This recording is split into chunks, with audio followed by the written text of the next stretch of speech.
I don't have to shoot either. I just always like, I just know.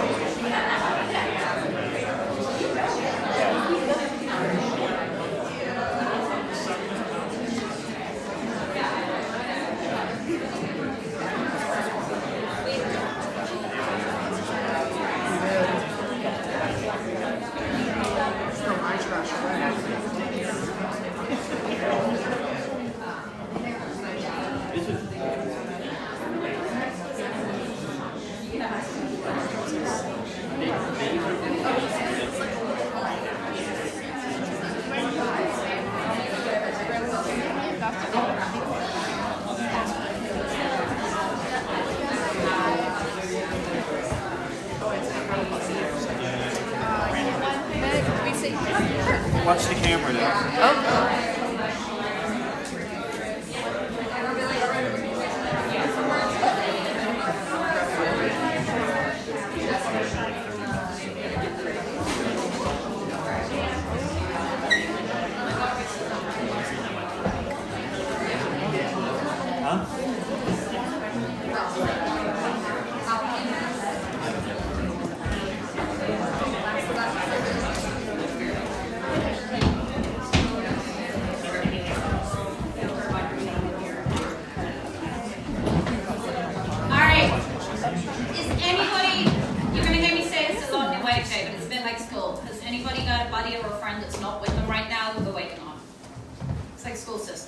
Everyone got their other half, if they came. Parents, friends, you can't get rid of them yet, just make them more permanent.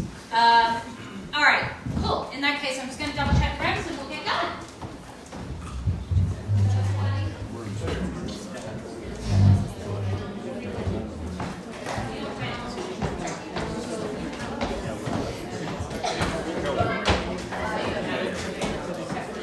Alright, everybody.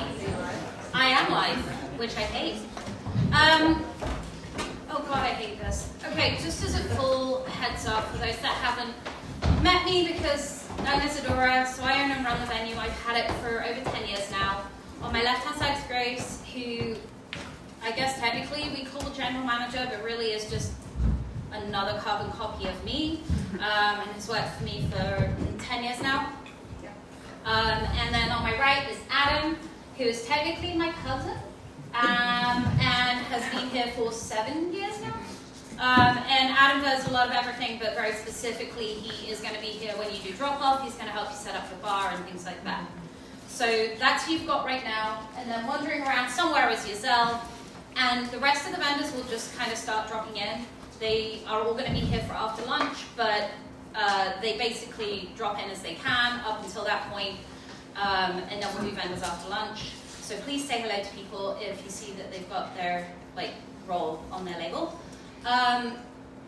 Also, completely honestly, all of us have had panic attacks for the last 2 days. Giselle said she had one before she came in the house. Tammy the florist is texting Grace right now. None of us are used to public speaking in this form. I think the only person who actually enjoys it is Nate the DJ, because it's literally his job. So bear with us, and this is definitely an open forum, so if anyone has a question, again, a bit like school, just stick your hand up and we'll get questions done. Everything I'm really kind of going to cover is in fact in the handbook. It's just, this is a forum for you guys to ask me questions that maybe I haven't gone over, that I haven't thought of. We have couples in here that have already been married somewhere. There they are. Rosie and Charlie are at the back. Oh yeah, we've got more there. Everyone's here. And at lunchtime, I'm going to bring previously married couples up front so that they can ask your questions too.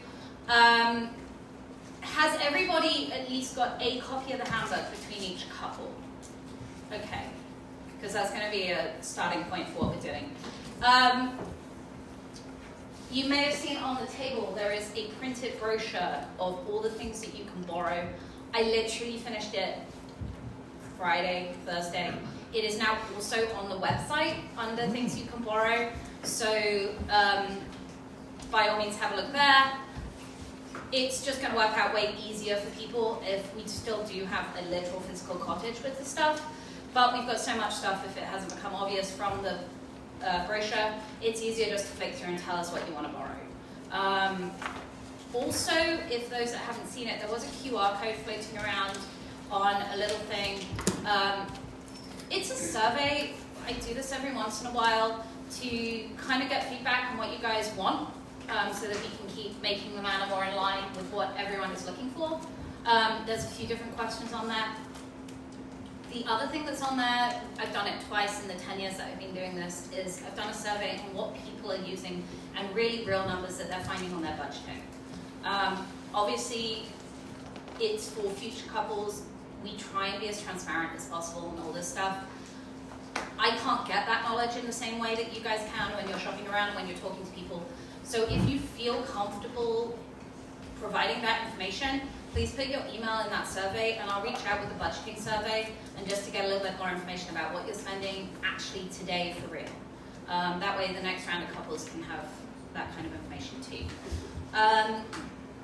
For those that have no idea who they are or why they are here, which is going to be a few of you, you're a groom, you're supposed to be here. The whole point of this is that we're giving you practical advice. My vendors will come in, they will tell you a little bit about who they are and what they do, but really primarily the point of this is that they are not selling themselves. They are here to tell you what they do, why they do it, and answer your questions from a very unbiased perspective about how they would do it if they were getting married, if they were in your position, okay? We do have a fairly, I work on the principle here that if you can trust us, then when I tell you something's a really bad idea, you won't do it. So this is part of that, being super transparent, building that trust. I am going to go over the very few rules that we have before lunch as to why we have them. But again, like, everything is about communication and talking. This is a really good opportunity for you to ask questions, and please do. There is no such thing as a stupid or small question. I can guarantee you someone in this room, even if they don't know it right now, has the same question, okay? There are a couple of couples in here that have literally just booked or not even technically booked yet. There are some couples in here that have been married, and by the time you get to the end of the day, there's going to be one couple in here who got married in here, worked for me. Hannah was born in the house. When I say they have history here, she is literally a Rixey. So you're kind of getting the opportunity to pick the brain of such a broad variety of people, okay? All right. You mentioned the names. Oh, yeah. For live feed. Live feed people. Not used to doing this. If you are going to text in questions, can you please put your name on the end of the text message, please? You just text the Rixey Manor business number. It's going to go through to Grace's phone. She'll kind of pass them in my direction. If anyone in this room is not brave enough to ask their questions, also feel free to text them, okay? Also, people on the live feed, I'm going to try and break for lunch and pause it and then come back after lunch. Again, we haven't really done this before, so I don't know how the live feed's going to work. Bear with us on that. Okay, before we get going, anybody got any questions? Yes, those pens. You got it? Does anyone else need a pen? Yeah, we need a few pens. And I did check, everyone's got a handbook, right? Okay. Who else needed a pen?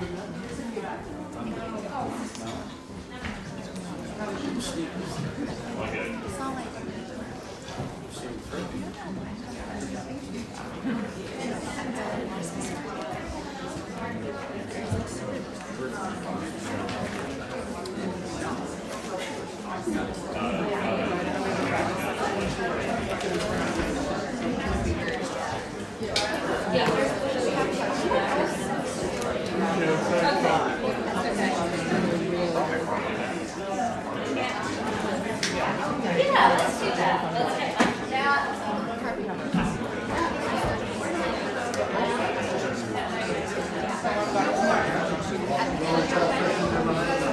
Okay, guys, so while most of our vendors are going to be in later, since Matt has been here getting set up since like 7 a.m. this morning to feed you donuts and coffee, he's going to tell you a little bit about what he does. Primarily what we see Matt for and have seen Matt for is brunch on Saturday.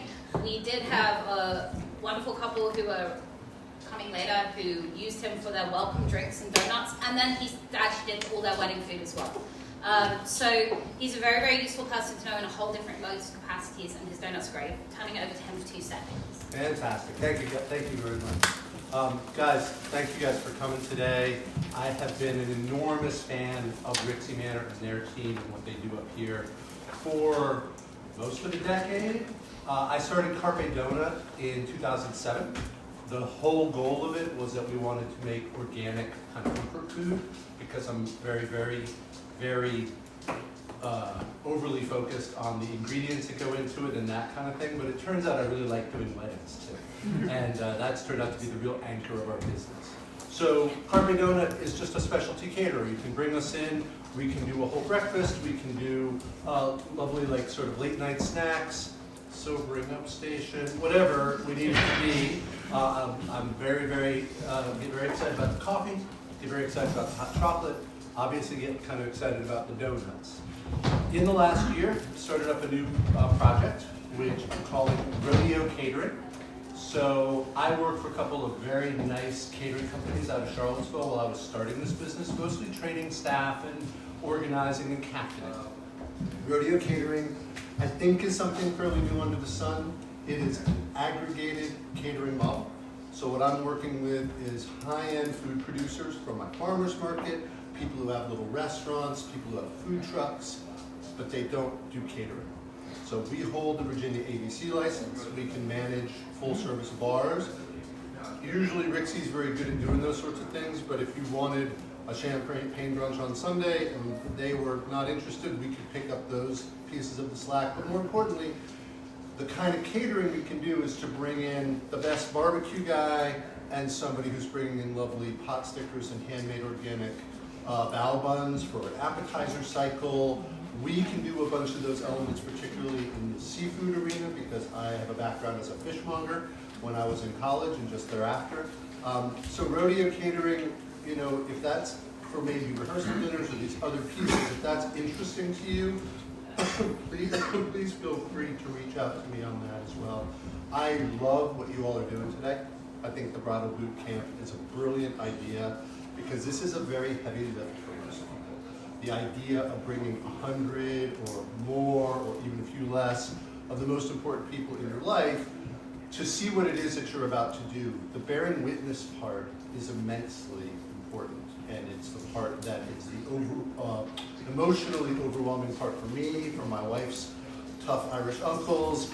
That's a big thing that you're about to do, so any help that you can get with channeling that into celebration, and that's what these guys are absolute experts at. It's where we've always been able to be kind of helpful too, so look forward to getting to talk to some of you all. Yeah, absolutely. And everyone who is here today, you've got their Instagram handles on Instagram, and we'll obviously send it all out afterwards. Just a heads up, like Matt said, what he is doing is new. So firstly, that means that there is a certain amount of flexibility. If you guys want to talk to him about what you need and what you want to do, like that's one of the joys about something that's new is with everybody that works here regularly is very much about building something that works for everybody, and part of that is feedback. So even if you like are thinking about it and it doesn't work for you for whatever reason, tell him, because all of that's good feedback. Like feedback helps, and that is like a universal thing that you're going to hear from everybody today, which is we're here to give you feedback, but also like by you asking your questions, we begin to learn about what people want now. Like it's very easy, I think, a lot of people in this industry to just get settled into the rut of what they do, but that's not really what we do. So please ask questions. And we're pricing these as we go. What I found so far doing the first half dozen or so of these sorts of events, we're coming in 10 to 20, sometimes 30% cheaper than a traditional caterer, because I'm not keeping 9 different kinds of kitchens operating. However, that is something that I think these guys do an amazing job of, is let's please talk bluntly about budgets and money and what this stuff costs, because most of us, you know, I mean, I'm sure there's a couple of investor class individuals in the room right now, but most of us don't drop 6 figures on a party. But you could, and it would be very easy to do. So I've always enjoyed working with the team at Rixey because we can be very clear about what it costs us to do the work we do. They're very clear about what it costs to do the events that they do. And that is a little bit refreshing in this space. So I think you will enjoy that part of the conversation. Thank you for giving me a little bit of time Absolutely, early. and yeah. I did bring some extra cards, so. Okay, I'll- cool. Leave them up on the bar and then. Up on the bar, absolutely. Yeah, hi honey. Guys, so this is Hannah and Sam. Please. So Hannah, this is who I was just telling you about, who got married here. But Hannah is actually a Rixey, and she was born in the house.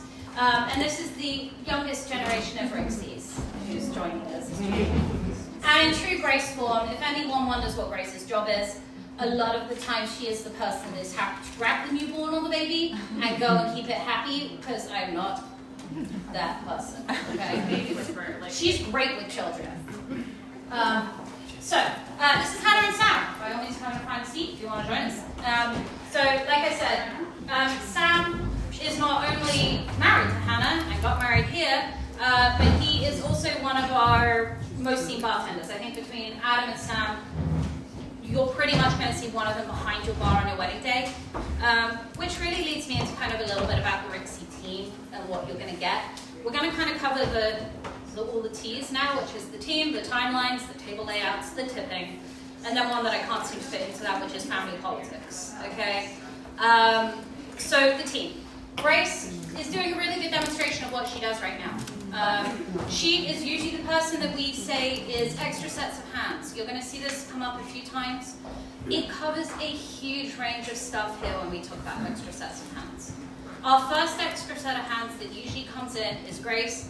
Sometimes it's actually Hannah, who's disappeared again. But their job is really to do the things that the mothers would do so that the mothers can actually be parents to their children. And from that, I'm talking about tidying up lunch, lighting candles, folding 110 cards and putting them on tables. All those little bits and pieces that take up a lot of time and that maybe fall through the cracks as to who else is supposed to be doing it, that is what the extra sets of hands do in the first instance. There is a lot of other ways that we build on that one extra set of hands to helping put table linens on tables or set up centerpieces, all the way up to those that are doing a full food truck wedding. They are going to be doing full setup, breakdown, serving, cleanup, everything. So our extra set of hands we have usually from 0 or 1 person all the way through to a dozen. So we really have a huge amount of staffing that we can provide in-house. Bartenders will go over a little bit of their side of it. Typically we recommend 1 bartender per 50 people. If alcohol is being served, the bartender does need to be here. And they'll go over a little bit about how we choose and recommend how many bartenders you have for your different events, okay? The other key people to realize, and this is going to come across throughout all of it, while we do not hold the contracts on your vendors, and while some of you are bringing in new people, and while some of you are using people that have been here for many, many years, they are all part of the Rixey team, okay? The more information we have about them in the run-up to your wedding, the more we can make sure they're included, the more we can make sure that we have dotted those I's and crossed those T's, okay? Everybody on your wedding day who is employed by you is working as part of a team.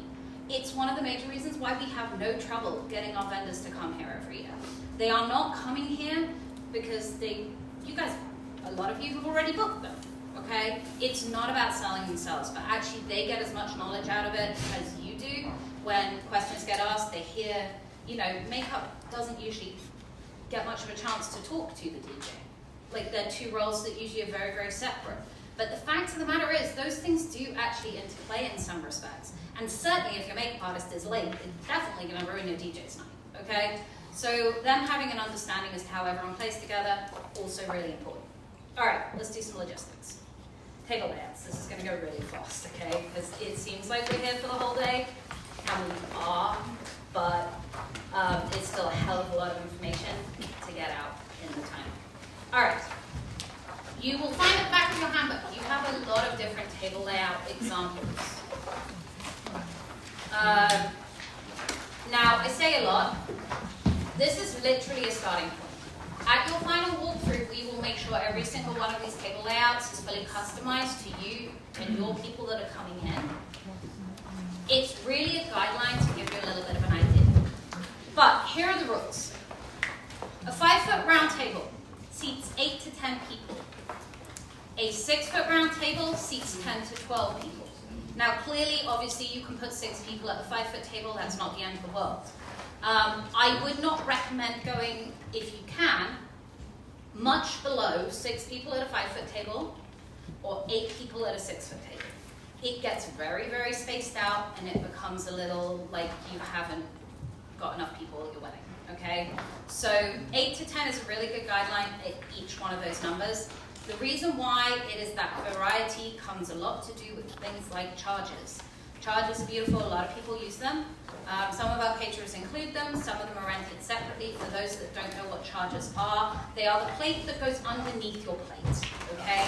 So they are usually very decorative, gold or clear with little gold dots on them. They are the plate that goes underneath your plate. They are very useful in some respects for making your table look fuller. But they do in fact fill your table. They usually have a very, very wide band, and they actually mean that we can't max out those tables at quite the same rate as we could without them. They can also be a little confusing because the amount of nods I just got when people went, oh, that's what that is. So many people pick them up and take them through the buffet. Just large part of my job on a buffet where we have chargers is me telling people to put back down the charger. It's just there for decorative purposes. There is no right or wrong to which you use. It's just to know that that is what one is. There's a lot of language I'm also going to tell you over the next few hours. I'm just going to try and basically, some of you will have already learned the language and some of you will not have learned the language. But I can walk into really any of the jobs that you do. It's crazy that you put an engagement ring on and everyone assumes you can walk into this job. So I'm going to try and give you a crash course. It's like an exam that you're cramming for that you will never have to remember again after your wedding day, okay? Short-term knowledge. Rectangular tables are where it gets a little bit more complicated. An 8-foot table seats 8 people. A 6-foot table seats 6 people. That's the basic rule. However, 2 6-foot tables pushed together can also seat people at the legs, so you can actually add in a couple of spaces. You can put people at the ends, depending on whether you've got a large amount of drapery, big green garland going over, then you can't put people at the ends, okay? Your rectangular tables are, in some respects, a little bit more flexible because we can start building them on them. So we have 6-foot tables and we have 8-foot tables. 2 8-foot tables technically seats about 16 people. You can make that 18 people. You can make that less people than that. So you have got some more flexibility with the long tables. If you've got a grouping that doesn't fit into that like 8 or 10 people category, you might want to think about a long table. That is the numbers if you have people sitting on both sides, okay? When you have people sitting on one side, like you are right now, it is obviously halved, okay? It is a very inefficient way to seat people, because if we were seating people efficiently in here, we could seat up to 100, 120 people in here with room for a dance floor, no problem at all. As it is, what we've got in here right now is seating for about 90, and as you can see, no room for a dance floor. It is not the best way to seat people if space is something that you are worried about, okay? Where that becomes a thing in a bigger picture, because most people clearly are not seating their wedding guests in this particular auditorium form, is for your king's table or your head table. Out of interest, because I am always interested, who is doing a sweetheart table here? Okay, who is planning on doing like a king's table? King's table is where your bridesmaids, groomsmen sit with you. Who is planning on doing a king's table? Okay, so they went away entirely for like a few years and now they're coming back. Again, no right or wrong way to do it. Just remember, if you're seating a king's table, if you're seating everybody facing out this way, you're going to get about half the capacity that's in the handbook. She's so cute. If you are seating a king's table where you have people on both sides of the table, we will always make sure that there is a 6-foot table gap in front of the couple, okay? So if you two, like if this was our bride and groom, and we had people sitting either side, we might put people on both sides if that's what you want, but we will never put people in front of you, all right? Most of our photos at on the wedding day take place in 2 different places, at the altar and at your table. We want to make sure that your photographer's not got their view blocked. It's why in some of those table layouts you'll see that there is a round table in front of what's the sweetheart table. We will often at the walkthrough talk to you about moving it actually closer and putting it here as opposed to in front of your table, because it allows for a clearer eye line sight for the photographer. This is part of that, like every wedding we customize it. As I mentioned previously, I don't like being stood up here. I'm actually behind the scenes a lot of the time. The idea of having a sweetheart table and everyone staring at me for the day, as I'm sure many of our people feel, is kind of a lot. In those circumstances, sometimes what we recommend is a T-shaped table, which is where you guys would be sat here, and maybe your bridesmaids and groomsmen are actually sat a long D-shape in front of you. It can be a really, really nice way. So you're sat at the head of the table, and they're either side down. It's a nice way of including them without you feeling like you're on display. I say that it's not. We have had a couple of couples, or a couple of brides, let's be honest here, and I think actually today we don't have any ones of our couples that don't include at least one bride here with us today. They get nervous, panic attacks happen, stress happens, things like that. If you know that you're going to have real issues with it on the day, please talk to us. We do actually have ways to make it better. At the very, very worst, we'll sometimes have a cocktail hour before the ceremony. We've done this a few times and it works really well. Had our cocktail hour before the ceremony. The bride has joined everyone for cocktail hour. She's had a drink, she's said hello to everyone, she feels all comfortable, and when she's ready, she says, right, I'm ready to do the ceremony. We take her back upstairs, we seat everyone, we put veils in, get bouquet, things like that to really kind of do the bride moment, and then she walks down the aisle. We have found that to be a really great way of not having people feel too stressed out before the wedding. Because at the end of the day, you should actually be looking forward to it, and it should be fun, and you should be enjoying it. There are a lot of other tables other than the ones where you seat your guests. This is where people get a little confused, particularly when it comes to doing their catering contracts and looking at linen counts. It's pretty easy. We usually recommend that you take your guest count, divide it by 10. That's how many table linens you're going to need for your guests. So if you've got 100 people, you're going to have about 10 tables. If you've got 200 people, you're going to have about 20 tables.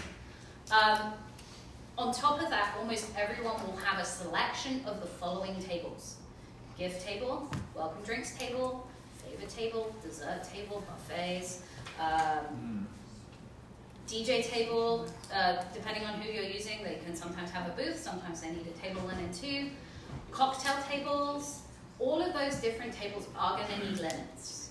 It's not as straightforward when you put, and you're looking through your contract and your catering contract, if they say 20 linens and you think, how on earth are we ever going to get there with 100 people? Just so everyone knows, typically none of our weddings have less than about 20 linens coming in, okay? Most of them are going to be 20 to 25. If you're looking at a very big wedding, it's going to be 25 to 30 from a budgeting standpoint. If it's within your budget to have a backup linen, one rectangular, one round, it's always worth doing. When your guest sits down at the dining table and immediately spills a glass of red wine all over the table, and then we know they have to sit there for the next 2 hours looking at this wet red wine table, we would rather have a table linen that we can grab. We will sometimes steal them off the cocktail tables in those circumstances, but if it's within your budget to put an extra one on that list, always worth doing. You will see a lot of places it says, please do not use white table linens against the manor. So most of our flows have a welcome table and a drinks table on the front porch. The reason why we say please do not use a white table linen there is because while the manor is white, it is not table linen white. And a bit like when you're picking your dress out, for those that don't know this, and brides, you don't want to put bright white next to an off-white.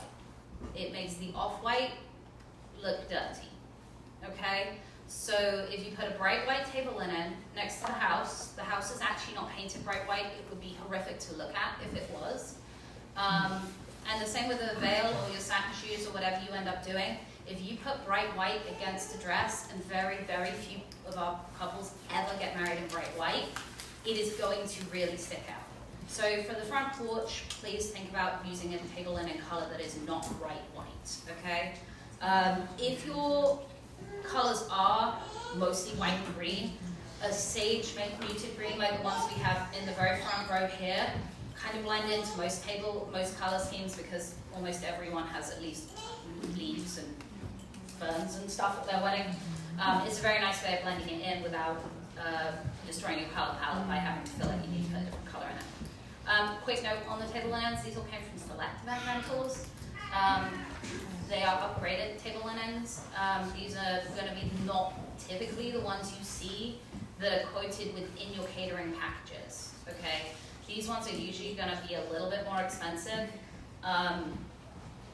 We are seeing that couples are making bolder choices with table linens and maybe doing less with floral. Because if you use a bolder table linen, it can give your room the same kind of impact maybe that like a big flower arrangement might do. Obviously, nothing in weddings is getting cheaper. Nothing anywhere is getting cheaper right now. So that is a way that people are going. I like the fun table linens.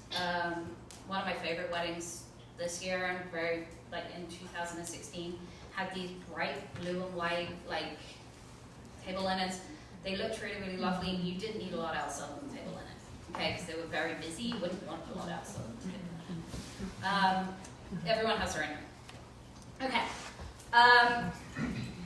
We do try and make sure that we are thinking about where your guests flow, all right?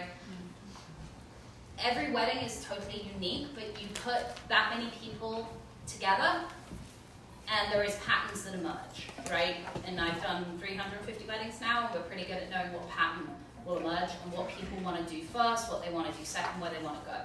We're going to recommend laying out the tables in a way that your guests will do that. So usually they're coming in with a card or a gift. One of the first things they want to do, drop off a card and a gift. So one of the first things that we're going to put out for them is the card and gift table. That's going to be the first thing they see as they park or they get off the shuttle. Next thing, we're going to put out a table so that they can get a welcome drink, so that they can feel comfortable. So if you're providing fans or sunglasses or any of the other fun things that people do, they can pick up those things next. When it comes to favor tables, we often don't set those out until the end of the night because guests don't want to pick up the thing and hold it, they lose it, okay? Speaking of favors, who here is doing favors? Okay, a smattering of people.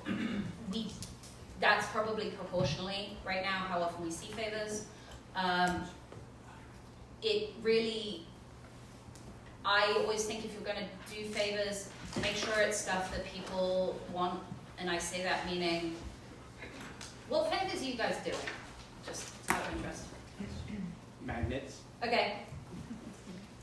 Bookmarks? Okay. Candle. What was that? Candle. Okay, functional things, people might like them. I always are away from asking people to do koozies particularly. The frames for photos. Yeah, that kind of stuff is fun. People will use them. Koozies particularly, I was just checking no one was saying koozies before I said this. We don't serve our beer in cans or bottles here. So they do sometimes pick up the koozies to take home with them, but more often than not, our couples go home with a hell of a lot of personalized koozies, and there's only so many of those you need, okay? Because we don't serve our drinks ever in a can or a bottle because it makes the table look messy and branded, and we don't like that. We don't want anything dating the wedding. They're just one of those things that we find we have a lot of. In fact, I think I have 1,000 koozies laying around where people haven't known what to do with them. And unfortunately, unlike a lot of stuff, I can't really repurpose someone else's koozie to a different wedding. Okay. Last thing that I want to kind of go over is how to seat people. Kind of gone over the practical thing of who sits where, but actually on how seating them, there are a few things you need to consider. The first one is, are you doing assigned seating? Are you assigning just the table? Or are you assigning the place at the table? Those are really your three options. If you are doing a plated meal, you have to assign who is sitting where at the tables. Your caterers are going to beg you for that information because it will make their service a lot quicker if they know exactly how many meals are at each table and, if possible, where they're sitting. If you don't want to assign who's sitting next to who, on the place card that they have to pick up has to be clearly labeled what meal they're getting. You wouldn't believe the number of times that we've had, chicken, fish, and vegetarian options for our plated meals, and a really good-looking stuffed mushroom risotto goes by for a vegetarian meal, and how suddenly half the guests are now vegetarian. okay? We need our caterers to know who's ordered what, but also your guests need to remember who's ordered what, because they often don't. They've RSVP'd months in advance. They need to know. So with a plated meal, you really don't have a lot of options. To me, it's one of the biggest downsides of a plated meal. It actually makes more work for you as a couple. You have to collect more RSVPs, you have to be a little bit more organized on that kind of stuff. The one we see the most often is just assigning people a table. People will come in, there's a big board or cards, or if you look in the decor thing, you'll see a lot of different options as to how to see people and tell them which table they're going to. And they know they're at table 5 and they go sit down at table 5. Not seating people at all can lead to some chaos. Usually one of the ways we overcome that chaos is we make sure we're seating more people than there are, we've got more place settings than there are people coming, usually by about 10%. So if you've got 100 guests coming, we will usually try and make sure that we have 110 place settings done. And that is because people don't seat themselves efficiently. As evidenced by this, you guys are typically leaving a gap between groups and things like that, right? It's just normal human behavior, but if you leave 10%, then usually you've got enough seating for everyone without anyone feeling like too uncomfortable. Does anyone have any questions about that aspect of it? Yeah. So in regards to, a silly question. No silly questions. Okay, so we have to make up the table, and would there be a display board or box or display Yeah, so that you we can attach it to? Yeah, you have a few different ways that you can tell people where they're sitting. The one we see most often is something printed off Vistaprint. I don't know where Grace has gone. Hey, Grace. Oh, Hannah, will you see if you can find me a Vistaprint table layout board? It might be in the front room. Table layout. Look in the bar room and see if there's a table Is that layout. something we provide or you guys have? This is something that you guys will provide. We have the stand for it. So we have these great, like, wartime metal stands that one couple left us. I don't remember who, but thank you, because they have been amazing. That actually take the Vistaprint, like, boards, and they have a clip at the top and a clip at the bottom. Unlike our more, like, decorative iron ones, which are usually just a stand at the bottom, so they don't tip over. I do recommend not assigning your not putting it table by table. So actually, it makes for a much quicker seating of people if you do it by last name. Okay? So, or first name, depending on how formal you want to be. But if you're looking at a thing, and certainly our bigger weddings, if you've got 150, 200 people coming, that's a lot of tables that people have to scan to look through their names.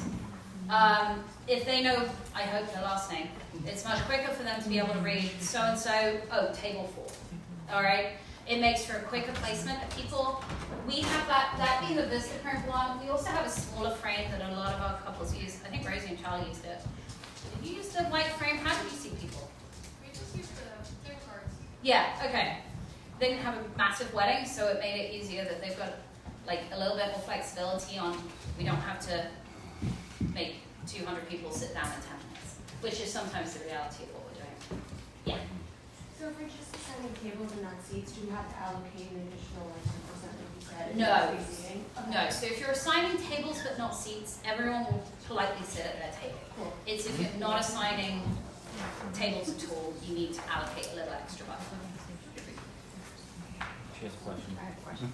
So we're doing stations and I'm like trying to utilize the inside space and the Yeah. outside space. So what would be, I guess, like an ideal layout with stations?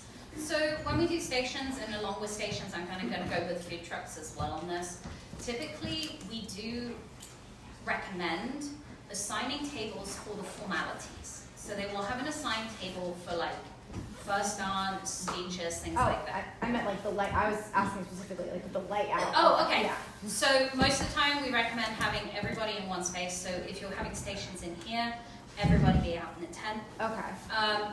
And then actually, if it's within your budget, whenever it comes to food trucks, whenever it comes to any of those kind of more flowing kind of food service things, which is the whole point of the stations, is that people are up and moving. Having a few extra tables in here, we sometimes have one out on the side patio, things like that, does allow people to form their own groups and commingle once food services are gone. Okay. We'll go over kind of stations and food truck timelining, it is a little bit different. What are you looking for? I'm looking for like a Vistaprint table layout board that's like alphabetical, like one of the ones that goes in the thing.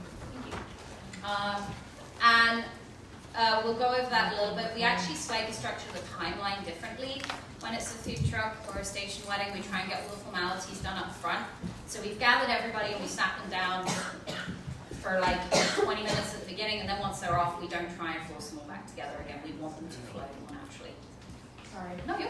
And then for the buffet table, I noticed that it was assigned to that. Would it be possible to also set it up in here as well? So if your wedding is outside in the tent, then the buffet table would be in here, or your food service would be in here. If your wedding is in here, then the buffet service would be where it's going to be today, out of our dining room. Any other questions on this stuff? All right, just a couple of extra bits on this is that please don't seat grandmother underneath an AC vent in September. Please don't seat them right next to the DJ speakers. Please seat your guests that smoke close to an exit so that they can just dive out and go and have a cigarette. Like, there is stuff to do with table layouts that you can do to make sure that the flow feels a little bit more natural for everybody. Typically, tables 1 and 2 are reserved for bridal party and parents, 1, 2, 3 maybe. There's a lot of ranking of your friends and family in weddings. Most important to least important. It comes from who gets an invite, where people sit, who's invited to be your bridesmaids or groomsmen. You, unfortunately, are literally picking and choosing your favorite people through this process. Table layouts, you actually assign them a number as to how much you like them typically, between 1 and 10 or 1 and 20.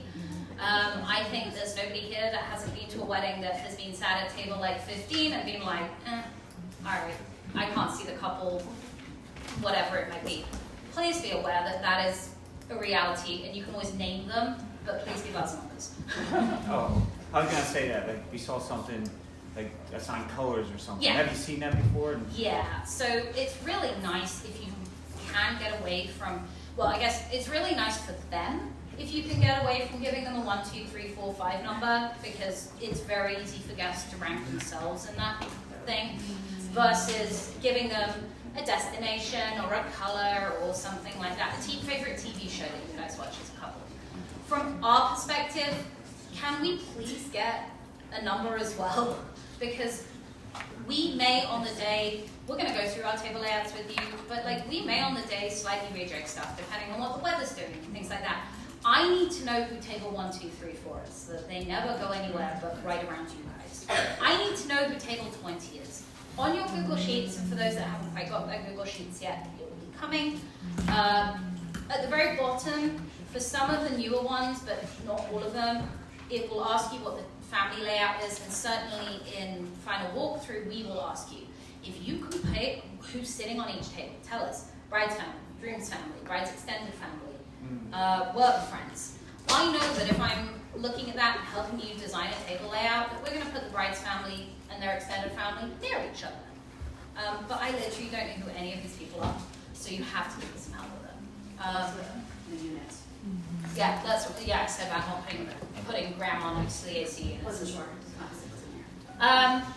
So that's kind of table layouts. Any more questions to do with table layouts? Again, there's nothing that's too basic or too detailed if it's a very specific question about you guys. All right, cool. Remember, all of this stuff we got available for questions, and actually, unless you're getting married in the next kind of 6 to 8 weeks, you don't need to be worrying about this all too much because you've not even got your invitations out, some of you. You certainly haven't got RSVPs. This is a final walkthrough thing, but people actually really panic about table layouts. It's something that we get a lot of questions about. People are really stressed about it really early in the planning process. So I always like to address it, but just know that no one can finalize their table layout till you get your final numbers back. Also, between you getting your final numbers back and your wedding day, that number will only drop, okay? So if you have 100 people RSVPing, by the time you get to your wedding day, you're still gonna have less than 100 people there, Okay, things happen. The drop-off that we see between like Wednesday, Thursday, Friday, just before the wedding, is usually much higher than our couples are expecting. And sometimes people get a little insulted by it. I promise you, if someone has RSVP'd that they're coming and then they can't, it's going to be things that are outside their control. Their dog got sick, their car crashed, things like that. Is this a good time to ask about invite numbers or no? Yeah, go for it. Okay, so if our max is 120, how many people should we be inviting? So usually, wedding law says 20% drop off. Okay. So if you're inviting 100 people, you're going to have 80 people. In our experience, that's not necessarily right. We have a lot of couples from all around the globe coming. My past couples, what was your drop off rates? We actually had a very slight drop-off. It was really just one group because they're international. It was a toss-up if they were going to be able to come or not, and they ended up not being able to come. So that was pretty much the only drop-off we had. It was about 10 out of 70, so from 70 to 60. 70 to 60, you're still looking at about not far off that drop-off rate. The smaller your wedding guest count that you start with, the less drop-off rate you're going to have. So if you have a 200-person wedding, you're definitely going to be closer to that 20% drop-off. If you have a 40-person wedding, you're going to be pretty much looking at 40 people coming. Okay, so if we invite like 145 or something, we're not going to be like totally screwed. No, should be totally it's always worth remembering that we have had one wedding where they had 2 people drop off of their entire guest list. Oh my god. About 130. I'm just saying, like, for every rule that I'm telling you, having done this many weddings, it's the same with the bar, same with everything. There are always exceptions to it. We had a wedding recently where they brought in so much alcohol, so much alcohol, so much alcohol. And I was like, this is so much alcohol. They drunk it. Most of you would have drunk most of our past couples' weddings would have drunk about 20% of what they brought in. They drunk it all. They knew it. Were they Navy? They were military. There are a few, weirdly, military cops and teachers. You guys can put down a lot of alcohol. It's part of the picture. Yeah, I think the teachers I really understand.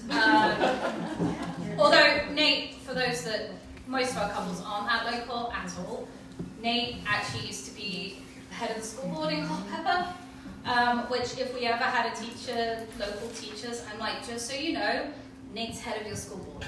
Because nothing stops the party quicker than everybody realizing that their DJ is also kind of their boss. He's always one of my number 1 recommendations. For a minute there, he dropped off in certain circumstances.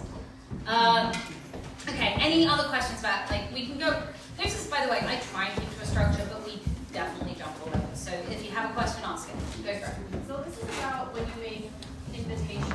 Yeah. When you plan on doing an adult-only ceremony and reception, how do we phrase it on the invitation kindly to not, like, say, hey, you know.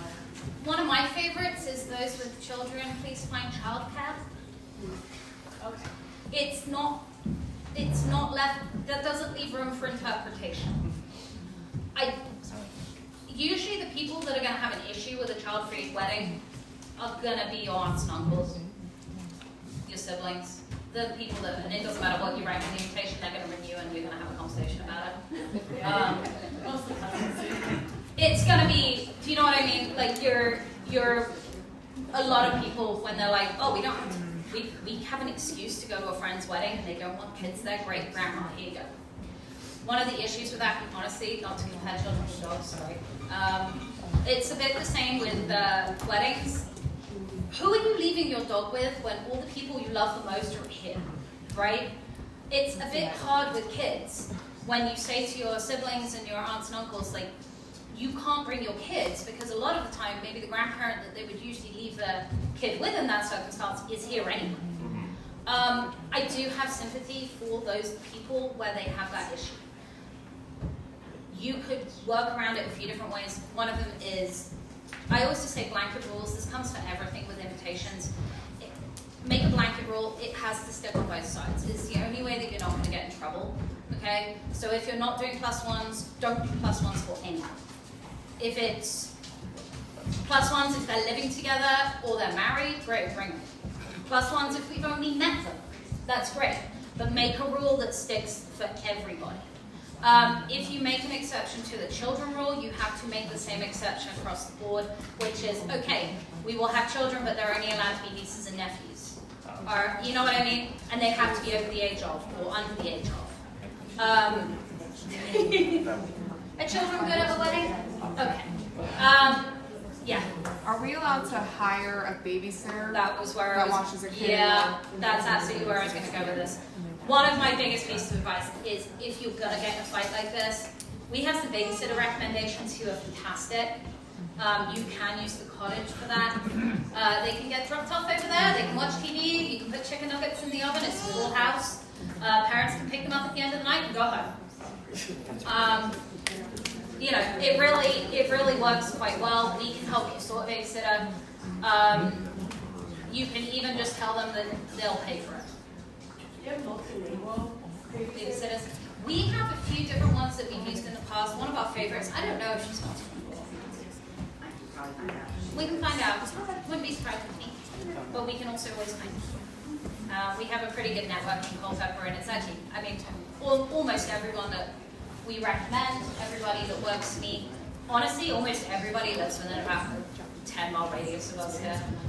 So when we need somebody special for stuff, we bring them. For instance, like a lot of our bartenders and Grace's son and everyone, they're all hitting. Oh, he's here. Okay, Grace's kid is called Caleb, and he's lovely, and he's very sweet, and we adore him, but he's sick, and he's hiding in the back bedroom now. So for anyone that goes exploring around the house, the bedroom that's at the top of the back staircase, please don't go in there, okay? I mean, you can, but you're going to be met with a very confused 12-year-old boy who's ill, all right? So a lot of my bartenders' kids, clearly not Juliet quite yet, but are reaching a point where they are great dog sitters. They love it. They make a little bit of pocket money. They'll bring your dog out. They'll put its collar on. They'll take it for photos. They'll play with it. They'll put it away, sit in the cottage with it. It's a wonderful way for you to have your dog here, but not be necessarily totally responsible for it. It's not, we're talking teenage kids, so they don't need a lot of money, and they're very happy because they get to play with the dog for a night. And see usually what is a beautiful princess bride. Okay? All right, any other questions on any of that stuff that's just jogged up memories and thoughts? All right, cool. Moving on to the next one in the team. Timelines. I'm basically starting with the things that give people the most anxiety, okay? Which is table layouts, which I always think is really funny as a one that gives people anxiety because it gives you anxiety because you don't have the knowledge to do it right now. Timelines is, again, one of those ones that is going to start off very broad and it's going to refine down. On the website, on the guest... Where's Mommy? On the website, you've got a link to a whole load of sample timelines on there. I think there's kind of half a dozen. We customize each timeline again at the final walkthrough, but your vendors are going to have questions about it. There are two big differences that make up how a timeline flows. One is the time of year that you're getting married, and two is are you doing the first look, okay? Those are the big things. When you're getting married, because sunset is really important here, one, it's gorgeous and you want to use it, but two, it depends on how much photography time you have in natural light. And most people really do want their photography under natural lights, okay? So if we are looking at a wedding where you're not doing a first look and it's after the clocks have changed, then that wedding's going to need to start quite early for you to get those photos in natural light. If you are doing a wedding in July and you're doing a first look, you can really pick your timeline, your start time. Most of our weddings typically start here between 4 and 4:30. I mean, that's just like a broad guideline. Most of our weddings are usually from the time that the bride steps foot to walk down the aisle and the last shuttle leaves is about 6 hours. That is how long we have found typically we need for about 2.5 hours of dance time and to get everything else you could want done. obviously that is just a blanket rule and things change that. We have Indian weddings here where they're 2.5 hours long with ceremony. That would leave us no time for the fun stuff at the end of it. So those ones we're obviously looking at a night is going to be 8 hours long. But typically, the bar opening to the bar shutting, 5.5, 6 hours is about what you need to get guests drunk, but not wasted. And our aim is to always have them drunk. I mean, I might be one of the few people who owns a venue where actually believes that getting them drunk and having a good party is really one of the major reasons we're here. And I really don't want to stop that. But we also don't want people becoming the story of your wedding. You should be the story of your wedding. And as funny as it is, if you don't know the bride and groom, when Carlos, she says using a real person's name who got very drunk and became the story of the wedding here, don't get Carlos, okay? He got really hammered. He told his wife on the dance floor that he wanted to break up with her. Then he burst into tears and he ran down the backfield and hid in the woods. Don't be a Carlos. And don't give your guests the opportunity to do that, okay? There's only so many drinks they can put away in a certain period of time. Alright? Yes, we had to, luckily it was towards the end of the wedding, but in fact we did have to stop the wedding. There is a creek at the back of the field down there, and he just bolted. We managed to entice him out by I promised he could drive the ATV that I was driving around on. He didn't. He wasn't allowed to drive the ATV that I was driving around on, but it did get him to come out of the woods. He had a wonderful walk of shame on Sunday when he had to go find his jacket and phone, which he had created a nest in the woods. That is, honestly, that is a really rare example. Like, we don't, you know, I don't think Carlos had perhaps only been drinking. But we are here to try and stop that happening. Are they still married? This was not the groom. Let me be. Oh, okay. I thought it was the groom. No. I think our drunkest groom just passed out in the shower and had to be carried naked to bed by his best man, which is also not what you want to do, guys. Let me tell you, that's not how your wedding night should go. He was very impressed the next day that we still had hot water running when he passed out in the shower. No, he was not a groom. I don't know how that went. I never followed up. How long ago was that? 7 or 8 years ago. And he's still the one that we all talk about. I mean, we've had some drunk guests, but that was on a level of... You had to make a search party. Oh God, I mean, I'll tell you, like, every once in a while, now I'm live, this feels a bit weirder because I'm like telling stories about, but hopefully no one recognizes these stories. We had a we had a brother of the bride who brought his girlfriend, and she was mad because they didn't get the second biggest bedroom, they got the third biggest bedroom.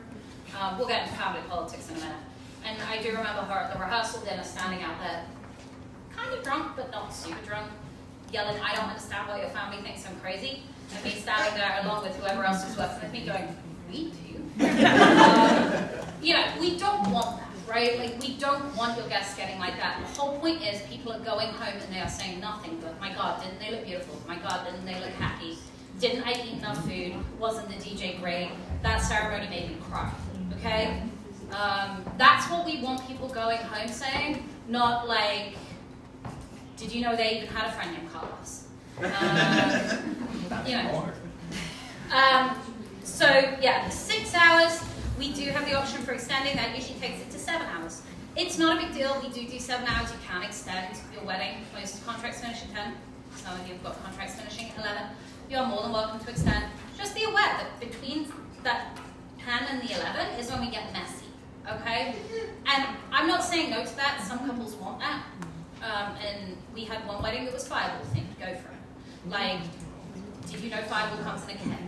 And like, that's great. If that's your vibe, if that's what you want, go for it. But just be aware that between that like 6 to 7 hours from when the ceremony starts to the end of the night is when we start losing people to real messy drunk, not just happy drunk. Okay? I just want to quickly touch upon how long it takes for the bride to get dressed. You're going to see in a lot of my timelines that there is a lot of time left in there for the bride to get dressed. And then it means that your hair and makeup has to start really early. Isa, what's the earliest you've been here? 5 in the morning. Okay. 5 in the morning? 5 in the morning. There was an 11 o'clock wedding. That was a brunch wedding. Yeah, and to be and I think they're coming tonight. No. Oh, they are? No, Yeah. damn it. Ah. They can tell they're not making out. Aw. But outside of the brunch wedding, you've still been here. 6 Yeah. usual. 7 Yeah, maybe. 6, 7 is like usual hair and makeup start time for a lot of our weddings. It always is really tempting when you see that, and I put in that it's going to take half an hour or 45 minutes for the bride to get dressed in your timeline to say, oh, we don't need that time, we can get dressed quicker.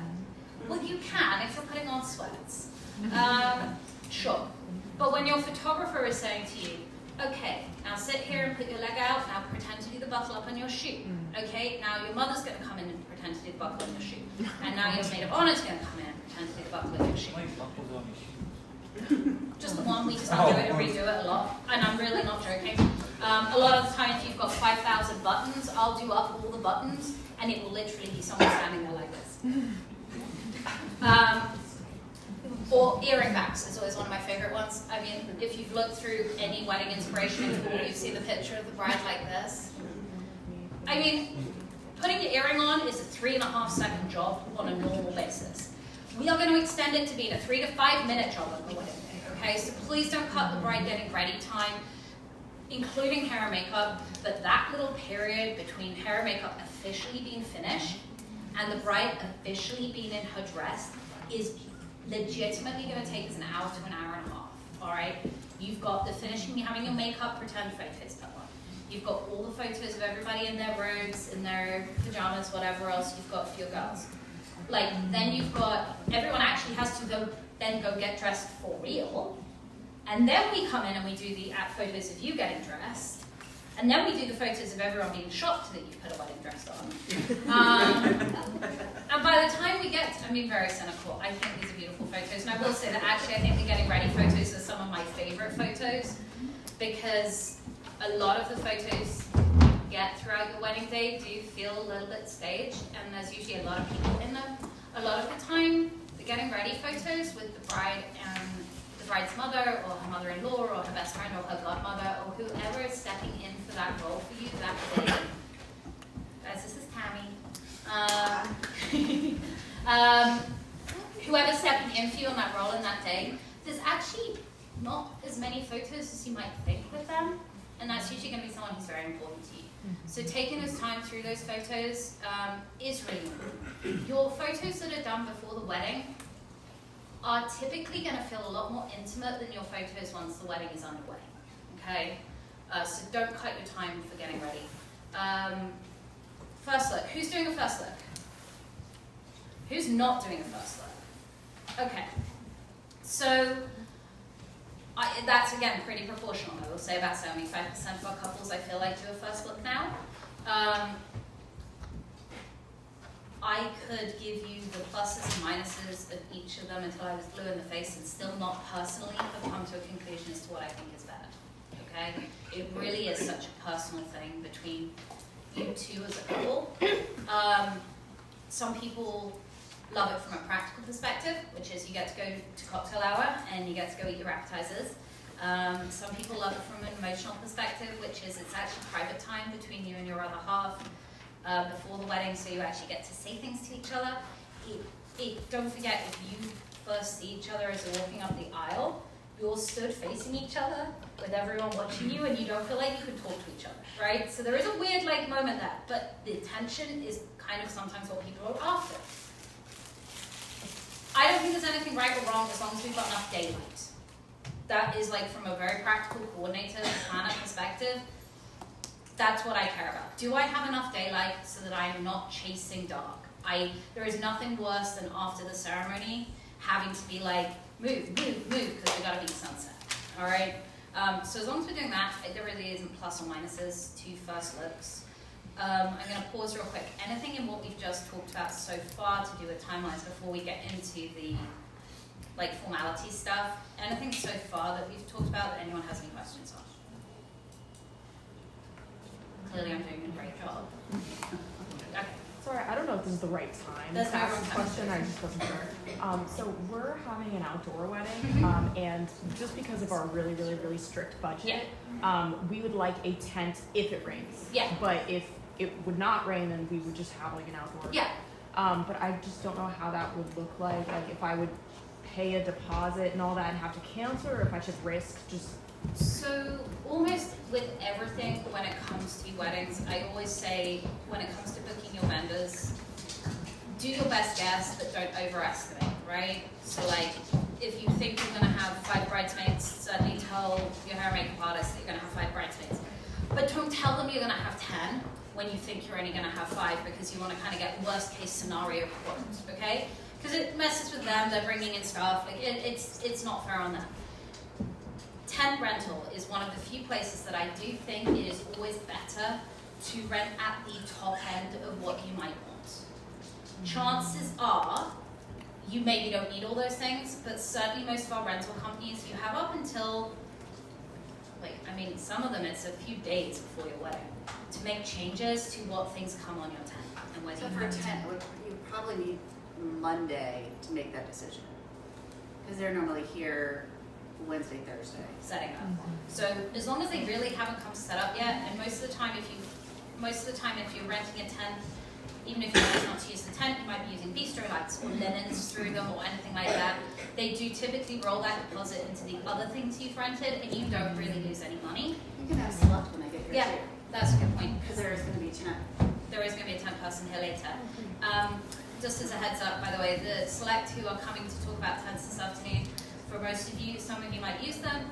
Just for most of you, do know that they are one of the higher end tent companies. They're not typically the one we recommend when you want a tent, but budget is one of your concerns, okay? But they're still going to be here to ask questions. Yeah. Oh, sorry. No, go for it. Follow up with the whole time question. Yeah. So then we can add, heaters on week of, then follow up. Are heaters allowed up there? Yeah, you can bring heaters up to the rooftop. Okay, cool. So I would never try and work on the principle that you're going to add stuff on the week of when the weather looks bad or good. Because just to give you an idea, if you guys are sat here, you are probably in the top 15% of couples planning in Virginia. And I say that because we book up quite quickly, because you have your things together, you're here because you want to learn. You are proactive couples, so woohoo, yay, go you and go us, because I love a proactive couple and I love that that's what we attract. There are a lot of people in Virginia that do not have that level of forethought. And every year I get at least 1 or 2 phone calls from couples who are like, hey, do you have availability this weekend because it's going to rain and we haven't got a tent? And I think you were planning on getting married in Virginia without a tent outside in a field, and it didn't occur to you that it might rain? Because no, I can't help you at this point. Don't be that person when it comes to the tent. It's better to have the tent, the heaters, the whatever, and then the week before be like, actually, we don't need them, than it is for us to ring them up on a Wednesday and be like panicking. Sidewalls as well. We Sidewalls. had I think a spring wedding. They didn't do sidewalls. We called on Friday to try and get sidewalls. They didn't quite have enough to go around the tent, but they had enough to do at least 2 sides. So if it's a rainy season on your wedding and you have a tent, make sure you do the sidewalls. You can always drop them. And that look was because any season in Virginia can be a rainy Oh, yeah. season. I was gonna Like- ask that, yeah. Yeah. Like what do you consider that time frame? July and August will just be a storm, so that'll just run pretty quick. But Yeah. There is no time in Virginia where it might not rain. Because if it was, I'd double my fees in that month, and we would always just guarantee a dry wedding. There isn't. Virginia, the whole point is that you have to expect Virginia can throw anything at you. We have regularly done weddings in December and January where it's been like 70 degrees and gorgeously warm and sunny. And then we have done weddings in August where it has been 55 degrees and pouring with rain. Like, we had May typically. How many people in here are getting married in May? Because it's a very popular month, okay? Typically, May is one of the more popular months, the other one being October. May typically is a popular month because the weather's usually perfect and lovely. We had one May a few years ago where it rained for 21 days straight, okay? And that's not normal, but it's Virginia, so you have to be prepared for it. And then if you drop it, you can always do that. And usually you don't lose any money for doing that. But the panic in that week where suddenly you realize it's going to be bad and everyone else in Virginia realizes it's going to be bad is not worth it. Thank you. No problem. Any other questions? Go for it. Really random question, but what's the Wi-Fi password for here? Rixey Manor, 1801, all lowercase. No problem. Any other questions? Yeah. How much time would you give for that first one? First look, usually we give about 15 minutes to the first look and about 15 minutes to half an hour for the sweetheart pictures. 15 minutes is if you are going to go outside and do a dedicated sunset session. We usually do a few after the first look, and then we'll do about 15, 20 minutes at sunset. If you're not doing a dedicated sunset session, or the weather's not great and we're not going to have a great sunset, then it might be half an hour for that first look. The timeline is a breathing thing. It doesn't, we will do it down to the 5-minute, 3-minute increments, and then that will all go out the window actually on the wedding day. Okay? I am not going to be like, hey guys, we're supposed to be sitting you in the ballroom, but clearly you're having a very excited discussion with a friend you haven't seen for 3 years. I'm not going to be pulling you away from that. We're just going to wait a couple of minutes. It's not going to be the end of the world. It is a living, breathing thing. I had one bride very early on who insisted on timelining every single aspect of her wedding down to the minute. And I had very upset photographers, very upset everyone, because they were like, she's not left us time to walk between the front of the house and the back of the house, or change lenses, or go to the bathroom. She had given her guests 5 minutes to eat their welcome salad. And I kept saying to her, this is not gonna work, these are people. It's humans. She actually insisted that the caterers pull the welcome salad after 5 minutes. It's not, the timeline should breathe. Because or else it's weird. It's just weird to put the salad down and time your guests and then take it away. Particularly if the guests don't know they're being timed. They got very affected. Any other questions? Then we'll go through the formalities of the timeline as well. Yeah. Something that we had discussed about is what is the timeline of deciding indoor versus outdoor, and what does that look like? Slightly depends on your numbers. The smaller your wedding, we can do it very, very quickly. We had one wedding this year where we were actually doing, did you get that one? Yeah. It was great. Yeah. I mean, we did great. Yeah, okay. It was 60 people, right? So it was gonna rain, we did the ceremony, we set up the ceremony on the front porch, which is something we have just started doing. It's very pretty. I will have photos on the website, but we can do about 60 people on there. We set it all up on the front porch. They were gonna say their vows up in the front doors on the steps, because it was kind of a gray, rainy day versus a driving rain day.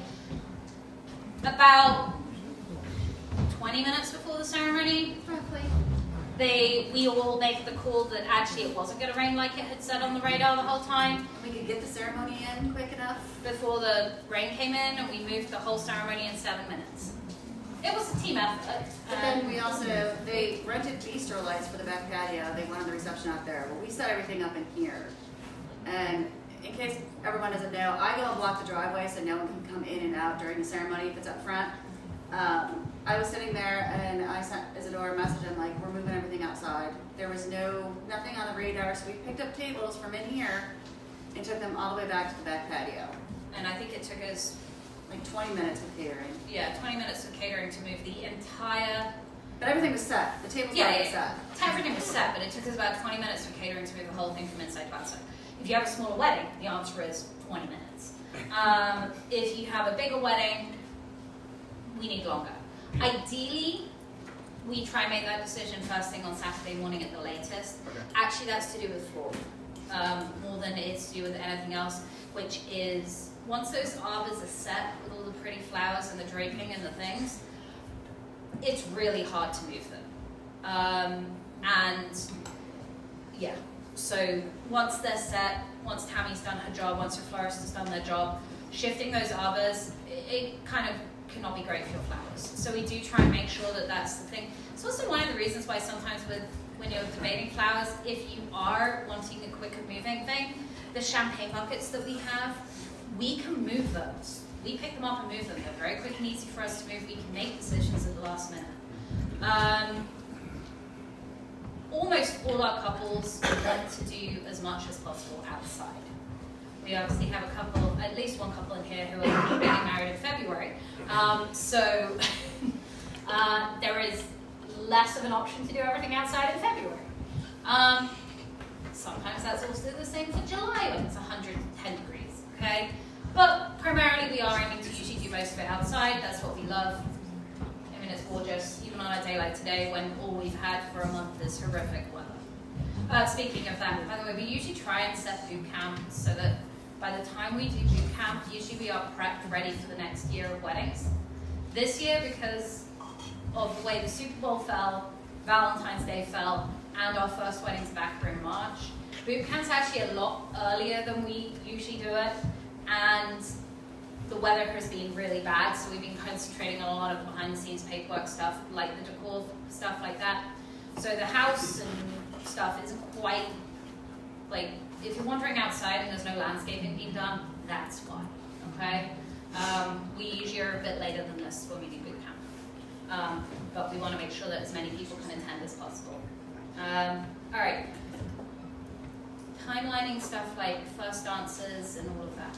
I'm going to kind of run you through a list of, and I think it is, where did I just write it down? All right. I'm going to run you through a list of different things that people usually do, and the order that they are usually done in. I am stressing this with the fact that almost none of our couples do everything I am about to list, okay? But you need to know what order they're normally done in and pick and choose what you want. So, usually the ceremony, then it's cocktail hour. Cocktail hour has usually got extended family pictures in it. We seat your guests about an hour after your ceremony's ended. From that point of view, we usually then do introductions, which is going to be parents, bridal party, bride and groom. Then we usually go into the first dance with the bride and groom, the parents' dances, welcome toast from the bridal groom, welcome toast from one of the parents. Sometimes, usually traditionally, that's the father of the bride, but we don't do tradition great here, so just pick and choose who you want. That toast is usually like a, thank you all so much for coming, now leave. Okay, it's not a long one. And I stress this because please don't make it a long one. We had a father of the bride talk for 42 minutes before the end of the ceremony. Please, please don't let that happen. The food, we schedule a time, I say a timeline's a living, breathing thing. We have a certain amount of living, breathing buffer in that. But when food is due to be served at 6, and our father of the bride talks until 6:30, it doesn't matter how much you pay for that catering or how good that caterer is. That food is not going to be as good at 6:30 as it would have been at 6, because I told them to be ready at 6. I will say also that we told the father of the bride he only had 5 minutes, and so longer speeches are usually reserved for after dinner. Okay, that way everyone's got some food in them and they're a little happier to sit around and listen to people talk for a while. After dinner, we usually have speeches from best man, maid of honor. That's also usually where cake cutting will happen. If you're doing anniversary dances, the shoe-wet game, all these other things you see, they usually happen after dinner. Cake cutting, who's doing cake cutting? Yeah, exactly. It is becoming more and more something that people are doing because their parents are expecting to see it, and less because the couple wants to do it. I like cake, so I'm always for a cake cutting, and if that's the reason you're doing cake cutting, do it. When it comes to things like a blessing, a cake cutting, any of those things, if the thing takes less than 5 minutes, I don't recommend that that is the hill that you die on, okay? We will find time for it, put your Zen face on. You have to sit down with your parents, your siblings, whoever it is, for the rest of the Christmases and Thanksgivings forever. Make a decision, all right? I had one couple, I can't remember if it was this year or last year, who did not do a blessing before dinner. They did not want to. Great, that's fine. They were very firm about that. I don't think that they cleared that with the mother of the groom. Because I got cornered in the kitchen for about half an hour as to why I would let them not have a blessing before dinner. That was this year. Was it this year? Yeah. Why wouldn't I let them have a blessing before dinner? Well, firstly, if you prep me, by the way, I will promise you, I will tell them it's a policy we have in Rixey Manor that we don't let you say grace before dinner. I will take that bullet for you. But if I don't know this is going to be an issue, I can't imagine how many times in arguments over the rest of this couple's life, the fact that they didn't do a blessing before their wedding is going to come up with with the parents, right? Like, it is going to be the thing that gets pulled out. I can just tell you, I've had in-laws, I know how this goes. It's going to be the thing that gets pulled out anytime you do something that they don't like. It'll be, or anytime as a couple you have an argument or things aren't great, well, you should have done a blessing before your dinner at your wedding. Like, that makes any difference to anything. In that scheme of things, right? Now, it may, if you are religious, if that is your faith and that is what you believe you should be doing, by all means do it, because for you, it will mean something. But for that couple, it didn't mean anything, and it wouldn't make any difference. There are going to be hills you want to die on, there are going to be hills that you don't want to die on. Typically, if it is something that is going to get timelined in and it's going to be less than 5 minutes, I'm saying this for everybody, including the parents, because this is my recommendation always when a couple comes to me and asks me whether they should do something. Just do it, okay? If the wedding was just about you two, you would go to a courthouse, whatever. There are a lot of people involved in this. And it's not about right or wrong, in my opinion. It's about respect in a lot of ways. And there are some things that show that you have respect for those people that you have invited. And there are some things that show that you have less respect for the feelings and the motivations of the people you've invited. I'm going to back you up either way, and I will take the hit whatever you choose to do. All right? And one of my favorite reviews of last year was that I am very brave. And that was because we took a lot of hits that day. The father of the groom had decided to do a 4.5-minute speech with a 4.5-minute slideshow that didn't mention the bride once, didn't have a picture of the bride in it, I told him that we don't allow any speeches or slideshows that haven't been pre-approved a week before the wedding. It's just a rule that we have at Rixey. Clearly, we don't have that rule, but also clearly my rule is we don't insult the bride on her wedding day, so this was what we were going to do. We will take the hit, but we have to be given advance knowledge of it. All right? And I know we have parents here, so pretend I didn't say that. What is a typical number of speeches for those that do speeches? Somewhere between 0 and 6.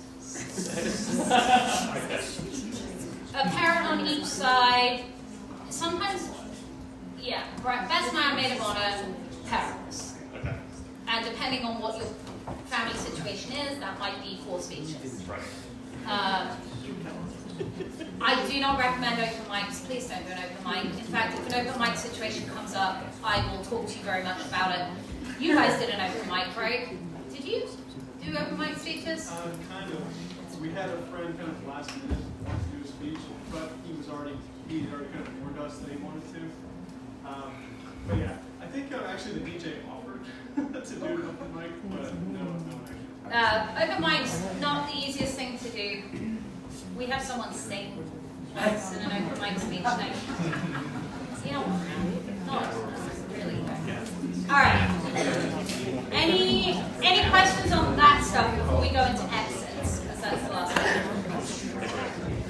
have a question. So if someone shows up who is not invited, is there a procedure to like get them out of here? Do we know that they're likely to show up in advance?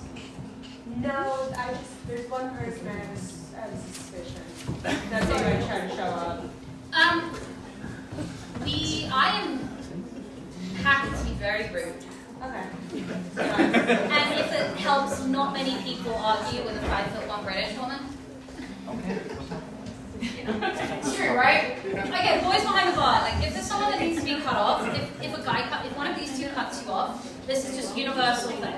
One of these two cuts you off, you're way more likely to argue. I go in and cut you off, you're not arguing. I'm very scary. So yeah, I will be rude. We had, in that one I said where we were very brave, neither of you guys are people that are here actually through the wedding. Do you do Alexis and Sean's wedding? What's that through? Alexis and Sean's wedding. No, ma'am. Okay. I know Rachel photographed it, so she'll be here later. It's fine, they will fully admit to this. He hired a singer, or invited a singer, that was quite famous in their country, and she showed up in a full-length ivory white dress. Hadn't given the couple any heads up, and amongst other things. Yes, I bought her entry until she'd gone to change. She was not allowed in the house until she'd gone to change. She had to change clothes in her car, so I think she knew it was coming. But I'm not worried about it. We'll kick him out. Also, if you are worried about it, don't put your information on a wedding website. I just want to point out to you guys that I understand wedding websites are really great, and I actually really do believe in them. Potentially use them for communicating information to your guests, but the amount of information I can find about you guys when I Google your wedding websites is kind of crazy sometimes. And I was joking with a few people about how hard it is for me now to Facebook stalk people, because everyone locks their thing down, so I can't often find out more about you guys, which, fine, that's really safe for me, but then you put it all on your wedding website. Maybe not giving a ceremony time on the website, maybe having a password that's on the invitation so that the website to get to that information is password protected. If you have family members like that, you're not the first person that's asked me that question. Oh, yeah, okay. We're not the first person that's asked me that question. Restricting their information, and we'll get into family politics in a minute. Elizabeth asked, do you often see a garter toss? I totally skipped over them, so that probably gives the answer to that question. Very, very rarely. We see a bouquet toss. Who's going to toss the bouquet? Yeah, okay, that's about right. We see a bouquet toss maybe, 2 or 3 times a year. We see a garter toss. Are you going to toss a garter? Okay. Anyone here doing the garter toss? Okay. We see a garter toss even less than we see a bouquet toss. And we never see, so traditionally you would toss the bouquet, then get the garter, then actually the person who caught the bouquet and who caught the garter would put the garter on the person who caught the bouquet's leg. I don't know if you guys know that, that is actually the full tradition associated with that particular one. Very few things make me super uncomfortable at a wedding, because doing this job makes me realize there's no right and wrong way to do any of it, if it's the way that you want to do it. I think in this day and age, perhaps encouraging somebody to put a garter on another girl's leg, maybe that they haven't met, that they haven't had any interaction with, possibly not the best thing to do. Garter toss wise, if the groom is going to do a garter toss, he has to be in for it. The biggest thing with a garter toss that makes it wonderful and amazing or not is, does the groom sell it, right? He can't just go in and just be like, elf the bride's leg and that. Is he going to go in? Is he going to make fun? Is he going to have fun? Same with the bouquet toss, it's great. We do it off the front porch sometimes, where the bride stood on the front balcony and all the girls are down below, which is really fun. Same with pulling the garter. If everyone wants to do the garter and they're a little embarrassed about doing it, actually doing it up on the balcony is very cute. It feels a little bit more personal, but you still get those moments. So there's ways around everything depending on who the couple are. Question. Oh, okay. Exits. What proportion of people in here are actually leaving on Saturday night? Or the night after their wedding? Okay, so we got a few people in here. Usually those people do a real exit. Okay, sparklers, bubbles, something like that. We do allow sparklers here. We have a way of doing them. The recommended sparklers you get are in the handbook. They're very long, so it gives us a lot more chance to get those photos for you. Those who are not actually leaving on the night of the wedding, usually the sparkler exit is faked, and we do it much earlier in the night. And that is because if you are here for the night, your guests are going to leave a little earlier sometimes, and you're ready to do the sparkler exit. You have more people.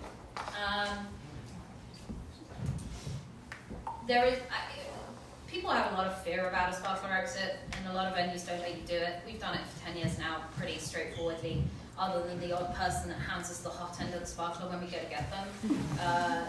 We've not seen a lot of problems with it. But there's other options, and if anyone wants to do something that's not sparklers, do let us know. Oh, confetti and stuff down the aisle, just a real quick one, it'll come up in rules, but doing a confetti toss as you come back up the aisle is really, really lovely. We usually see the rice paper instead of floral. Traditionally, you toss dried flowers, rose petals. The rice paper tends to hang in the air a bit longer, so you get more of that photo opportunity. The rose petals tend to drop fairly quick. All right, any other questions on any of that stuff? No idea what time it is. Sparklers early as well because not everyone's super drunk, so don't get drunk people fired. Yeah. You know, like the way we do sparklers is I tell everyone if they are quite drunk, I'm like, if you can give me 3 minutes of the couple being able to walk up and down here safely, when they're done, you guys can all split off and play with them. Okay? And that's usually, it's a bit like dealing with children. You're like, behave for 2 minutes, and then I'll let you go play. Okay? And usually they can handle that. So on the kids' tables, because we're going to have a number of kids under age of 13. Yeah. Is there anything you not recommend be added to the table? So usually there's some really great wedding coloring book packs that we see come in sometimes, which are really nice addition to the kids' table. You can buy them on Amazon, and they're actually like a little bag, and they come with like a coloring book, like a couple and some crayons and stuff like that. That's a really nice addition for them to be able to not draw on the tablecloths. We keep a lot of bits in the trunk in there that is kid-friendly. We have lots of crayons and big pieces of paper for them.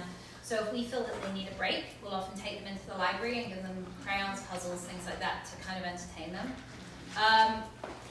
On the whole, kids' tables need to be arranged so that the parents are still sat very close to them. We just did a wedding too that the bride didn't really know how to do a kids' table, and she had 7 kids under the age of like 6 with no adult supervision. Yeah. And that's a no-no. Yeah. Yeah. Just like, you know, my thought was, so I was thinking, what about some plastic, not aprons, but capes, but having markers? I'm like, oh yeah, that'd be great, kid running around and marking. And like, no, that's probably not a good idea. That's what I'm saying. Giving them something that's kind of very much inbuilt for them on the place setting. Like it honestly, like you would go when you go to a restaurant. Yeah, or bubbles. Yeah, bubbles are great. Sidewalk chalk too. Sidewalk chalk, yeah. For the back patio. Yeah, we had. I don't know if anyone here to the week after we had a wedding where we had so many drawings on the back patio with sidewalk chalk. We had a big. I don't know how many kids were at that wedding. A lot of kids were at that wedding, and they had great fun with that. Would we be able to maybe dress the table that they're sitting at in the paper tablecloth? I mean, you can, but they're not going to be at table linens anyway. I'm just saying, they shouldn't. In my experience, drunk guests with red wine are going to be about 5,000 times more destructive than children or dogs, okay? So it's never the kids that start putting stuff in the candles in the middle of the table. That's your drunk guest. Like Tammy as the florist, how many times must you pick up those pillar candles to find? I had a wedding where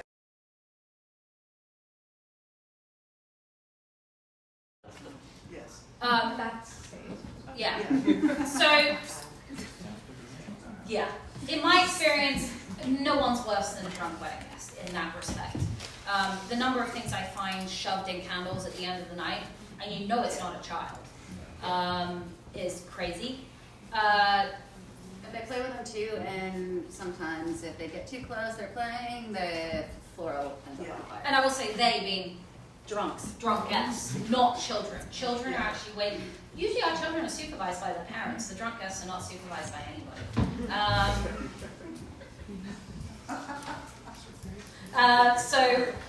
Children, while you are going to hear a lot of differing opinions when the vendors get up here on kids, and if you want to see a big old fight between vendors, ask them about kids.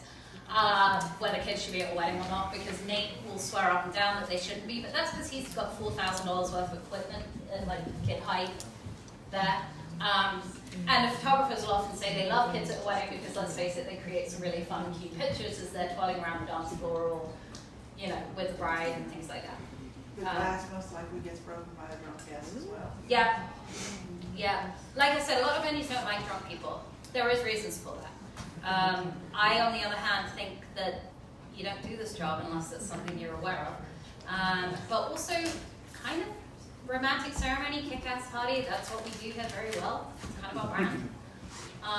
We want everyone to have fun, and we want your wedding to feel like it's on a trajectory upwards, right? Last dances, just on a note, Nate might go through this with you a little bit. One of the other things to remember is if you do extend your wedding, guests still leave, right? So your last dance, if you want to have that like big, like everyone in a big circle, you guys in the middle last dance, not extending a wedding very late gives you much more of that experience. It feels like it climaxes at the last dance and everyone's like, ooh, like this, versus when you go a little bit later, and then things get, like, people wind themselves down naturally as things get later, okay? Any other questions on any of the timeline stuff? Or anything, just because I know that this stuff jogs around in memories and thoughts. All right, cool.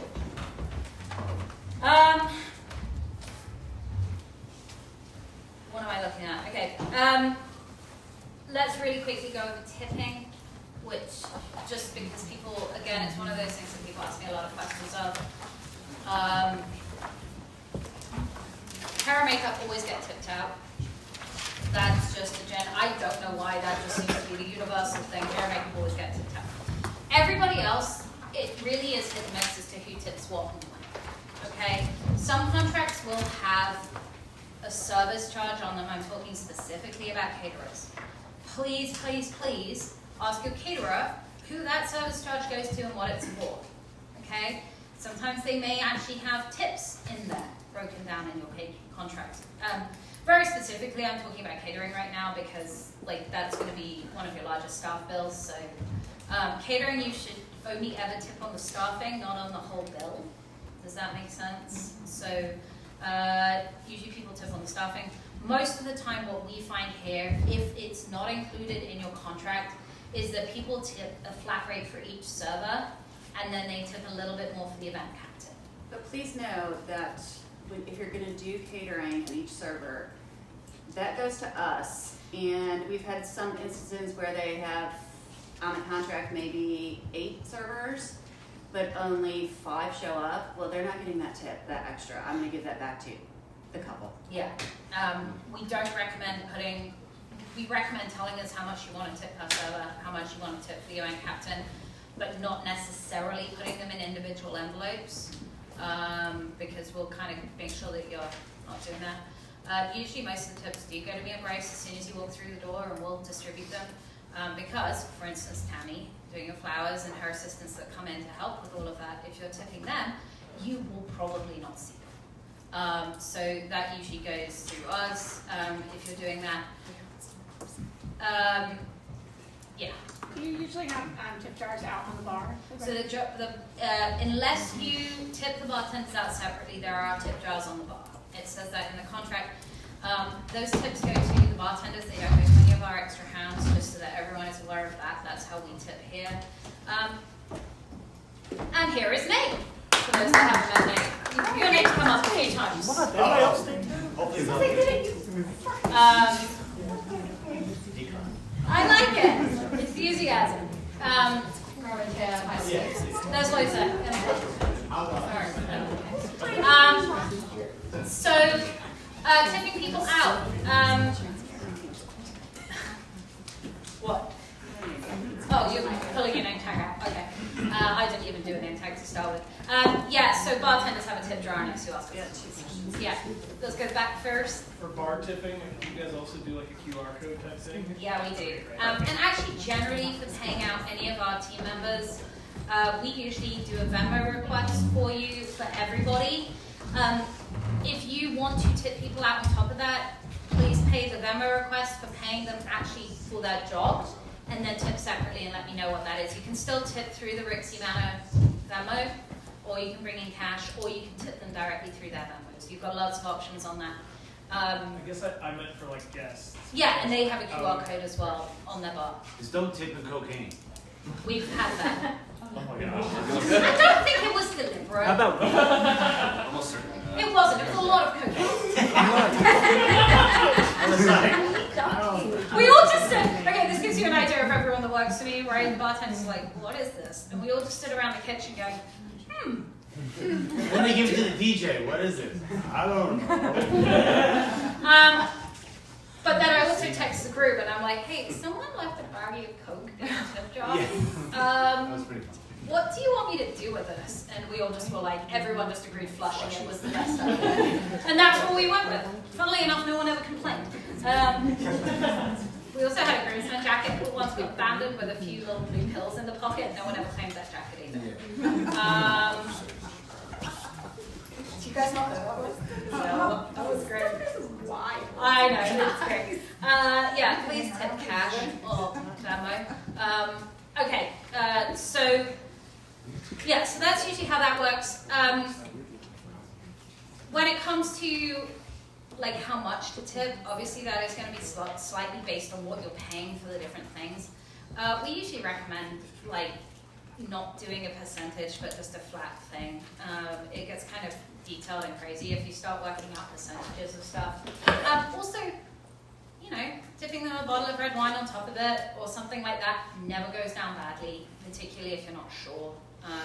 And I'm going to say this for everyone here, but everyone here owns their own business. Reviews. Oh, crucial. So much more important for us than you tipping. Okay? Like, I mean this for real. Like, if someone owns their own business, like, you technically don't have to tip the person that owns their own business, by the way. That is like part of the thing. You don't tip the person. They should be charging enough that they're not relying on tips. The people who are going to be more relying on tips are the people that are earning an hourly wage working for those people. What we want more than anything is reviews and that kind of stuff. It really is so much more valuable to us than anything else you could give us. And also from a very personal perspective, I don't know about you guys, but I go back through the reviews at this time of year when I'm exhausted and burnt out and I've just got to the end of wedding season. Like, it really actually helps to go back through the reviews and be like, oh my god, this is why we do it, because we make people this happy. Which is a really cheesy way of looking at it. But it's the same with the thank you cards that are on the fridge. Like, it really does mean a lot to your vendors, to the people that are working for you. We're really, like, certainly the people that I recommend, none of us are doing this, like, because we just want money. And, like, that's not why we're doing this. We are doing this because, like, we've got addicted to helping people on like the biggest day of their life, achieve something and go home with memories. And like it's for me one of those things that very much I assume that in 50 years time, none of you guys will remember my name, right? Like that is what I assume will happen, and that's great, fine. But I do know 100% you will remember that day, okay? And those photos will be the photos that you showed to, if you're having kids or grandkids then, or your nieces, nephews, your whoever it might be. The memory of your last dance with everyone in a big circle around you, or your bouquet smelling, like, by the way, don't underestimate how much scent is well, I mean, I think it's fairly well known that scent is a memory jogger. So like having scented flowers is like in your bouquet can really like bring you back to that moment quite often. And like, obviously your pictures, if you don't like how you look. Every single one of your vendors up here is playing a part in the picture that you will have 50 years from now. And none of us underestimate that at all. And full transparency, going back to tipping and reviews. Tipping for a business owner, it's never expected. It's always appreciated, but it's never expected. Don't feel like if it's not in the budget, it's not in the budget. It's totally cool. Going back to the review, a review is free, but if you do it on Google, it also helps with our SEO. Yeah. I'm a small DJ company. I have the second most rated DJ business in the DMV area. all offer, because I hound you. Right? If you hire me as your DJ, I'm going to send you 3 emails. I'll be like, please, please. I, on the other hand, forget consistently to ask people to review. Yeah. No, it helps. Never ask. Okay. It's free. B, it helps us. Yeah. The kind words, like she said, it's an energizer. It really is. It actually keeps you going because there are those weddings where you get to the end of them and you think, my God, why am I doing this? Nobody here. Well, no, and not usually because of our couples. Just Carlos, right? Carlos downfield in the thing, and you get to the end of it and you think, my God, is this worth it? Because like, when your evening is worrying about the liability of some drunk person drowning in your creek, like no amount of money is worth that feeling, let me tell you. But then to be like, go home and read those reviews and all the rest of it, like it makes it worth it. So like, don't underestimate how much you guys make us happy by saying nice things. I personally love the thank you cards. Like when I get home and read it, like I've kept I have 10 years of cards. Yeah. Every single one of them. Just to point out that everyone sat at this table, Gazelle, Tank, and Nate, have all worked here now for 10 years. They have been here since our some of our second, third weddings. Very first wedding. But like, they have been here for 10 years. We are not a team that, like I'm not kind of, like, 10 years? Yeah, 10 years. This is our 10th boot camp, which means I should like it by now, but I still hate it. Because I just, yeah, I enjoy it once I'm going. Nate's the only one that really likes it. I promise you. Okay, so that's tipping. Yeah. For reviews, is there like a priority of platforms? The Not Wedding Wire, Zola, Google. I personally don't have any interest in you reviewing me on Facebook, but like I don't know how anyone else feels about that now. When I send links, Facebook is like the bottom. Like if you don't get to it, you don't get to it. Yeah. And it's simple to do. Say if you do the Not or the wedding, and if you don't know, they're the same exact company. Yeah, same business. You can just copy paste even on all. Like if you write one, instead of hand jamming the whole thing, just copy paste it to every platform. Yeah. But yeah, I would say Google, Not, the Wedding Wire, Zola. Those are the top. From the perspective of what we do here, the Not on Wedding Wire is reviews that come from couples, or parents. I love it when our parents review us because I think that they're so actively involved in stuff that them being able to read other parents' like experiences is really important. So I like it when our parents review us. I like it when Maids of Honor and everyone reviews. I will say from the perspective of particularly the DJ, like you get reviewed a lot by people that are not just those people. Yeah. And pictures too. Yeah. Add pictures too. You can do that on most platforms. That helps. It's always important to remember when you're reading reviews. Part of this comes back to the we'll take a bullet for you. There is no one that takes more bullets for you than your DJ, just as a heads up. Because if you've given him that list of do play, don't play, if we hear it, like they're gonna.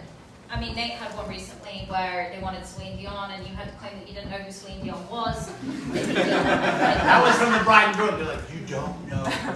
Bride and groom was like, no Celine Dion, nothing. It was a whole thing. And I was like, Celine guy. Which makes for a very happy bride and groom. It does not make for a happy wedding guest when they can't hear the song that for whatever reason they desperately want to play, and for whatever other reason the bride and groom desperately don't want to hear. Just smile and take it. Yeah.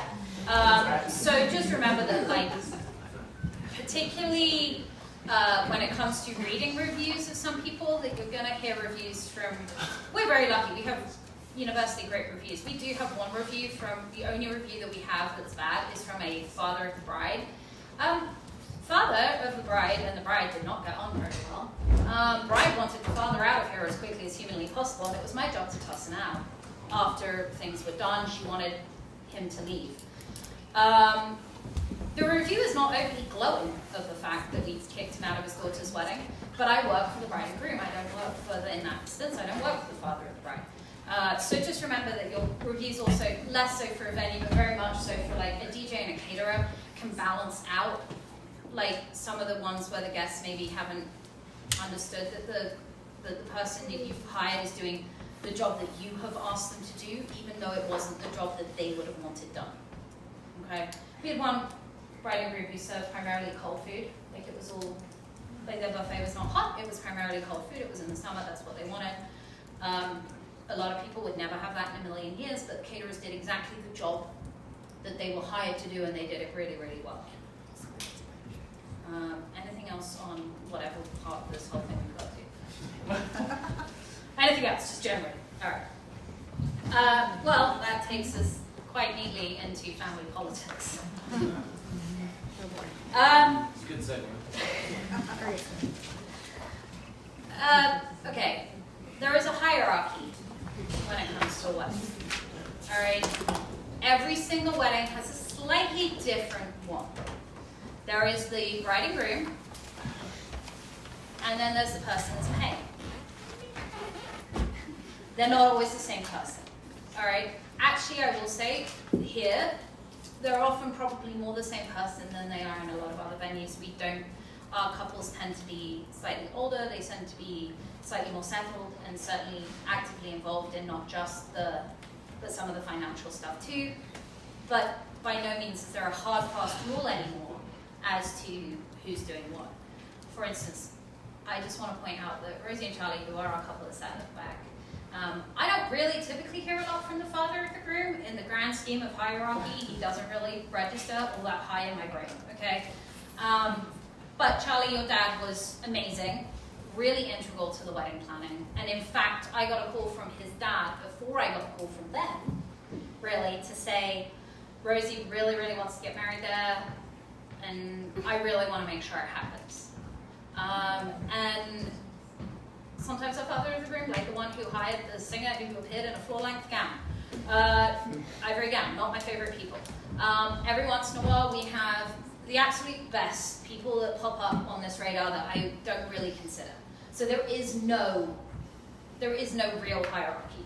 Traditionally, it's going to be our parents to the bride, then probably our couple, then probably our parents to the groom. Okay? Traditionally, obviously, the parents of the bride footing the bill for most of what happens on the wedding day. The parents of the groom typically footing the bill for what happens on the rehearsal dinner. I say typically because I cannot tell you the last time I saw that traditionally work out in that way, okay? As much as anything, if you're here for the weekend, usually it's weird if you split. A lot of people will just buy the alcohol to go through the whole weekend versus splitting it between who's doing rehearsal dinner and who's doing wedding night. And because couples are often contributing themselves and a whole load of things. So let me preface all of that by now saying, here, the bride and groom call the shots. Okay? If the bride and groom decide that they are giving up some of that level of control to their parents, then we absolutely take that into consideration, and we will definitely respect their wishes in that respect. And I say that because we have got Lisa sitting over here, who her daughter is currently in Japan, and you know, she's doing pretty much all the wedding planning because she's doing things like saving the world. I'm paying a bill right now. But you know what I mean? That is fine. That is great. Like if our bride has given me the indication, sometimes it happens on our first phone call, sometimes it happens in our first meeting, sometimes it happens because halfway through she's like, I'm out. Anyone who has sat down with me before knows that I will say this over and over again. Life still happens when you're planning a wedding. It does not stop. Where you are today is not going to be the same place that you are when you get married, and that is financially, personally, physically. Okay? Your parents, your grandparents, all of that. Life does not stop. These things are an ever-evolving thing. Who is running the show at various points is always evolving. But just know from my perspective, my bride and groom call the shots. If they choose to give up that control, I will respect that they are in charge. And they can always choose to take it back. Okay? Traditionally, things have changed a lot. I mean, firstly, budgets are a lot bigger than they will be when most of your parents got married. Also, traditionally, we had parents of the bride, parents of the groom. Now we very regularly do not have that. Sometimes we may not have one of our parents around anymore. Sometimes there may be a huge portion of step family. Recently, we did just have a wedding where both parents had split, both parents had got remarried. like parents have been with venue partners for a very long time. We had 8 parents. Like it wasn't like we had mom and her new husband. We had like 8 parents, okay? And that's great. Like I loved it. It was like everyone played nice. It was wonderful. Like that's the dream scenario in that respect. How about the rekindle of the split parents after 22 years? Yeah, we did have parents who had a really bad divorce, like really bad divorce, but they got back together about 2 years before, about a year before their kid's wedding, and hadn't told anyone. Because they made such a big thing when they got divorced. So we had to figure out a way to have family photos with 2 people who were now back together, pretending that they still hated each other. Because they didn't want the story of their kid's wedding to now be that they got back together. Take away from them. Yeah, taking away, and you know, yeah, so the more information we have, this goes from top to bottom of what happens in your wedding. The more information we have, the better job we can do for you. I am talking about everything from contracts, but I am also talking about like Aunt Susie and Uncle Mike had a falling out 30 years ago because they sit on 2 very different sides of the political spectrum, and we need to make sure that at any point they are not talking. Okay? Like if we have that knowledge, we're looking for it, right? We're always watching that. I will also say that a lot of the time our parents of the groom and our mother of the groom and our mother of the bride really don't know each other very well. And typically, okay, just out of interest, how many mothers of the groom are in here? Okay, cool. That's a really great sign, okay? Typically our mothers of the groom get left out the most, all right? It's not personal usually. It's that the bride tells her fiancé about 75% of the things that are happening. He remembers about 50% of what she's told him. He tells his mother about 10% of that, okay? There is no clear role in a wedding for the mother of the groom, all right? If you think about it, if you're talking about parents, like there are roles for a lot, certainly on the bride side of things. The father of the bride has his things that he does. The mother of the bride is usually up there when she's getting ready and she's helping put on the dress and the veil. The mother of the groom, they have a kid that's getting married too, okay? So it's nice to be able to find them roles and include them. And I am not saying that this is on our brides. Guys, tell your mother what's happening, okay? I promise you, because she'll be asking, her friends are asking her questions, right? Your mother is not going into work and being like, my son just got engaged. Her friends are going to ask, when are they getting married? Where are they getting married? Oh, are they doing this? Oh, are they doing that? She wants to be able to talk about it too. She wants to have that excitement her friends want to hear. And she doesn't want to feel embarrassed because she doesn't know that information. When that is what happens is typically when we find that our mothers of the groom start throwing their weight around a little bit, all right? We typically find that they start saying stuff is going to be happening, and then it's up to you guys to make it happen, all right? The more they're included, the less you have to do that. Like, there's no reason to not include them, hopefully. Sometimes there's a reason to not include them. But that goes for any member of your wedding. Okay, which brings me to, you are not obliged to have anyone at your wedding. I'm sorry. Like, you are not. There is not one person at your wedding that you have to have there if you do not want them. All right? Yeah, you can leave. She's gorgeous. I'm Really? sure Really? Stand for like 5 minutes, sign the document. No. I forgot duct tape today. Yeah. It's fine. Wait till we get some more beer in him later. Yeah. Guys, you do not. In 350 weddings, couples regret who they do invite. They do not regret who they don't invite. Okay? I know that there is a lot of pressure that comes to invite people.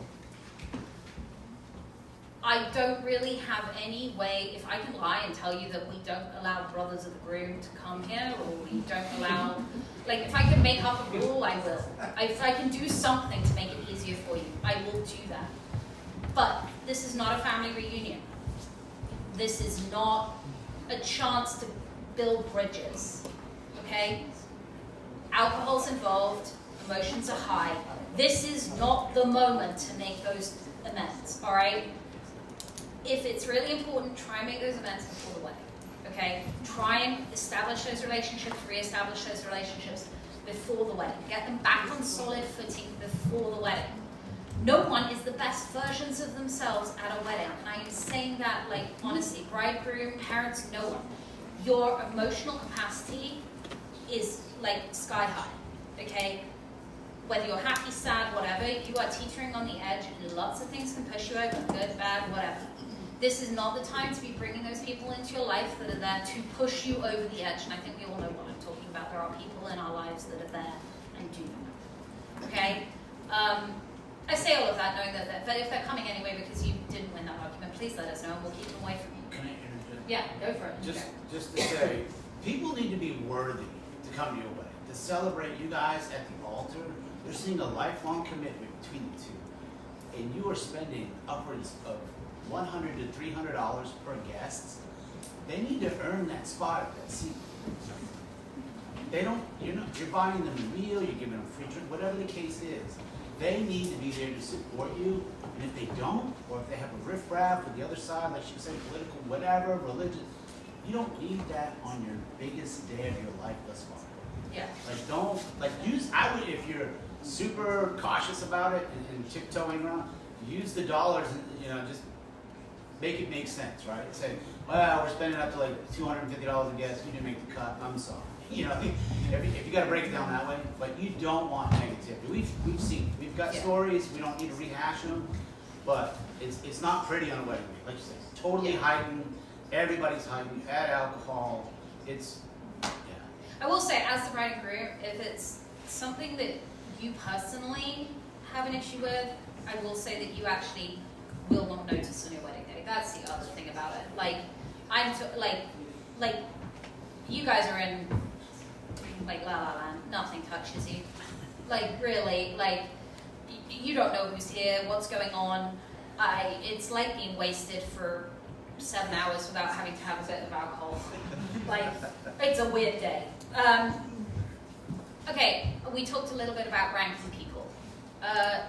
There's several places that you keep ranking people. One is who's walking down the aisle and who's escorting people down the aisle. On the Google Sheets, we have got a tab for that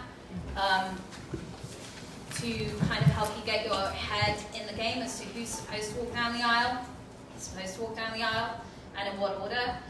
Just really quickly, please make sure everyone has an escort, okay? Like, particularly moms of the bride, if your dad is walking down the aisle, she needs someone to walk her down the aisle. That often gets forgotten. She needs someone to walk her down the aisle if she would like. By all means, walk yourself down the aisle. Again, you don't have to have who walks you as the bride down the aisle does not have to be who it would be tradition, okay? For some people, we don't have those people in our lives. Other people just don't want them to have them walk you down the aisle. Other people want stepdads, or, I'm sure everyone's seen that video where the stepdad walked her halfway down and then the dad walked her the rest of the way. There's really nice moments like that, but yeah. I was raised by my father and stepfather. I was divorced before. They both walked me down there. Exactly. It's beautiful. It's a time to be able to acknowledge people.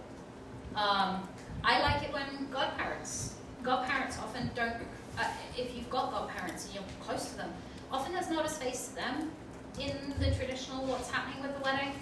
But actually, photos with your godparents are lovely and worth scheduling, just like you two, versus kind of them being in that lineup. It can be very nice if you're close with your godparents. Grandparents. It's amazing how few photos we see of just the bride or just the groom with their grandfather or the grandmother or something like that. Those are also really lovely photos. But walking down the aisle, it is a prestigious thing. He gets to walk down the aisle. It's very telling. Please put some thought into it. Please don't change your mind on Friday when I do your walkthrough.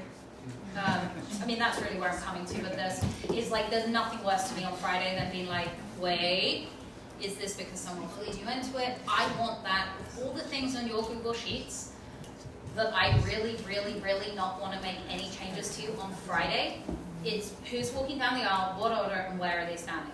Because I'm going to come into it with a place of authority and say, this is what is happening, and I sometimes get pushback on it, and I want to be able to say, nope, this has been locked in, we don't change, okay? Sorry, would you suggest that there's an uneven number of groomsmen versus bridesmaids?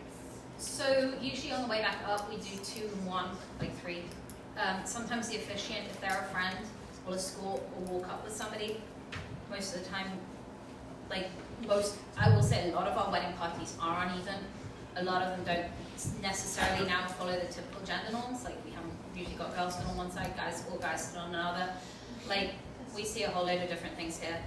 Usually just pairing off is the way to do it. And then at the very end, whoever walks up, if there's 3 people left, they walk up as a trio. And if you're talking about walking in too, I've seen it to where groomsmen and bridesmaids, whatever the sides are, walk down the sides. Yeah. Especially if you have a runner. Some people do runners, some people don't. But we don't want anybody walking down. So they can Please walk don't down the do side and runner. just all kind of as a crew, just a little bit staggered for photos, and then they reserve the Yeah. aisle for you. Yeah. Please don't do a runner. Yeah. Guys, I just really quickly, we did one just last week, 3 weeks ago. It's the first time we've done one in ages, and it reaffirmed my please don't do a runner. What's a runner? A runner is where you run like a piece of carpet down the aisle for the bride to walk down. Use floral. Use flowers, real petals, carpet of roses, something like that to walk down. Line the aisle with rose petals. A runner, the moment anybody steps on it, looks like an unmade bed. Okay? And it's usually muddy footprints. Yeah, muddy footprint. It's for the 30 seconds it's down. We usually put it down after bridesmaids and groomsmen have walked down, before flower girls, so they can scatter the petals on the runner that the bride's about to walk down. We usually put it down there. So there's also a weird pause there when we put it down. But It's better used for a church. yeah, church. If we're in here, great. If that's what you want to do. But outside, the moment anyone steps on it, the moment there's a breeze, it picks up, it rolls up, it looks messy, it looks like an unmade bed, and actually, yeah. Traditionally, those are used for like hotel ballroom weddings because they didn't want the ugly hotel pattern in your photos when you walk down the aisle, because they got this great one back. So they would do runners. It's really not a thing anymore. No, flowers, floral. Yeah. But to go back to what we were saying earlier about even and uneven, it depends. If you're having them walk in singular, most of the time in the ceremony, they're walking in singular. They're not paired up. They're paired up on the way out, but not in. So you don't have to worry about that. But like you said, you could triple up, 2 on one side, 1 in the middle, arm in arm, and that's how you get through the uneven. Yeah. Because of the group photo, is anyone here planning on not doing the big group photo after your ceremony? Yeah, okay, we do it pretty much every week. Because of that, I actually let the bridesmaids and groomsmen go off, and then I'll take the place of where your officiant is and actually direct people in that moment for the big group photo. On the walkthrough the night before the wedding, we will have put bridesmaids, groomsmen, you guys, parents, everyone that's there on the walkthrough, we'll have put them in their place for where they're going for the group photo, and then we tell the guests to fill in blanks. So our exits aren't always quite as traditional as some of the other ones, because you guys are going into a certain place for that photo. If you get a DJ that hasn't DJed here before too, make sure they know on their timeline to cut them, because they'll just play a recessional song and start setting up cocktail and walk away. Well, she's got words to say about how to direct everybody, but they need to fade that because you don't want her screaming at the top of her lungs. So it needs to come down. She'll say the announcement, and then we'll get everyone moved into what it's supposed to be. It's supposed to be smooth. Introductions is the same thing. Like if you're introducing people, if your parents, I hate when we have so many parents there. If your parents are really good fun, get them in the introductions. If they're not, do it from the table. If they're going to walk in and come in and be like, yay, we're here for a party, it's great. Wonderful. Have them in your introduction lineup. If they're grumpy and like we don't like the center of attention, just do it at the table, and I'll have them. Wave. We'll announce it at the table and either way. Okay. Usually it's dads. Dads are like, I don't know, what am I doing? Why do I have to do this? And it's like, just do it. And seating charts. We briefly touched on seating charts. Family politics and seating charts. Again, we are more than happy to help you with that. We typically find that we typically find that kids undersell how bad their parents are. If you tell me your mom's a little crazy or can get a little drunk, I know what that means. Or if your dad can be a little controlling, I know what that's going to mean. They usually undersell their parents because they love them, and I appreciate that. When it comes to seating people at tables, I actually usually find that those 6-foot tables with 10 or 12 people at them is enough space to not force people to have to talk. So you don't usually have to manage your table layouts quite so. We'll sometimes find that brides and grooms will want like father of the bride or father of the groom sat over there, or mother of the groom or mother of the bride sat over there because of that, because they don't want them anywhere near each other. Typically, they're usually better in that circumstance than you would think. Everyone does tend to like step up their game and behave. What they're going to be more upset about is if you shove one of your parents in the corner somewhere, because you don't want them near the other parent. So do remember that ranking system. It's also probably important to tell your parents that you have put thought into the seating chart and who sits where and why they're put places. Because I have had, in more than one occasion, parents come in and start messing with the seating chart and messing with the table layout after we have done it. And they think there's nothing wrong with, they want their cousin's table close to them, so they'll pick up number 4 and swap it with number 6. Forgetting that we have set 9 places at one and 10 places at the other, because that's how many people are sat at the table, and suddenly the table seating's run. And remember too, your catering, usually, especially for plated, they have the table layouts and they have the meals. And usually the card on the table is the meal. So they don't want to deliver somebody a vegan dish or needed the vegan dish. No, well, vegan was at table 4, but they moved into table 6. Oh no. Yeah. There's no more vegan dish. So it is worth reminding your parents that you put some real serious thought into what the table layout is and how people are sat, and that moving it at the last minute is not helpful. And if you're thinking, very few times, if at all here, don't do an open seat chart. Just don't. It seems like you're like, oh, I don't need to deal with that headache. It's cool. They'll figure it out. Don't. It takes forever to seat. There's somebody with a stroller. Too many people at this table. We need more chairs. Yeah. No one's at that table. It's double at this table. I've seen it at other venues, and it's just take the time. It doesn't have to be, it's not impossible math, but math it all out, make it work, make the dynamics work. It's easier on y'all. It's easy because then we don't have to be like, hey, crazy Aunt Lucy from Ohio said she doesn't know what to sit at this table. You're like, I made the chart. She says done. All right, how to deal with some of this stuff. I've told you what you can expect. Is there ways around it? Communication, not to sound like everyone's helpful therapist. Communication is key. Keep telling people stuff, keep including people stuff, keep telling them why you're doing it. It really makes a difference. Having a list of jobs that you just don't care about that much is also really important, okay?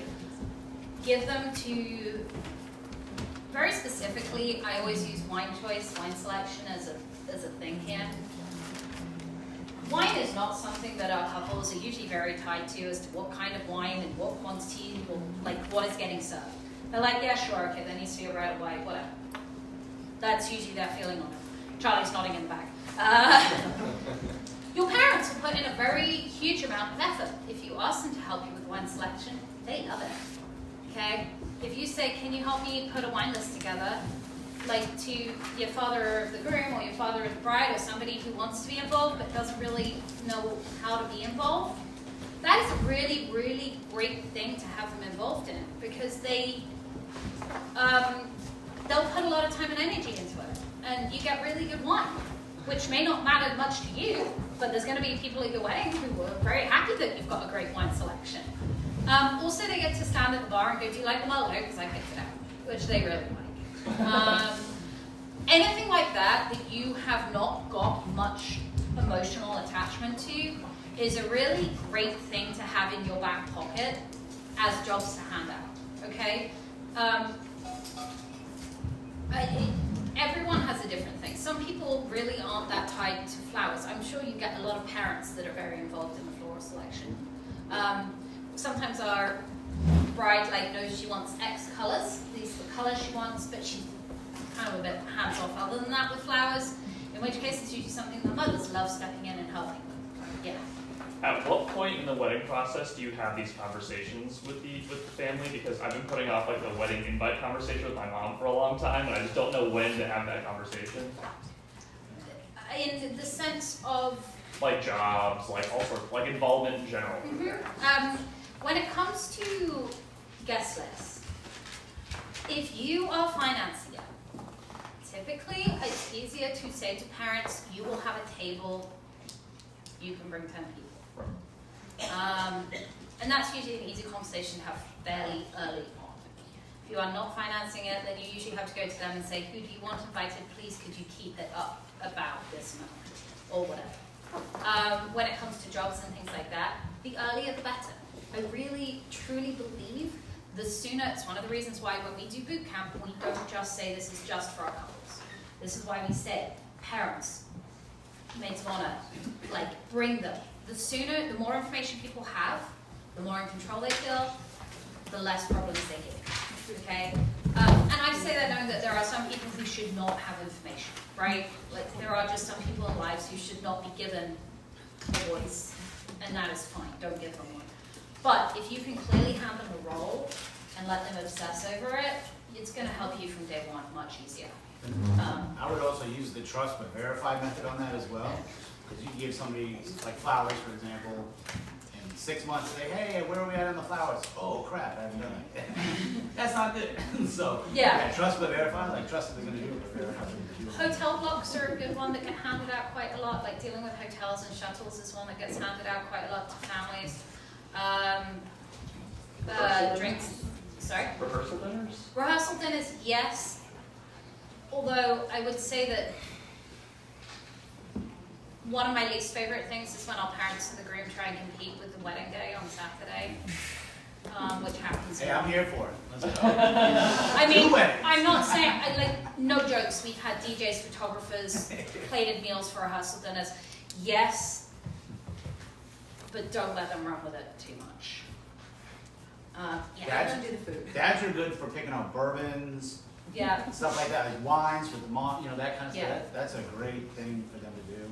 You get involved, like your liquor and all that Groomsmen's gifts, like sometimes you want to be involved in that, sometimes you don't. And a lot of times, I've seen some flexes where somebody showed up with like a huge case of Buffalo Trace, which is, not easy to find. But going back to when we had that conversation, they told the dad a year ahead, and he was buying allocated stuff and just, squatting, just kind of keeping it in an old dusty closet. But it took him a year to do it. But he wouldn't have been able to do that if it was given him 6 months. Kind of separate, but for the rehearsal dinner. Yeah. Is it okay, like typically, to maybe do something a little more low key? Like for instance, we have the kitchen in there. Like, can we use it? Can we do a potluck style dinner? And that's like what I'm getting at is that I prefer that. It's the night you're supposed to be relaxing, okay? If you're doing that, we do really recommend bringing in Grace as an extra set of hands, because while doing something more low key is lovely, even if there's not many of you here, there's still people that put out trash and switch out, and make sure that there's toilet roll and make sure the food comes out hot, and that, having someone, usually Grace, on side to just make sure that those little bits get done can mean you can relax as well as have a relaxing rehearsal. But yes, absolutely, please. Those are really nice ways to celebrate. You're not supposed to be on the clock on Friday night. You're supposed to be able to really actually bond with the people. And I'll go even further and say, make it a meal that everyone's going to enjoy. That's a good, like you said, a good DIY meal. Want to just bring a dish from your culture and then Yeah. See, that would be that's like wedding day. It's steak, chicken, fish, like the typical. That is the time to express. Kind of bouncing off the rehearsal dinner because my mom sent me a giant list of questions to ask. She is gun ho on doing not something relaxing because that's just her form. That's fine. DJ. I mean, honestly, she probably would. Yeah, we've all been. My mom will. We've been there. We know how those ones go. So she asked, do we have it on the rooftop? Do we do it in the ballroom? Do we do it in the dining room? How many people? She didn't even give me a number. Where it can be is very much dependent on how many people people and how many staff she wants to bring in to help move stuff. Okay. Maybe 20 to 25 people. Gumpo usually needs more than that. Gumpo usually needs more than that. So a whole wedding party. Well, usually Plus it's wedding ones. party, really close, like Yeah. uncles and Yeah. that kind of stuff. But we have some rehearsal dinners where it's like everybody has an open invite. We have a lot of open rehearsal dinners where that's the thing. Yeah, I have 13 cousins on one side. Yeah. Yeah. This is what I mean. Like we see rehearsal dinners that are literally Papa John's pizza got delivered and they sat around the fire pit and made s'mores, all the way to like I said, 3-course meal with fire, like with photographer and DJ. Like there is, and we see numbers from 15, 20 people all the way up to 200 people for a rehearsal dinner. There is like every culture, person, couple has a different way of doing the rehearsal dinner. It's actually there's way more difference that we see on Friday night than we would ever see on a wedding day. Wedding days follow more of a formula than we'd ever see on a Friday night. Just going back to the jobs to give people, anyone here ever seen a Pennsylvania cookie bar? Pennsylvania what? Cookie bar? Yeah. All right. Yins ever see a Pennsylvania cookie? Okay. Okay, just to give everybody a thing, it's something we've seen quite a few times here. I love it as a tradition, even if you have got no ties to it, all right? The idea is that it's everybody who you can ask people to bring X number of their favorite homemade cookie recipes, okay? So your grandmother might bring like her favorite thumbnail snickerdoodles or whatever she makes, and your aunt may bring this, and they bring kind of like up to 100 cookies of whatever type. That's 100 cookies each person asks. Yes, you know, and some It's people, like 1,200 cookies. we've had 1,500, 2,000 cookies here before. Yeah. Now, it also usually comes with a recipe card. Traditionally, the idea is that it's a way of handing down your family's or gathering your family's favorite cookie recipes and baking recipes. So usually they bring a recipe card. It's not a tradition that we see, like, it's linked to a particular place and a particular culture, but we do see it outside of that. It's one I really recommend because actually everyone gets to be involved, and you can put one person in charge of it, usually a mother or an aunt, and they figure out who's bringing cookies. We make sure that we've got all the platters, we can put them all out. You bring in little to-go boxes and people take them home as wedding favors as well. And everybody loves it because every aunt and uncle and whoever's made the cookie is like, did you try it? Did you try this cookie? Because I made it. Which one did you think was better? And it becomes this whole competitive thing. It's quite good fun. It is a nice thing to do, whether it's culturally something that you've seen or not. It's a good way to save money on dessert. Yeah, it gives everyone a dessert, it gives everyone a favor, it gets people involved. As a wedding thing goes, it's not one to be underestimated, okay? If anyone wants more information, they can ask me. Yeah? I know some of my family members, you tell them 5 o'clock, they show up at 5:30. During the time of the reception, to stop people from, or ceremony, stop people from coming down the long Yeah, driveway. that's me. You're standing out there blocking it. Yeah, so it is always worth telling your guests that they will not be allowed to see the ceremony if they arrive late. It's also, just as a heads up, this became a thing a few years ago, I don't know why. Please don't tell your guests to arrive earlier than they need to either. I know people are like, okay, well I'm going to tell them to get there an hour early because they're always late. But then they show up an hour earlier than they were told that they had to be here. And it's stressful for you guys to have all your guests wandering around while we're trying to get photos done and things like that. Giving your guests an arrival window tends to be a really good way of doing it. Please arrive between 3:30 and 4. Yeah. Yeah, oh yeah, and we also do try and keep guests, if the weather allows us to, we don't let guests in the house before the ceremony. They can come through to the bathrooms up here, but one of the major reasons for that is it's usually a tense moment in the house, and I will remind you all, like at the rehearsal dinner, you're actually doing something that's really super real, saying vows, committing to being with someone for the rest of your life. It's not something to be taken lightly. It is something that the wedding morning is really good fun, getting ready, guys are doing whatever, playing cornhole, like there should be, in my opinion, a minute before the ceremony where everyone has a chance to reflect, regroup, have a second where they're like, this is why we're doing this is what we're doing, and it is important. And that becomes much harder if you've got 50, 100 people wandering through the house. Particularly for the bride, who is usually upstairs at that point. It's very noisy downstairs when everyone's in there. It's hard to kind of regroup. It is nice to be able to keep everyone out of the house right before the wedding, to be like, this is your time to group as a family. Sometimes people say a prayer, sometimes people do a shot, I don't know. Whatever you need to do, but it's the time that you can take a minute with the people that, like, your VIP people, and just have a minute to regroup before you walk down the aisle, before you do that stuff. Any other questions on that stuff? Can I, are we still on family dynamics? Yeah. So family dynamics, obviously you want to tell, you know, Isadora and Grace and all that, but whoever you get for your entertainment, also let them know, like, typically it's an understood rule in our profession that we don't just give out the mic, right? Like, oh, we went through this. No. But bands kind of don't follow the same thing as DJs do, and they'll be like, oh, Uncle Harry wants to say something. No, not unless you told us. Like, you got to make sure and mention dynamics like that too to your DJ or your band. Like, hey, someone might try to come up. We don't want anyone on the mic.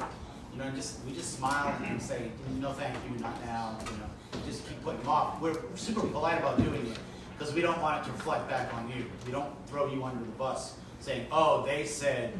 Specifically you, not yeah. So yeah, just let your entertainment know that family dynamic. If there's a weird one, that could be, yeah. Okay, I'm gonna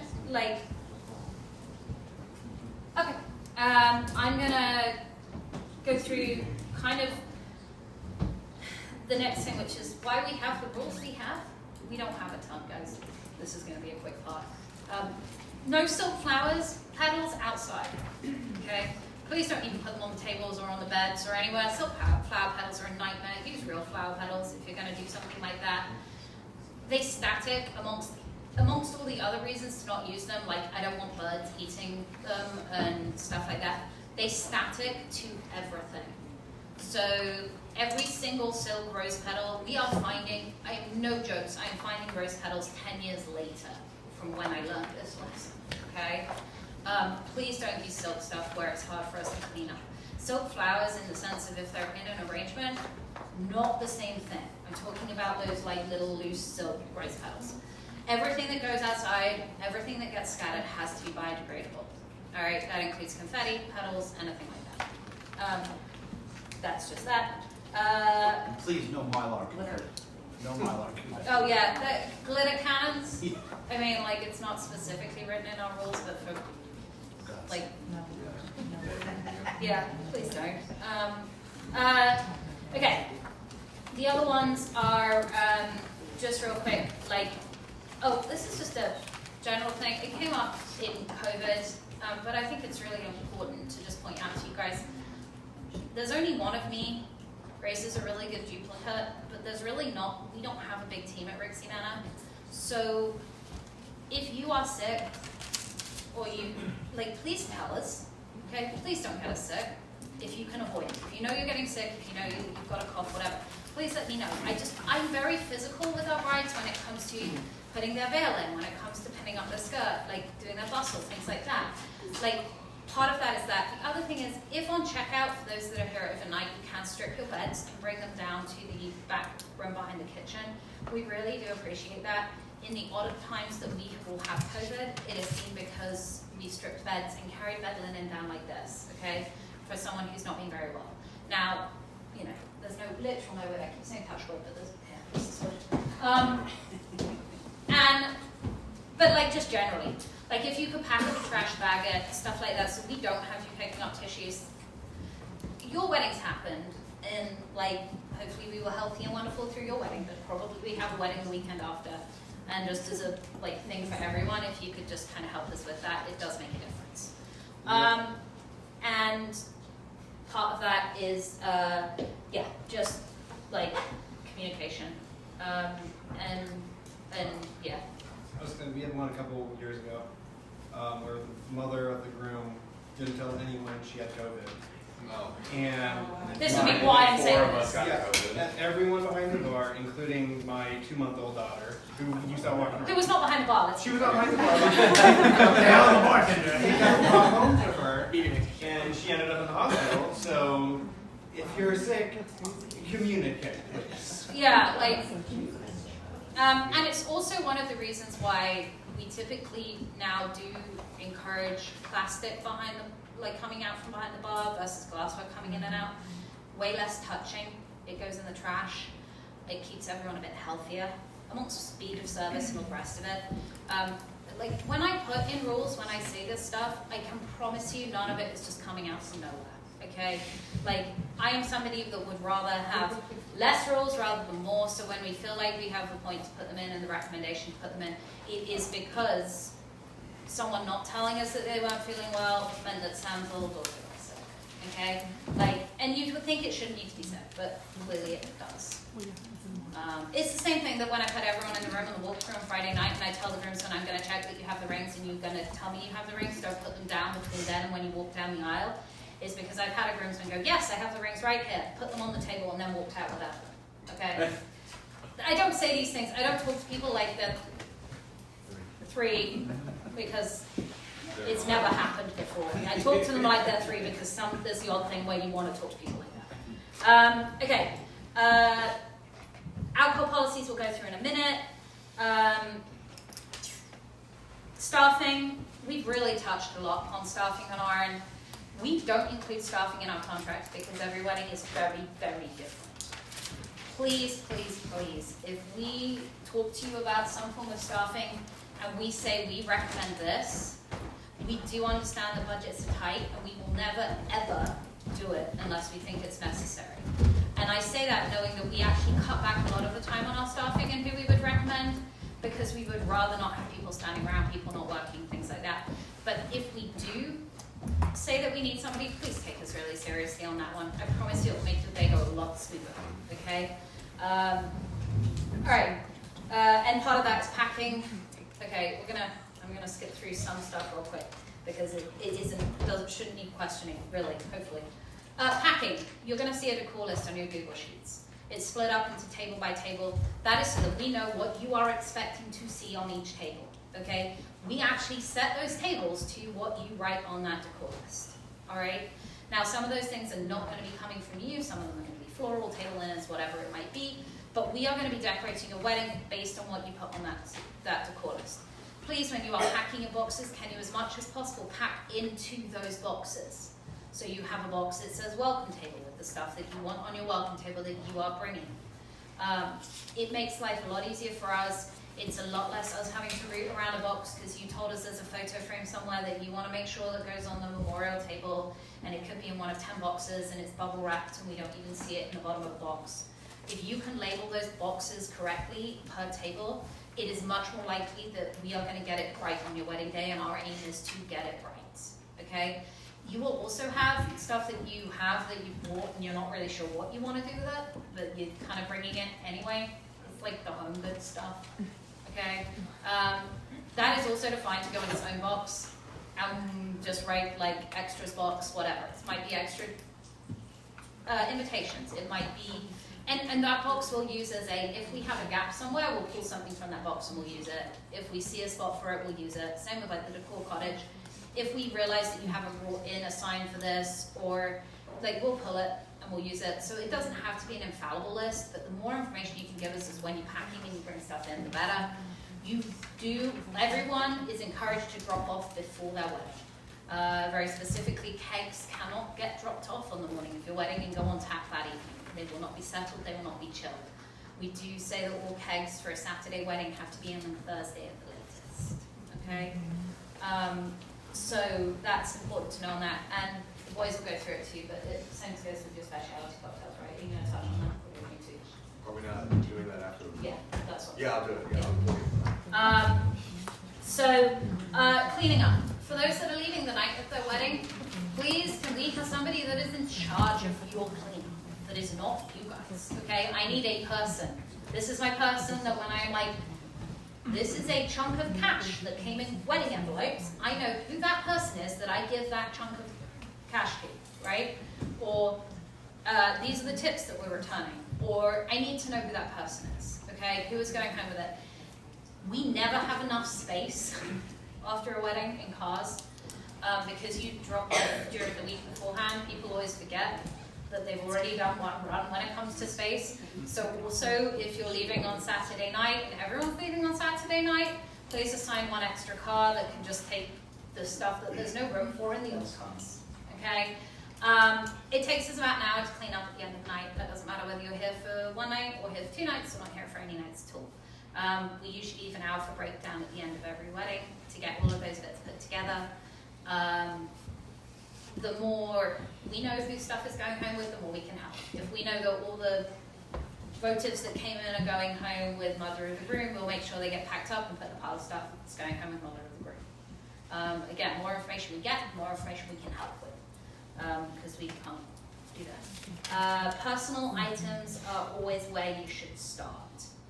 I cannot help pack up the stuff that's in the bridal suite, that's in the bedrooms. I'm not doing that. I'm not going through your stuff. I don't know who it belongs to. I don't know whose shoes that is or deodorant that is. At least when we're down here, I roughly know who the car box belongs to. So I'll start down here. You guys always start in your rooms, okay? And then we'll meet in the middle and we'll make sure everything gets sorted. All right. I just ran through a whole load of rules and packing and stuff. Any questions based on that stuff? And I lied when I said there shouldn't be any questions. There might be. I was just trying to get through quickly. No? Okay. Who's doing food trucks? Okay. Cool. Food trucks. We have in the handbook quite a lot of information about how to do food trucks. The biggest pieces of advice I can give you on that particularly, and this really goes for anyone who's doing stations and stuff like that, choices slow people down, okay? So, and it goes for the bar too. Like if you have a couple of specialty cocktails, they'll typically just pick a cocktail because people don't like to make choices. If they have to make a choice, it slows them down. So if you have food trucks, menus on the table mean that they can make the choices while they're sat at the table. So that when they actually get up to the truck, they're quicker ordering. That will keep things faster. And massive selection, even on the buffet. I'm a big believer in using a buffet. You put at least one like wild card dish in there. So like have your chicken, have your mashed potato, have your green beans or whatever. Put something in there that's maybe a little off the wall, something that really you guys enjoy, like Cajun seafood pasta or something. Find something in there that maybe like 50% of your guests won't eat, but 50% will love it. But if you put 20 dishes on your buffet, it goes so much slower than it needs to because people are manara the stuff, and that really is what slows people down. And that'll, if you're big partiers and you want to dance, that's what usually cuts into your dance time. So if you had a 2.5 hour block, you end up with an hour and 45 minutes because people just sit there in the line and look at 8 different choices of tacos with, do I get it on flour, do I get it on tortilla? It's faster for the food trucks as well. Yeah. Their options are And, shorter, smaller. and if you haven't picked your food truck, I recommend getting a food truck that will limit, they're not gonna try to maximize their menu. Like, hey, we only want 3 options. It does make a difference. Oh yeah, or pick a food truck that isn't like that. You know what I mean? That doesn't have a million, well, we do pizzas and burgers and it doesn't, no, just like, keep it simple. Staffing wise, food truck weddings, and really anything where your catering does not come with full staff, okay? Now that might be that you've done a restaurant catering or your rehearsal dinner is potluck or whatever like that. Usually we recommend one person helping staff it for 20 to 25 people, okay? So that's pretty much a universal rule. It will vary a little bit depending on what you're doing. For instance, wine service at the table might need a little bit more help. Or if you're doing real china versus disposables or any of that kind of stuff, there is room for movement in there, but as a general rule with budgeting. How many guys did you? We had you, Grace, and 3 extra hands? Yeah, so that's about right for your numbers. Yeah, we had 57. So 4 for about 70 people. Yeah. That's the 18 too. Yeah. So that Yes. And that makes, yeah. That's a pretty good rule of thumb for rehearsal dinners. Anything where your catering doesn't come with full staff. okay? It's also a pretty good rule for your caterers, by the way, if you've got 100 people and they're sending 10 people to work that wedding, probably they're sending you too many people. We will usually look at that renewal contract and have a little bit of a, we had one wedding where it was 100 people, 120 people, and they sent 22 staff members. Jeez. We Yeah, also but only have, 16 showed up, but they still, yeah. And they still didn't do it. It was not a caterer we recommend, let me be very clear on this one. read the reviews, because we had, Yeah. last year, we had a food truck not show up. Yeah. So read reviews, really do on catering. So that particularly on the food trucks and staffing. We have touched a little on rehearsal dinners. Exit brunches fall under very similar rules to rehearsal dinners. Like we see a huge range of what that includes. Panera delivers. Recently had IHOP cater one. That was really good too. Yeah. Really? It was. Weirdly, we wouldn't have ever. I like it when people. It's one of the reasons why we don't force you to use everybody that we have, because sometimes we find cool new things. Like IHOP did like massive things with eggs, bacon, potatoes, home fries. Yeah. Exit brunches. Look, I recognize everyone's on a budget. Not everyone has the budget for an exit brunch. I personally think that doing more of an exit and less of a rehearsal dinner, if we're establishing budgets in that respect, can sometimes be a better way of doing it, because you guys are actually relaxed on Sunday versus on Friday where you're still thinking about the day ahead. There's a reason why we see more tears from our grooms on Saturday than there are from our brides on Saturday. And that is because the bride is usually thinking 5 steps ahead. She knows what's coming, she knows what's coming down the line. The groom is very much usually just in the moment, going with it. And therefore has a more emotional response. Usually the bride, and I will say parents, mothers of the bride are the same way. You're very much thinking 10 minutes ahead, 5 minutes ahead. What's happening next, versus being in the moment. Even though I will try over and over again to remind people to stay in the moment. Exit brunches on Sunday can actually help you, you're not thinking 5 minutes ahead, you're actually kind of really living in that moment. Also, it's a pretty hard landing when everyone leaves on Saturday night. I cannot tell you how many brides cry the moment the last guest leaves, because of that release of tension, the realization that it's finished, all of that kind of stuff. To know that you're going to see people the next day can be really, really nice, can help limit that. There is no doubt in my mind that a bride who cries earlier in the day is generally a little bit more relaxed through the rest of the day. Not that I advocate for tears at all. Happy tears are great. But the bride that typically is trying to keep it together all day actually finds it harder to be in the moment. You're never redoing that day. Like, if you want to cry, cry. Same with grooms. Like, if you want to cry, cry. If you want to drink, have a drink. Like, don't stand on this idea of what it means to be a bride, what it means to be a groom, what you should be doing. Like, live in the moment on those things. The exit brunches give you, also you get all the tea. Like, I'm sure you guys have been maybe in a wedding before. Like, maybe 10 people, and you know what happens, all the gossip that comes up. At your wedding, you know everyone there. Having people back for a rehearsal, for an exit brunch, you get to collect all that people. It's a bit like us with saying we love a review. Kind of everyone comes back on Sunday, and it's like, oh my God, it was so much fun. Did you see so-and-so? We're chatting with so-and-so, and did you see? It's nice. All right. Briefly touched on bustling. Just a real quick note on fashion. I've done about 350 bustles over 350 weddings. There are very few bustles that I can't do now, and I do them quicker than you make them on your parents, whatever. Bustle, it's a good point. Bustle, it's where, for the guys and for those that don't know, usually the dress looks really long as she walks down the aisle, but that would be impossible to move it for the whole night. So it actually gets pinned up around her butt, so she can move. Some bustles are 2 points, some bustles are 3 points. One was 27 points. Also, just while we're at it, I don't know who's had their dress done. I have never been able to personally tell the difference as to a final picture between one that's like 4 points versus 27 points, and it takes a lot more time. Don't underestimate how much time it does take to do your big bustles when there's many, many, many clips to do.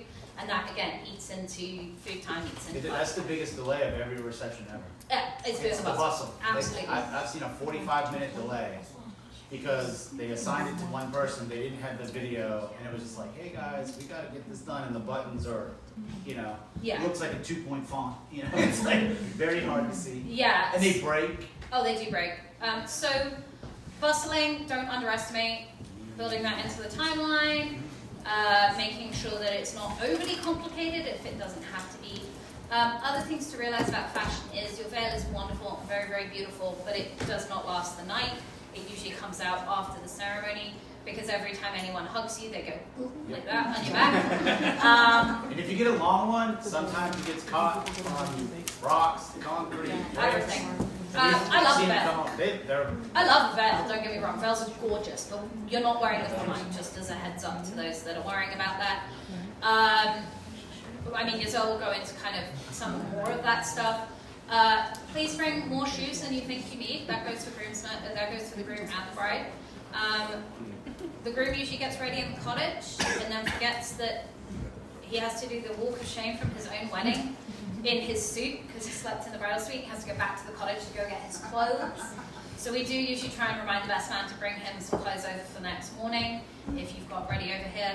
But not having to wear those shiny black shoes all day, every day, really helpful for the groom and the groomsmen. Bring your Crocs. Bring your Crocs. Seriously, and the girls, you're going to have a pair of shoes that you arrive in, you're going to have your shoes that you bring for your rehearsal dinner, and your wedding shoes. Don't just think about those. Bring sneakers, bring Crocs, bring There's something. nothing wrong getting married in a pair of J's. I'm just saying, it looks pretty fresh. But bring more shoes than you think you could need, which is a weird piece of fashion advice. If you're doing a change of dress, do let me know in advance, because you don't know how many times I'm surprised by that one because someone hasn't mentioned it to me. You can rent dresses, so if you don't want to have to buy a dress, you can rent a dress. If you are, this is based on just a wedding we did this year, if you are changing your dress between the wedding and the rehearsal and your party time, please make sure that your party time dress is designed for you to party in and doesn't just slide. And make sure you move your arms. How many times do we have to cut? Well, pin the one in the strap. Yeah, straps that go like this to your wedding dress are really pretty, but you can't pull your arms up very high. But certainly if you've got a dress that you're changing into, please make sure you can actually dance in that dress. It doesn't just have to look cute. We had a bride recently where her friends were lifting her up and everything popped out because it was not supportive enough for that kind of dancing, okay? The whole point of the change of dress is it's a dress you don't have to worry about, okay? Yeah, get whoever your entertainment is too, get them to have a rebrand. It's fun. Yeah, it's it's fun. a great way to do it too. It's a fun if you change. And you don't have to change, by the way. Many of our brides go through the whole wedding without changing their dress. I'm not suggesting you need to. I'm just saying if you do. And if you have really shoestring straps with lots of beading, when you do your final fitting, please make sure that your corset on that dress is really supportive. You do not want those thin beaded straps holding up your dress, okay? As you move, it gets hot and warmer and your dress drops a little bit. That's when we end up with the red rashes and marks, and that's actually the #1 reason why brides do ditch their dress when they haven't planned to. It's because of the straps here. The netting is the same way. If you've got the netting, it starts to really irritate your skin when you get hot and sweaty and you're dancing around, and then it becomes quite painful. Things people forget. Ice. Guys, we don't provide ice. We will remind you.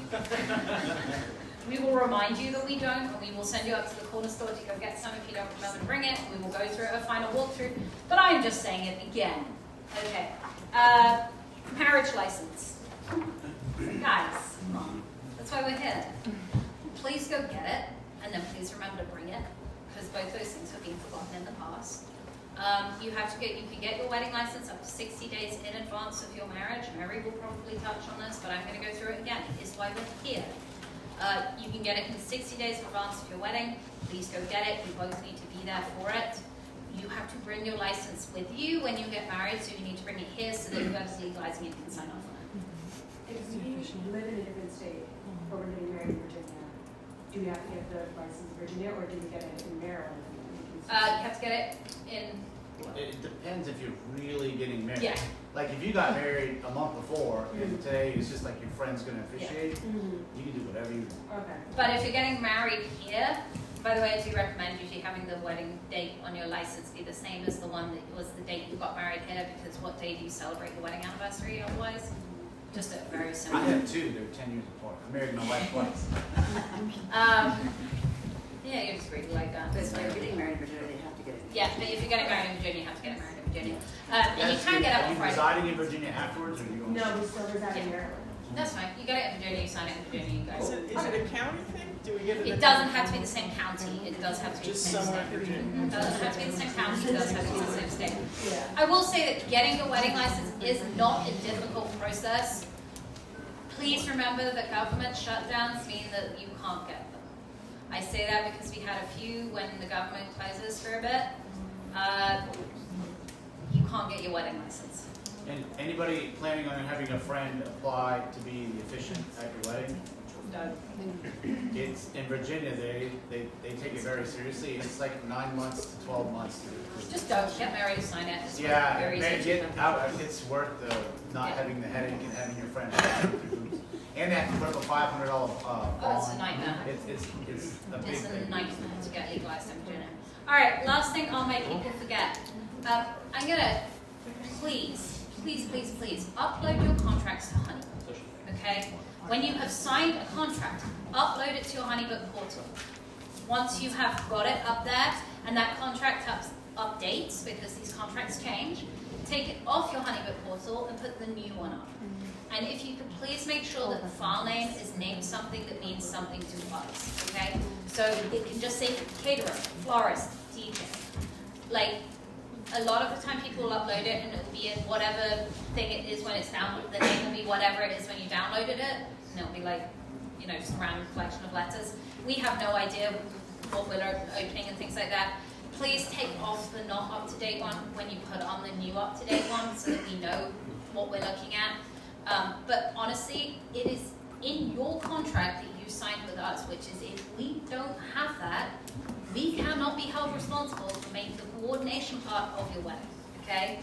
I cannot do my job, Grace cannot do her job, none of us can do our jobs if we don't know what's coming, okay? And also, if it's not on a contract, don't think it's gonna happen. That's very specifically for catering more than anyone else. We will look at your catering contract and we will be like, hey, it doesn't say that you've got linens coming in through the caterer. Oh, well, we think they are. If it's not on that contract, they're not, okay? So, and if you change your mind with your caterer, if you are suddenly like, oh, well, we've actually got 100 guests coming, not 150, if it isn't adjusted on that contract and the contract does not say 100 guests, you are paying for 150. You have signed for the things, okay? I say that because we had a few last year where we had a terrible caterer, and none of you guys are using them, don't worry. Just coincidentally happened to see the same caterer twice last year. One of them had the wrong wedding date on the contract and the couple had signed it, okay?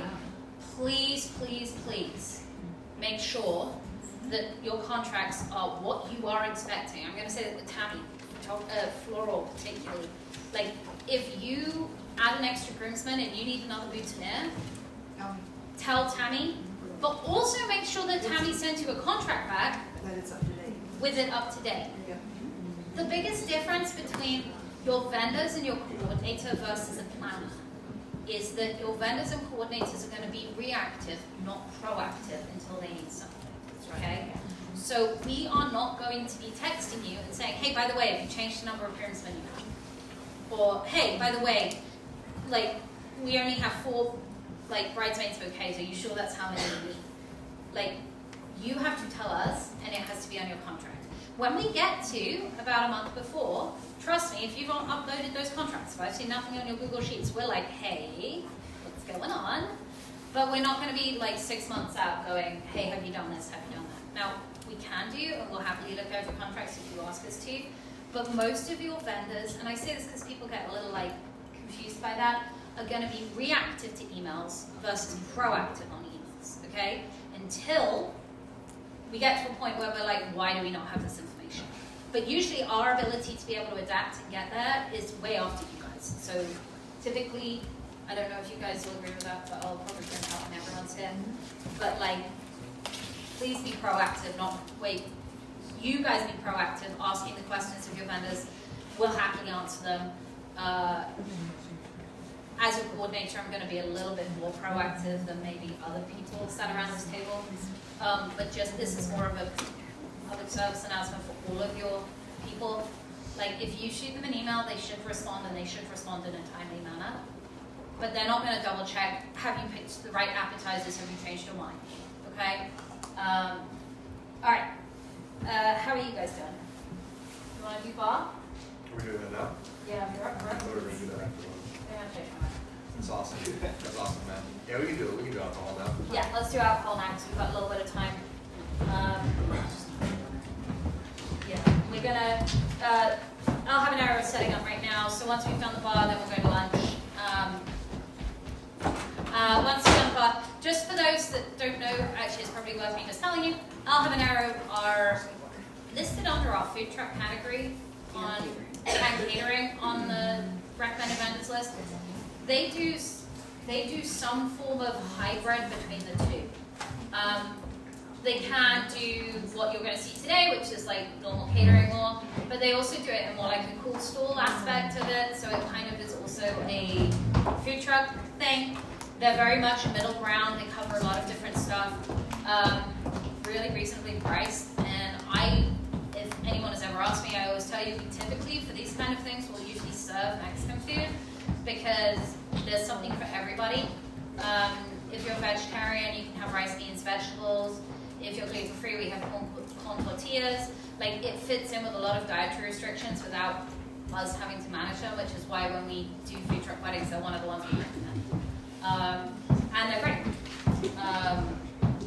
All right, I really have to run to the bathroom because I run many things, so I'm going to hand you over to these guys while I do that. That's you two. Okay. You guys are Great, thank you. Hi everyone, I'm Adam. This is Sam. As Dora said, when you have your wedding here, you will probably see one or the other of us, if not both. We are bartending most weddings this year.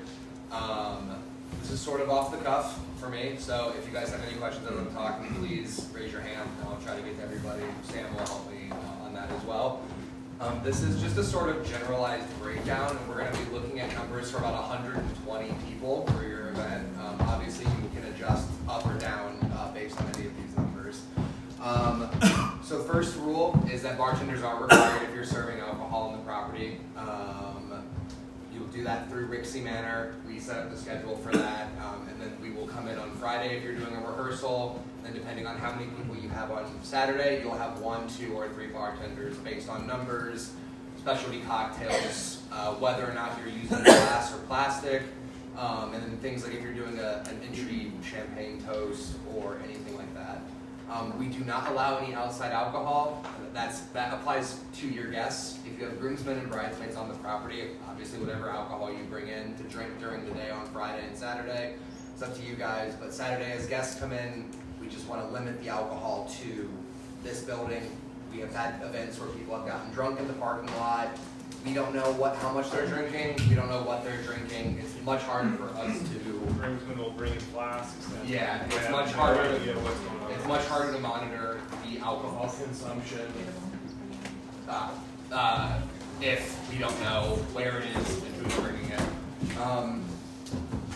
On the topic of beer, we do have 3 taps available. That means you can have up to 3 beers on tap at any one time.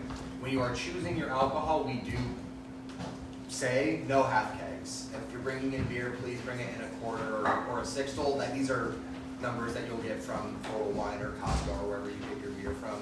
Half kegs are just too difficult for us to move into our kegerator. It's quite dangerous, so we have limited the size that can be brought in.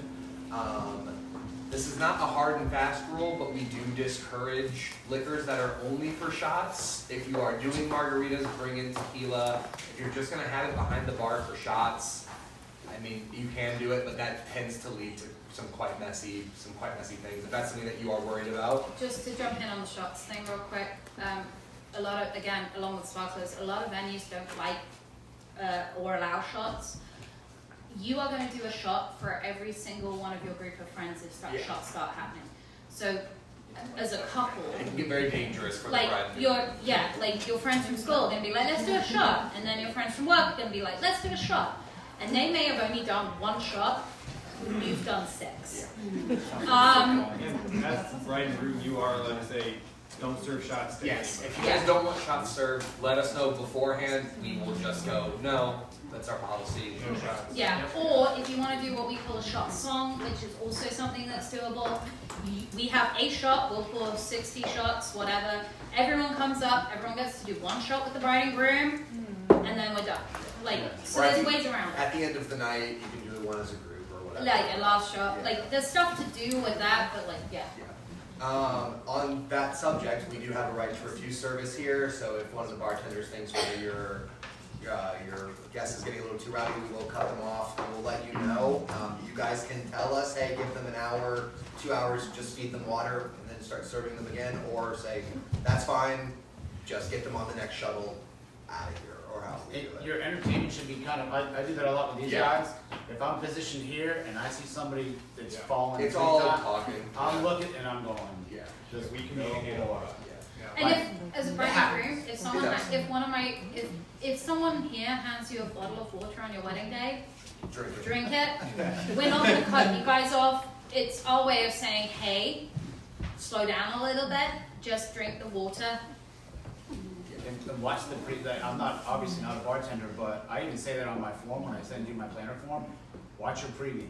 Don't, like, you're in the cottage with the fellas and knocking back beer, and then you got. Be sensible. Then you got cocktail hour, then you got dinner out, and then you got the that's a lot of alcohol. Yeah, and it is difficult sometimes because as the brides and the grooms, you are on the property from the time you wake up on Saturday until Sunday morning usually. So it is very easy for that to get away from you guys. And I tell everyone on Friday night, I tell your bridesmaids, groomsmen, if someone hands you a bottle of water, just take it, go away, and come back.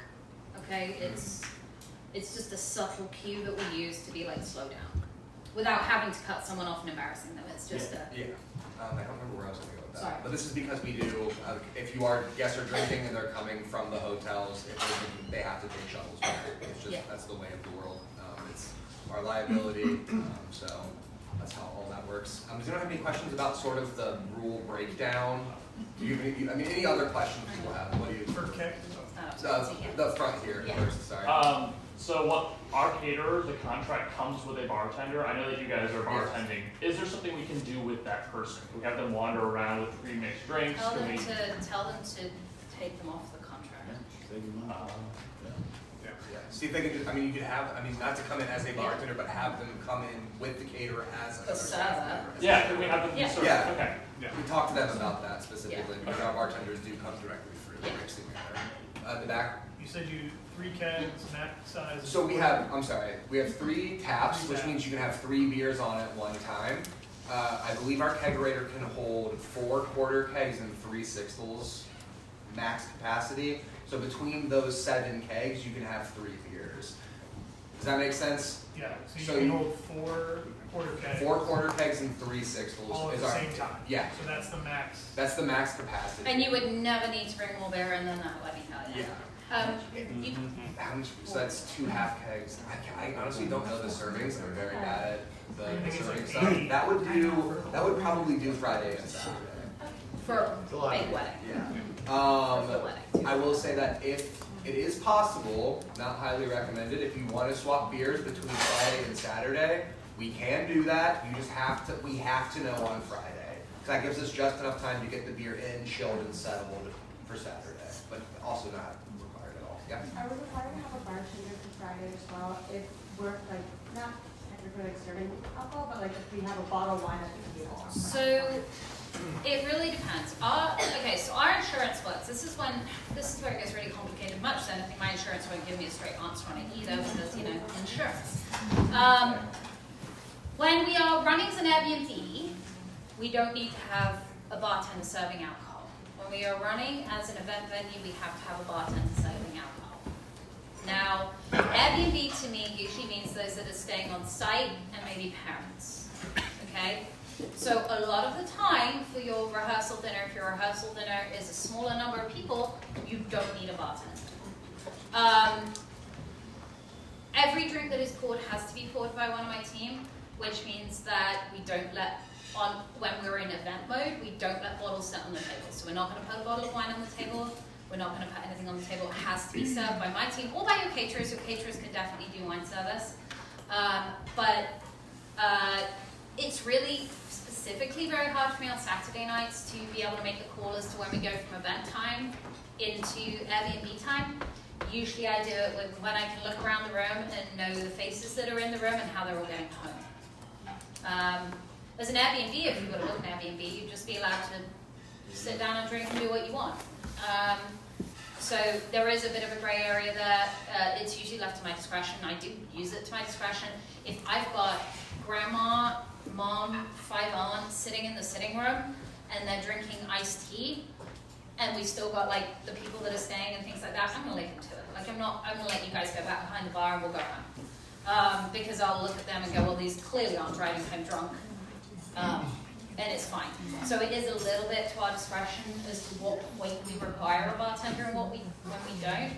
And sometimes in like a circumstance maybe where it's a rehearsal dinner and we're right on that edge, if you're bringing in an extra set of hands, they might help with the bar owner. They're at least just double checking alcohol consumption seems in line with our insurance.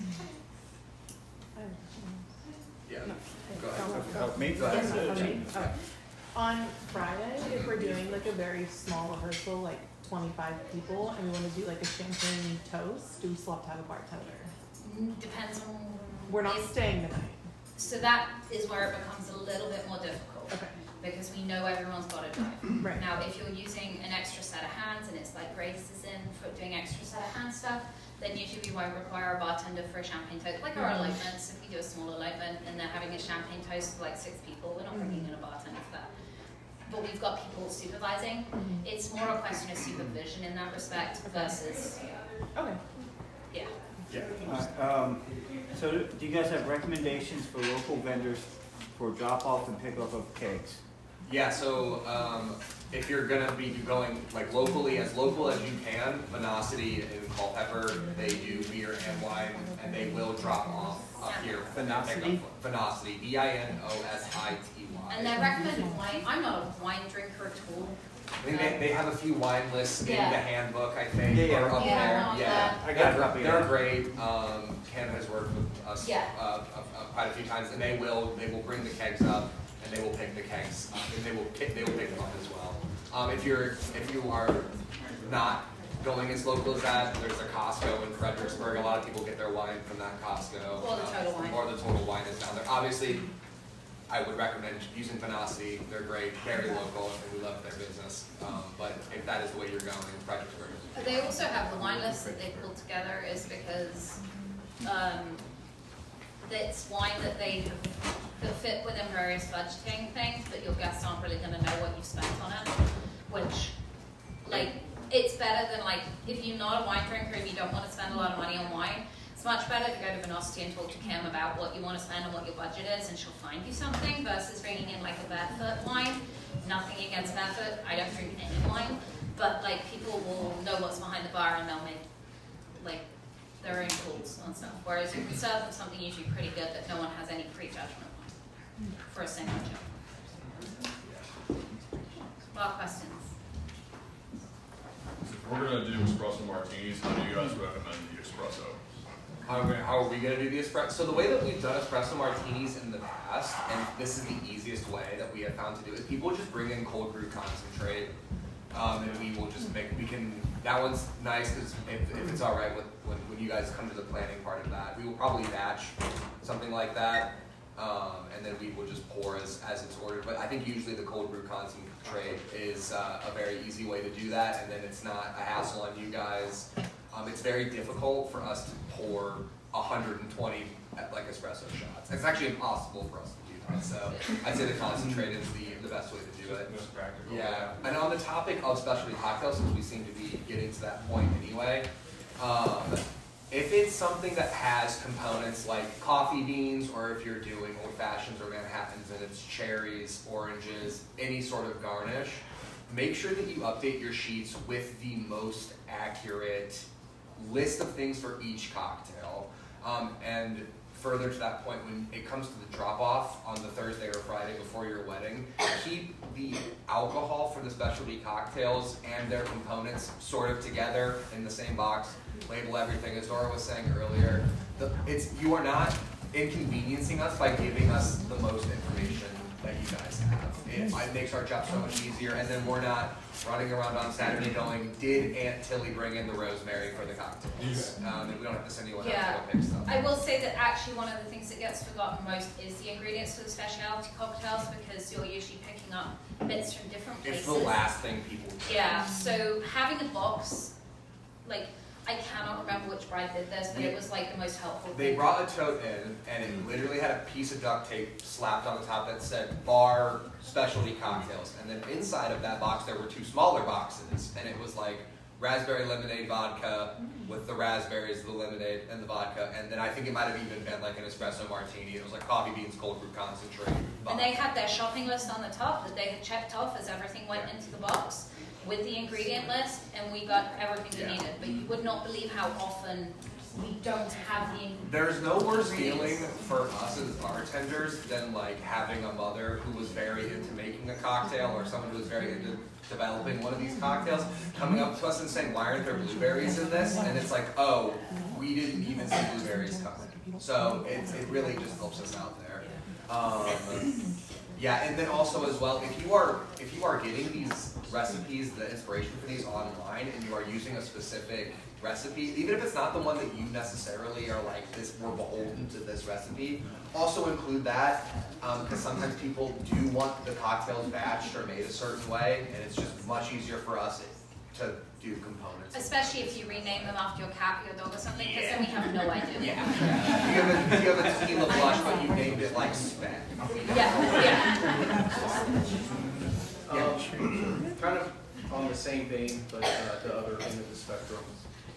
How would you handle like a traditional GD grog, where it's just an amalgamation of beer, wine, whatever's on hand, and then serving that out of a punch bowl? That's very interesting, because I don't think we've ever done. We've done the rail, which is... Yeah, but I was not here. Coming soon.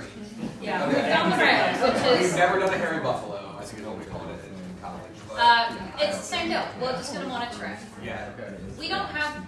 We're going to monitor, we're going to make the best calls. Would we be allowed to like self-serve out of the No. punch bowl? Got it. We would probably just serve that into our normal glassware and serve it out as is. But if you had any like if it was a specific thing, because I don't even know how this is constructed, just let us know before. Nothing on the wedding day, once people start arriving, is allowed to be served by anybody except the bartending team. And if I see people wandering around with like cases of beer and things like that, I will go tell them. I will go tell them. What was the other? Was there another question? Do y'all handle glassware?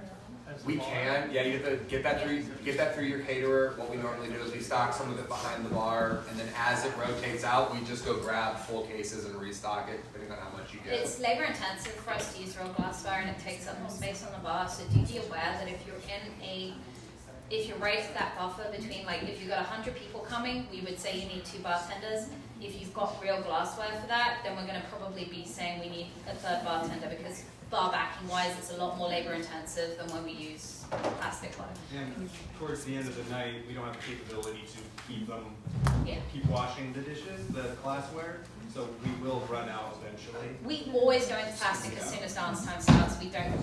There's no way that we'll put glassware on the dance floor. That's it's usually too dangerous. Yeah, too dangerous. Everyone's kicking off their shoes. It gets quite. We do, on the other hand, seriously recommend putting real glassware on your tables. That is a totally different thing. On your tables, a wine glass, a water glass, things like that, look very nice when they're real, and they're not getting carried around. Mostly the reason is safety. Like if it's on the table, people tend to sit at it with the table, drink it, leave it at the table.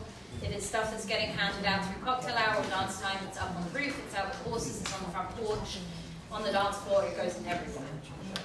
And then I know you said like specialty garnishes, but we provide all garnishes and stuff. Yeah, unless you have a beverage package through your caterer, because that is an option that some of the caterers do have. But yeah, if you are doing like espresso martinis, you'd be doing coffee beans, anything that requires cherries or oranges.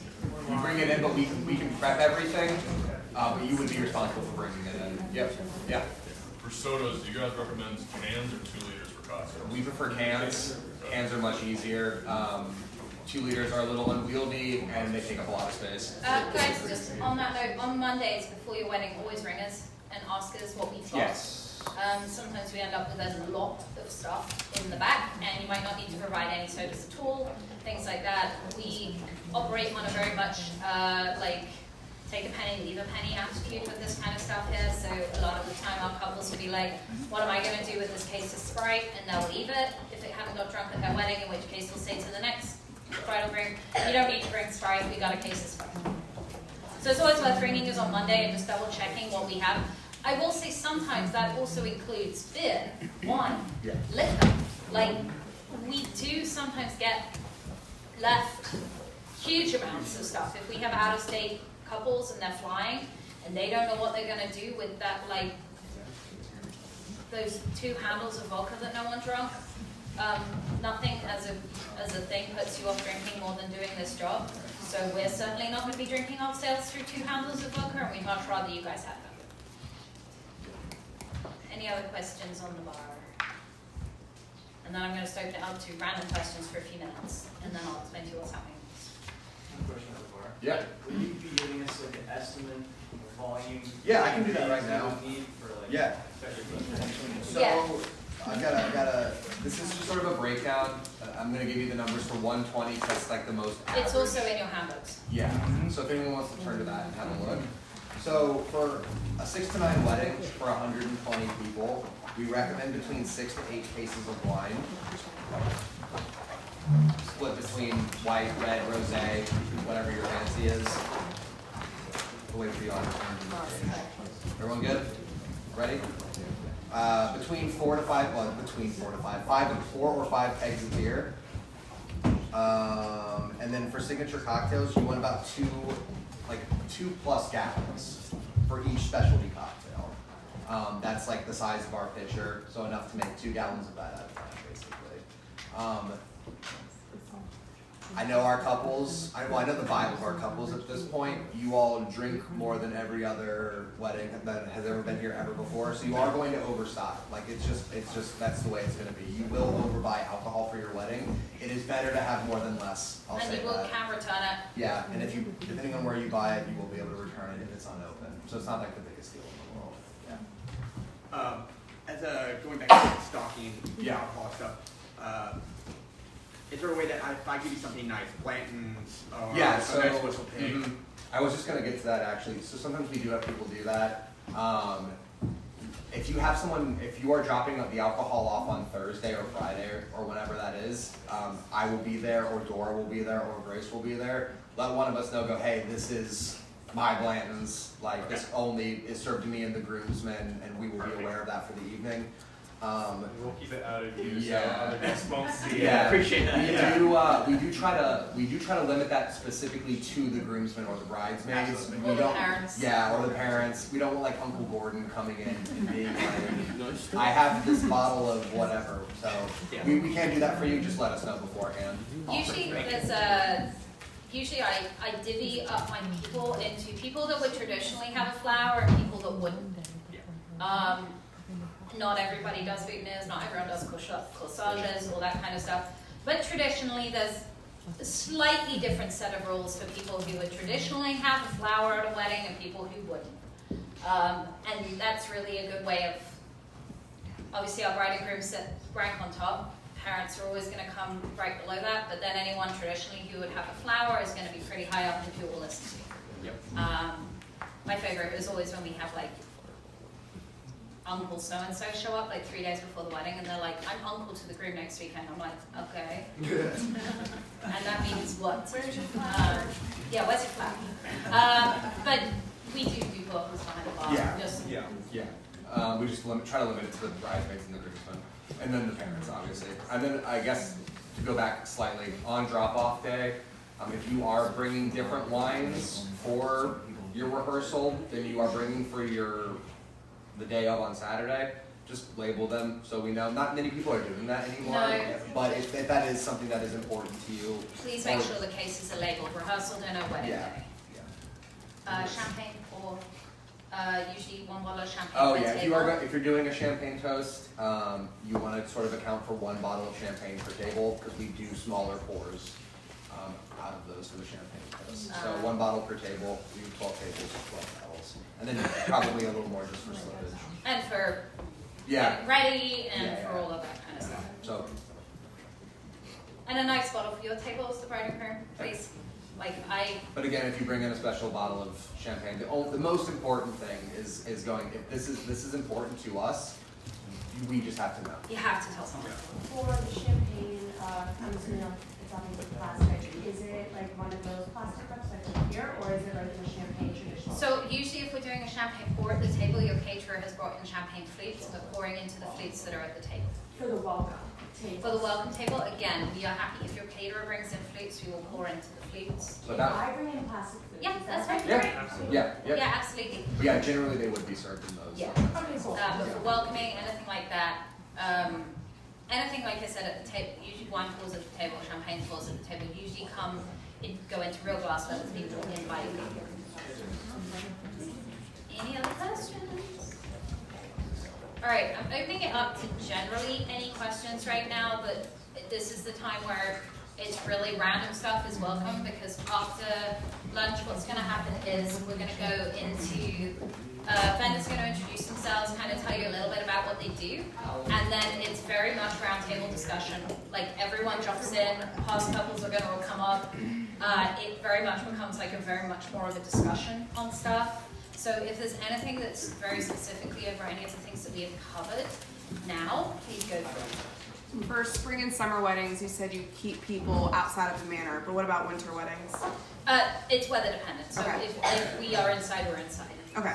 Well, typically if we're in here, the ceremony's in here, like we were a couple of weeks ago, Yeah. or not, actually a couple of weeks ago we were outside before winter. We'll bring everyone in here to settle them in before the wedding as opposed to just letting them kind of wander around. Gotcha, okay. So we're saying the weekend, so Yeah. the night before, the plan is to have the bridesmaids upstairs as well thing. Is there any issue with like swapping people out the second night? So like one bridesmaid wants to go back to the As hotel. long as you're not expecting us to change bed linens, you Oh, can no, put it's fine. anyone you want wherever you want. Perfect. Fireplaces are allowed to be on for winter weddings? Yes. We light the fireplace in the library and we always have our fire pit that dots around. We move it depending on the light. Are we in charge of keeping the wood for the fire as well, and keeping that employees? We recommend usually that you bring in at least a bundle of wood for the outside fire. We always have wood, but sometimes our wood isn't as dry as the stuff that you could get from like 7-Eleven. It gets it started and we can keep it topped up with what we've got. Is there any restrictions on like long games, like? No, bring them. Okay. Giant Jenga on the rooftop sucks. Don't put giant Jenga on the rooftop. Because every time in Jenga, it sounds like, yeah, it's not great. Giant Jenga on the rooftop is the only thing I don't recommend.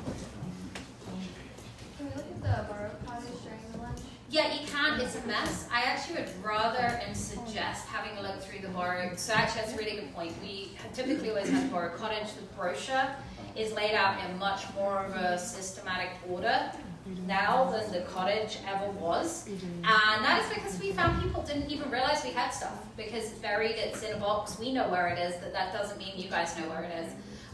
The brochure is now on the table up there, somewhat far.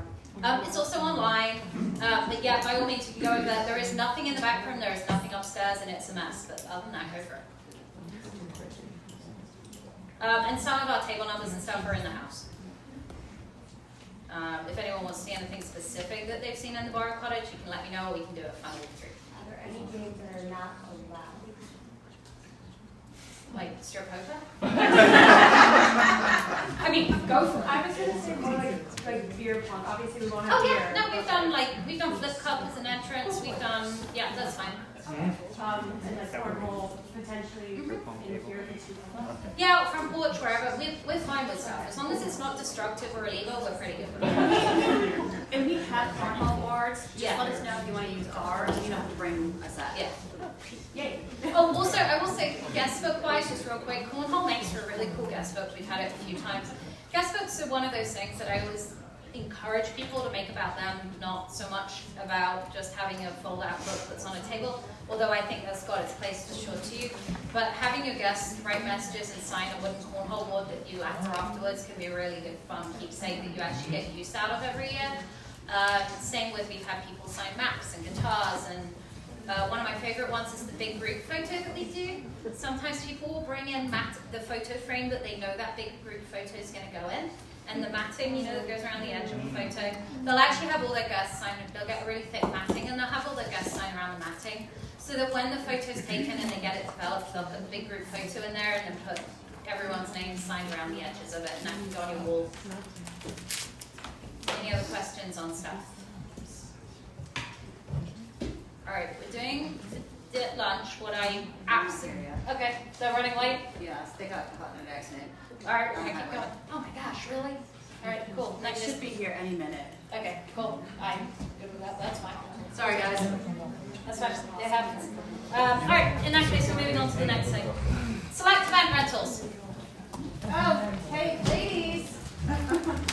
Guys, this is select event rentals. You didn't realize this, but you're up now. I really love that. Alright, guys, who's doing what? I know we got different. I'm doing it all. Okay, she's doing it all. Which is great. Okay, so select do kind of everything that goes on your table and your tent, and a whole lot more than that. What they've got, I told you that all the linens here are from them. They've actually put out some different, hey, for those that want to know what charges are in real life, there's charges out there. I'm going to hand it over to Select for a minute to kind of give you a different options as to what you can rent. Please ask them the questions about like when they should be making these decisions. There's a lot of questions like when they can change their minds and stuff like that. Especially Okay. tent. Especially That was a big tent. thing. So- Like, if they order a tent today, when can they cancel it if it's gonna be? Or when they Perfect. have more people or less people and they have to make it smaller. All right, great, amazing. Hi, I'm Maria. I'm with Select Event Group, like Isadora said, and we have 6 branches throughout the DMV, located headquartered in Laurel, Maryland, but we are all with the Manassas branch, so not too far from here. And we do, like Isadora said, the tents and then everything inside. So starting with the tent, just to give you a sense of the process, if you're interested in tenting, whether it is just as cover and shelter, or if you want to make it really a key part of your design, then you can come reach out to us. You'll have all of our information, and we'll match you up with an account executive who's familiar with the space. So then she can guide you through all of your different options. We do have an inclement weather option, which might be applicable. So that's if you want a tent just in case it rains, you'll make your whole selection, sign the contract, and pay a deposit. And then you have up to 2 days before the install to make that final call. So you'll check the weather. If it looks like it's going to be absolutely gorgeous, then you just let us know, we cancel the build, and you don't pay the final amount. If you decide, okay, it's looking a little bit iffy, I want to make sure we're covered, then you'll let us know, we will still come out and you'll pay the final amount then. So either way, you pay that deposit, but you're not in for the full amount if you go with that IWL option. If you're going more full on and you definitely want a tent, we can do, again, just a simple tent for shelter, or you can make it a full part of your design. We have some designs like a wood look that it'll be here in a few months. It's the first time we've had it. I'm really excited. It's gonna look amazing, where it's like wood beams through, and we can talk you through draping the tent, having chandeliers, string lights, up lights, dance floor stages, everything to make it a real focal point. So it's not just like, hey, we didn't want you out in the elements. It's like, this was a big choice to make it look gorgeous. You have those options. And again, the account executive will walk you all through that. You'll be in touch with them, choose all of your details, and lock it in with a contract and a deposit. And then you can make changes pretty much up to the week of, based on availability. So you will be locked in at that point to a tent. Our cancellation period is prorated for, I believe, 4 weeks out is our deadline where you make your full payment. But up to then, you can make adjustments. We'll put in change orders. Again, if your guest count changes, or you decide actually it's going to be a little bit too sunny, I want white tops for more shade. Any of those changes, you'll just work with your account executive to make. And you can make most adjustments. It'll just maybe change your price, maybe change based on what we have available. I will just come in with that and say that that is the same with most of your contracts. Everyone gets really tied up with feeling that they have to have all the answers immediately. Pretty much every single vendor you work with understands that until about a month out, you've not got your final guest count, you don't know what's going on. We do our final walkthrough usually 6 weeks to 4 weeks out, right? And the aim of that is that you've got enough time at the point that we've done the final walkthrough where we go through every single page of your Google Sheets. You have enough time from that point forward to make adjustments to those contracts, which is why we say, get it booked, give us all those contracts so that we can, in that final walkthrough, then send you home and say, hey, bring Select and tell them that actually you don't need this, or you do need this, and you've still got time to make them without losing any money. Yeah, or if you're 6 weeks out and you see something at your friend's wedding or online, you're like, oh my gosh, I need to have that, then see if we can add in the chandelier or the specific ceiling treatment, whatever that may be, which absolutely can happen. One of the advantages also that we have at Select is we're out here a lot, and so we have specific packages tailored to this area.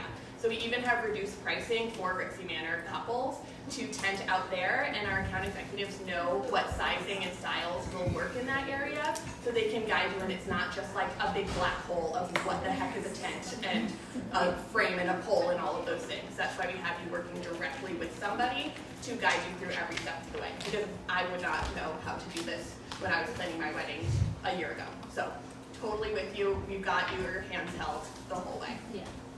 And same with things like table linen sizes for the different tables. Yeah. Absolutely. So then on the rental side, it's a different team that handles, but still within the office. And so there we have everything on our website. In our catalog, you can go on and pull things into a mood board as you start to filter your design, or as you're working with a planner, whoever is working on your design with you. And then the real fun part is to come into our design studio. So at all of our 6 locations, we have design studios which are bigger than this room, with full sizes of all of our linens, our china, flatware, glassware, chairs, everything. And we have show tables there, just blank, that we build your looks off of. And so we get to play dress up. You can bring your friends, family, whoever you want to bring. Come on in, grab a glass of champagne or coffee, and then you just dress up your tables, and you get to see it in real life, which makes such a big difference versus a picture online. You can really see how the textures play together and just really go crazy and build out what you want it all to look like. For that, I recommend about 9 to 3 months out. Anywhere in that window tends to give you the most accurate availability, partly because we're getting new inventory in all the time, so I wouldn't want you to miss something that maybe would fit. And also as things get discontinued, if you go farther than 9 months out, you're usually fine, and we know far enough out that we could warn you to pick a backup just in case. But that's usually the sweet spot. And also it helps if you have a sense of your design, like your colors, your themes, whatever you want there, and a sense of your layout. So at least if you're doing round tables versus rectangle tables versus farm tables, all of that, because that will narrow it down. When you walk in, it's a rainbow of linens all the way around and a wall of china, so it definitely helps to at least have some sense so that you're not just throwing everything on the table. We are finding a lot more that people are coming to me to help with design stuff. I am more than willing to help, but I think we're coming to a point now where we're going to look at maybe if somebody wants a little bit more help when it comes to design and styling, knowing what works in a space, even things like how the signage ties in, opening up the idea that we're here to do a little bit more help with the planning stuff on that aspect. There is, in fact, in that survey that I've asked everyone to go and fill out if they want a little bit more help with that, if they're interested, to let me know, because it is an overwhelming, and people feel a lot of pressure. Yeah. I'm sure you guys are all feeling a lot of pressure. How do all these colors work? How does it fit? Yeah, absolutely. Even if you're having a floral mock-up, we absolutely love it when people bring their florists in, and then you can see it all together, and it is so fun. It makes a huge difference. And I do find that people tend to feel a lot better leaving the studio than they felt coming in, because you go from having just a bunch of different ideas. I know I want this color, I know I want to pull in a little bit of floral, I know I want a little bit funky, whatever it may be. And then once you are able to see it on the table, it settles one more thing. So it's one thing checked off that you can then build off of for the rest of everything. Yeah. Tammy was saying that she's been into the studio and done that with florals. Yeah. We've been there. I've been at, I think, DC at your place. Yeah. Amazing. And then you'll work with an account executive, again, to build your whole contract. So you can start building that quote before you come in. If you can't make it in, we can also do virtual or just send you photos, or you can go off of the website. And then your account executive will guide you through all of the quantities that you need, the sizing for the tables that you're using, all of that good stuff. Even the logistics of if you're doing a buffet versus a seated dinner versus a plated salad, all of those things, we know how that all plays out in practice. One thing that is important to note, a lot of caterers and planners already have accounts set up with us and have preferences for how the billing and the quantities and all of that works. So before you come in, I would recommend checking in with your caterer and your planner if you have one, to see if they already have someone that they work with. So you may end up, even if you're getting married here, working with our branch in Rockville, for example, and don't worry if they tell you that you're moving around, because it's all coming from the exact same warehouses and all the same inventory pricing and everything. It just is based on how we split up our territories. So sometimes people get nervous when I say, actually, you're gonna work with our, Lorton branch, because they're getting married down here. It's not going to change anything, just your point of contact. And your caterer very likely may include those rentals in your final package. So it's one fewer vendor to even worry about. It just gets folded in and they handle all the details. Otherwise, if you're going it solo, maybe you're doing a food truck or you're working with a caterer who doesn't handle all of that, don't worry, we've got you covered. We'll walk you through everything and make sure that everything is good to go. So like she said, we also have some table settings out here. And I love doing the little plate dance if you have questions, because we're used to seeing that kind of triple stack look where you have a salad plate and a dinner plate and a charger and a ton of glassware and a ton of flatware down with a napkin. And practically that happens very rarely. So it can be really helpful to see actually like, this is where the food is, this is what's on the table when I arrive, this is what's in pictures, all of those are details that we can help you out with. And guys, just to point out that we see Select and Sammy's Rentals are the two rental companies that we see. I mean, often both of them, most weekends. Your caterer may work with one, you may choose to add in something from a different one. There's vintage companies that we see. Your rental company may not be all one company. If you give us those contracts, we will double check that you haven't lost a piece of it between the companies, or that you haven't rented two things from one company that you need.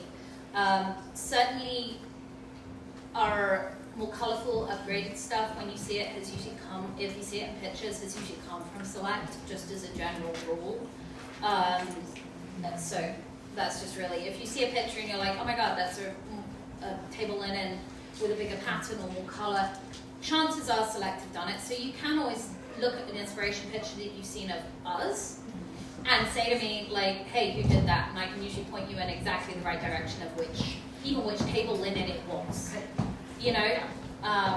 Because there is a massive inventory at Select. I mean, it's pretty ridiculous. It is. I went hundreds of linens that we all. I went to the Wedding MBA, which is like a conference in Vegas where loads of vendors go and we all get lectured about compliance laws and stuff like that. It's really fun.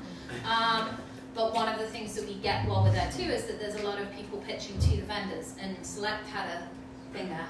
And so much stuff that I'd never even seen from Select before. I was like, oh, okay. And we're getting new things in pretty much monthly, if not every couple of weeks. It's new items. It's great. It's very, very cool. But it is a little overwhelming. So yes, definitely rely on expertise. And you can always ask people. This is something that will come up a lot when we talk with the rest of the vendors here. If you don't know the answer, you are just allowed to ask the vendors a question. Like, I don't know, what would you do?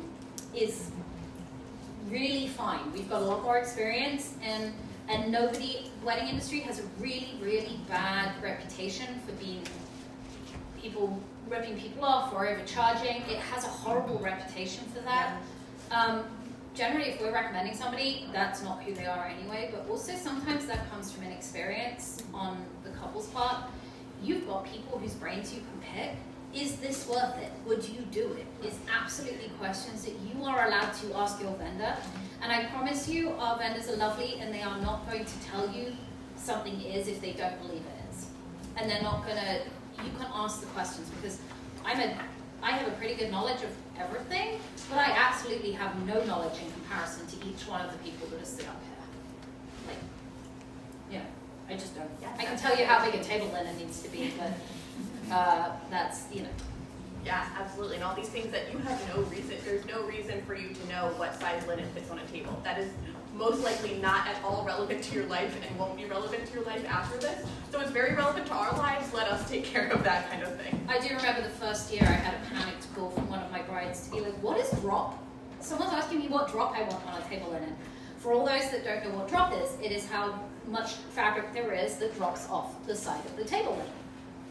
So these ones have got all these table linens drop to the floor. Most of our table linens that you will see here do drop to the floor, but not everybody chooses to do that. Sometimes if you've got a more casual wedding or a brunch wedding, you might choose to not have a full-length drop to your table linen. Rehearsal dinners. But why you would need to know what that was in any other aspect of your daily life at all is crazy. But it's actually, that very question was the reason why I started writing the handbook, because the 3 o'clock in the morning spirals are really hard for couples, and now to have more access to that information so you can solve those problems yourself can make a big difference. Absolutely. All right. One other little thing from the rentals, one of the new things that we have is a staging design partnership, which is soft furniture. So if you want to bring in a vignette, here not tremendously relevant because you have so many nice little places for people to escape to.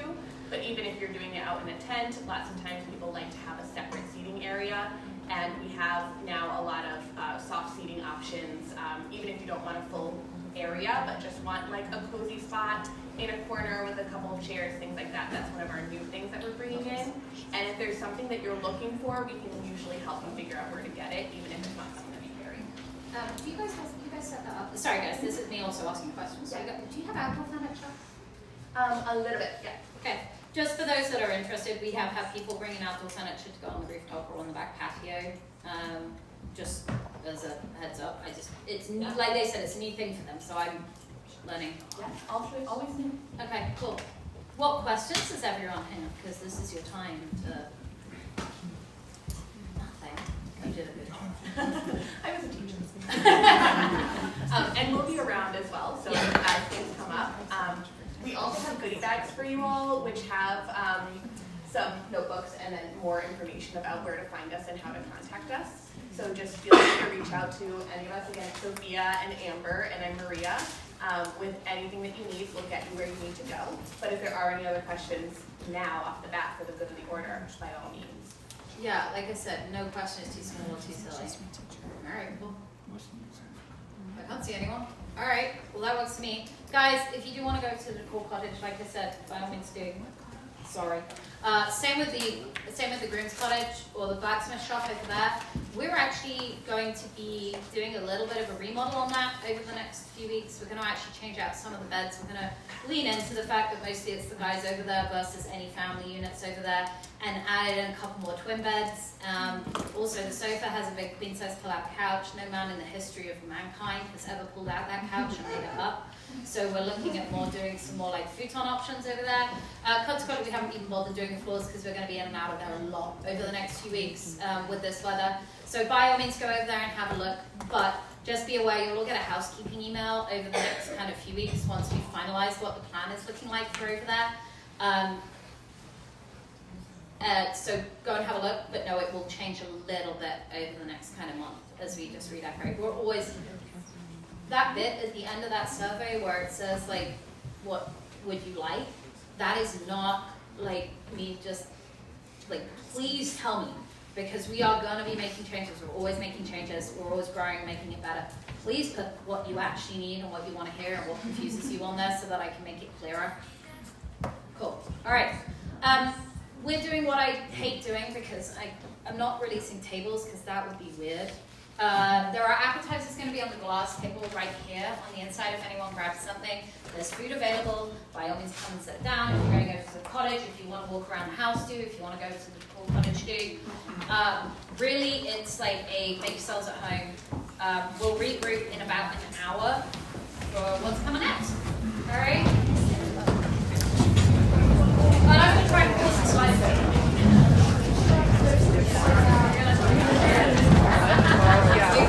Oh god, all right, let's see if I can close this. Stop. What we're going to do is we're going to start at one end or the other. Yeah, we're going to start with our couples that already got married here, who are at this end. If you can just give everybody like a quick, like, we got married on this date, and like a hello. And then we'll do our vendors, then we'll start with Mary, because she asked whether she could start. And they'll do a quick like little hello. And I've asked them to prepare a couple of different questions from like some of these guys, mostly to do with like what do they wish that they could tell all our couples that you guys don't ask. Because you don't actually always know the questions to ask, so it's a helpful thing. We don't sometimes get the chance to give you the information that you want because somebody doesn't ask for the information you wish they had. So we're going to kind of start down there. So we'll start with Charlie. Rosie is Lana. Hello everyone, my name is Rosie, this is my husband Charlie. We got married November 9th, last year, 2024. Congratulations on your engagement.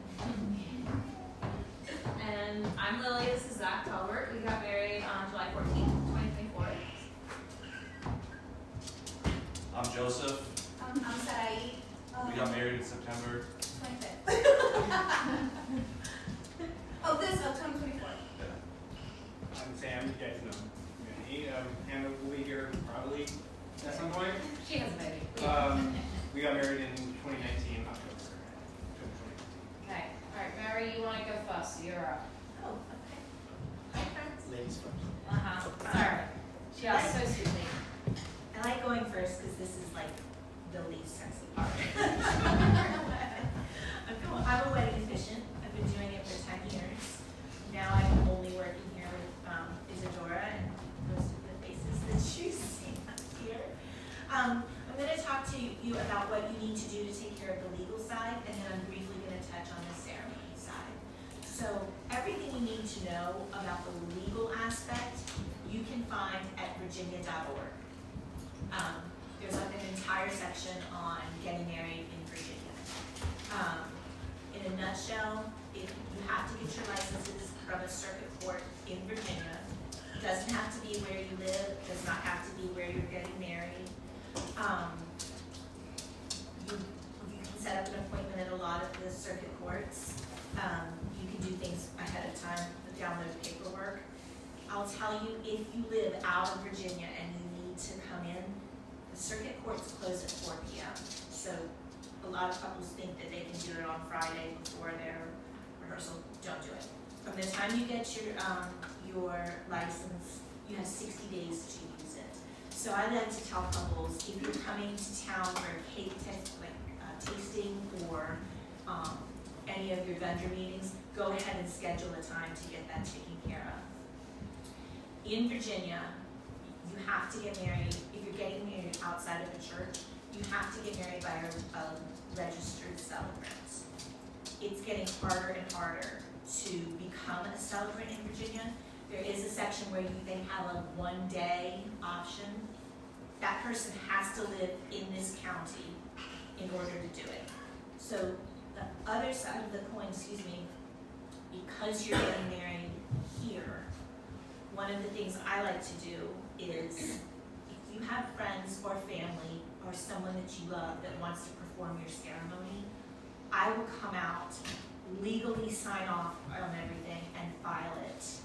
And that's going to get you out of that, one day license that somebody else has to get. They're not approving them. It's $500.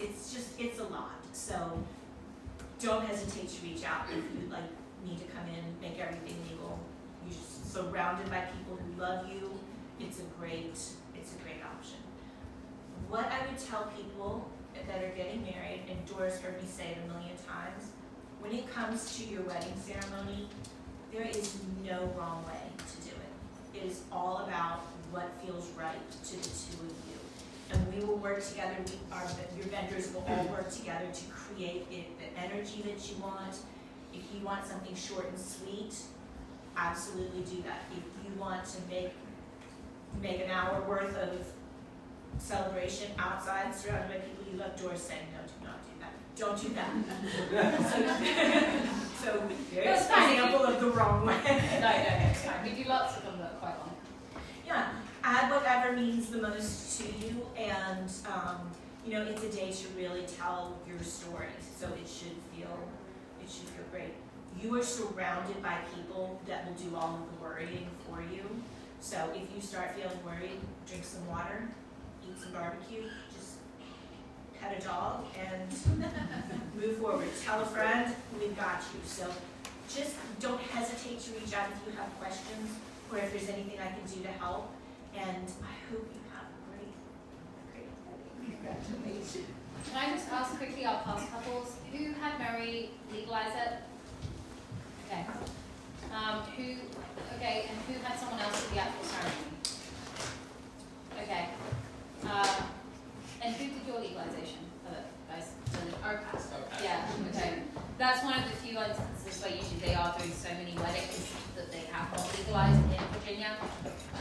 And at that point it's slightly different, but it's just worth knowing that. All right, Nate, over to you. All right, cool. Nate. Nate, I'm the DJ, of course. Me and my crew work here a lot. We love this place. There's a couple of things I want to mention about entertainment, and not specifically just DJs, but if you have a band. Anybody here have a band? Or anybody got a band? Okay. Think about your, and this is not to knock on a band, but think about your ceremony. If you have more than 65 people, you're going to need microphones for outdoors. The last 4 rows won't hear your vows. It's just, there's wind, there's... Out of interest, which band are you guys using? Actually. Yeah, they're going to see them on Monday as well. Nice, they're great, it's solid. Back to more solid. And just mention like, hey, do you cover ceremony? Yeah. And it's not, I mean, if you don't care, if you know, vows aren't heard, make sure they mic you up. Typically, I mic up a groom and an officiant with omnidirectional lavalier mics, and that'll pick up everyone. That's what a DJ should do, a normal DJ should do. That way, everybody, otherwise they're just literally last 4 rows aren't going to hear you guys. It's unless you're very outspoken. But your entertainment should be more than just trying to pack a dance floor or playing songs that you like. It should be like music invokes emotions. We want the right emotions for the day. We have, like with us, you get a must playlist. We ask for 10 to 20 songs. You can give us 100 songs. It's mathematically impossible to play that, even shortened, you know, and usually in a 2-hour, 2.5 hour dance block. So just work with your DJ on that. Don't tie it with their band. Don't tie their hands with every song that has to be played. Give them a little wiggle room so they can kind of feel the vibe. Entertainers literally switch it up on the go. It's not like a preset plan.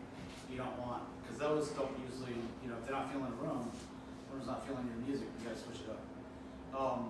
Cocktail hour, super chill music, usually on the roof, on the side. Weather, if weather's bad, it's in here. Another smaller system, so have something. Cocktail hour without music is kind of a little awkward. It is. It's like a restaurant, right? You go to have a meal at a restaurant, what do you hear in the background?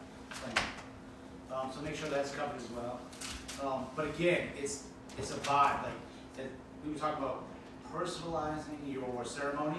You can do that with your cocktail hour, your dinner hour list. All personal. Make it yours. Don't Some people are like, hey, we trust you, and that's cool too. I like the hands off.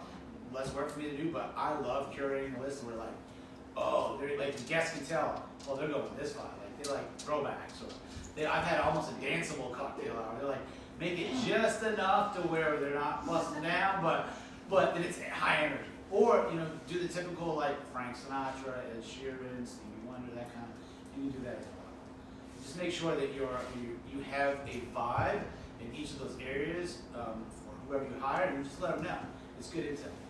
But that's pretty much it DJ wise. I think you should have a microphone for toast. So if you have bachelor, make sure they got a wireless mic. So some bands don't do wireless mics, some do.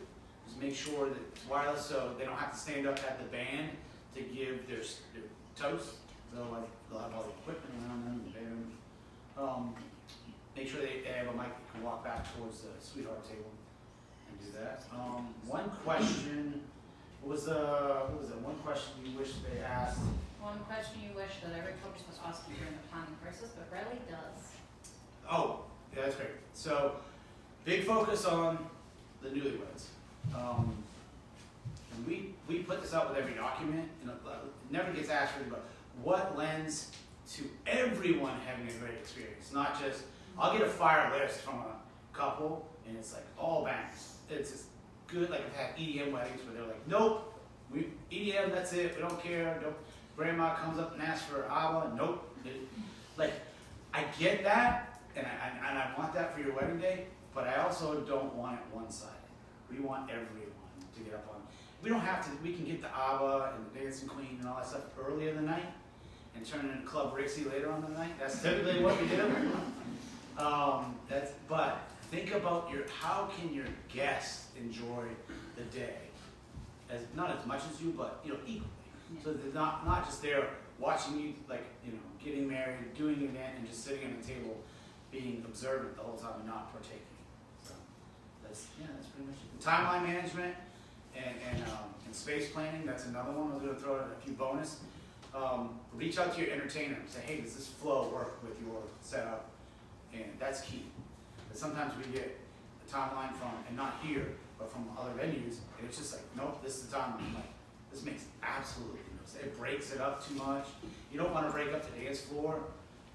Stop every 45 minutes because we got to do a bouquet toss, and 45 minutes later we got to do a cake. And I just worked the dance floor up, got it packed, and now you're telling me, oh, you got to clear it. We got to toss a bouquet. Oh, you're killing me. But we usually time out all our stuff into 2 blocks before Yeah. dinner, after dinner. Yeah. And then once it's over to the DJ, the band, whoever, it's their time.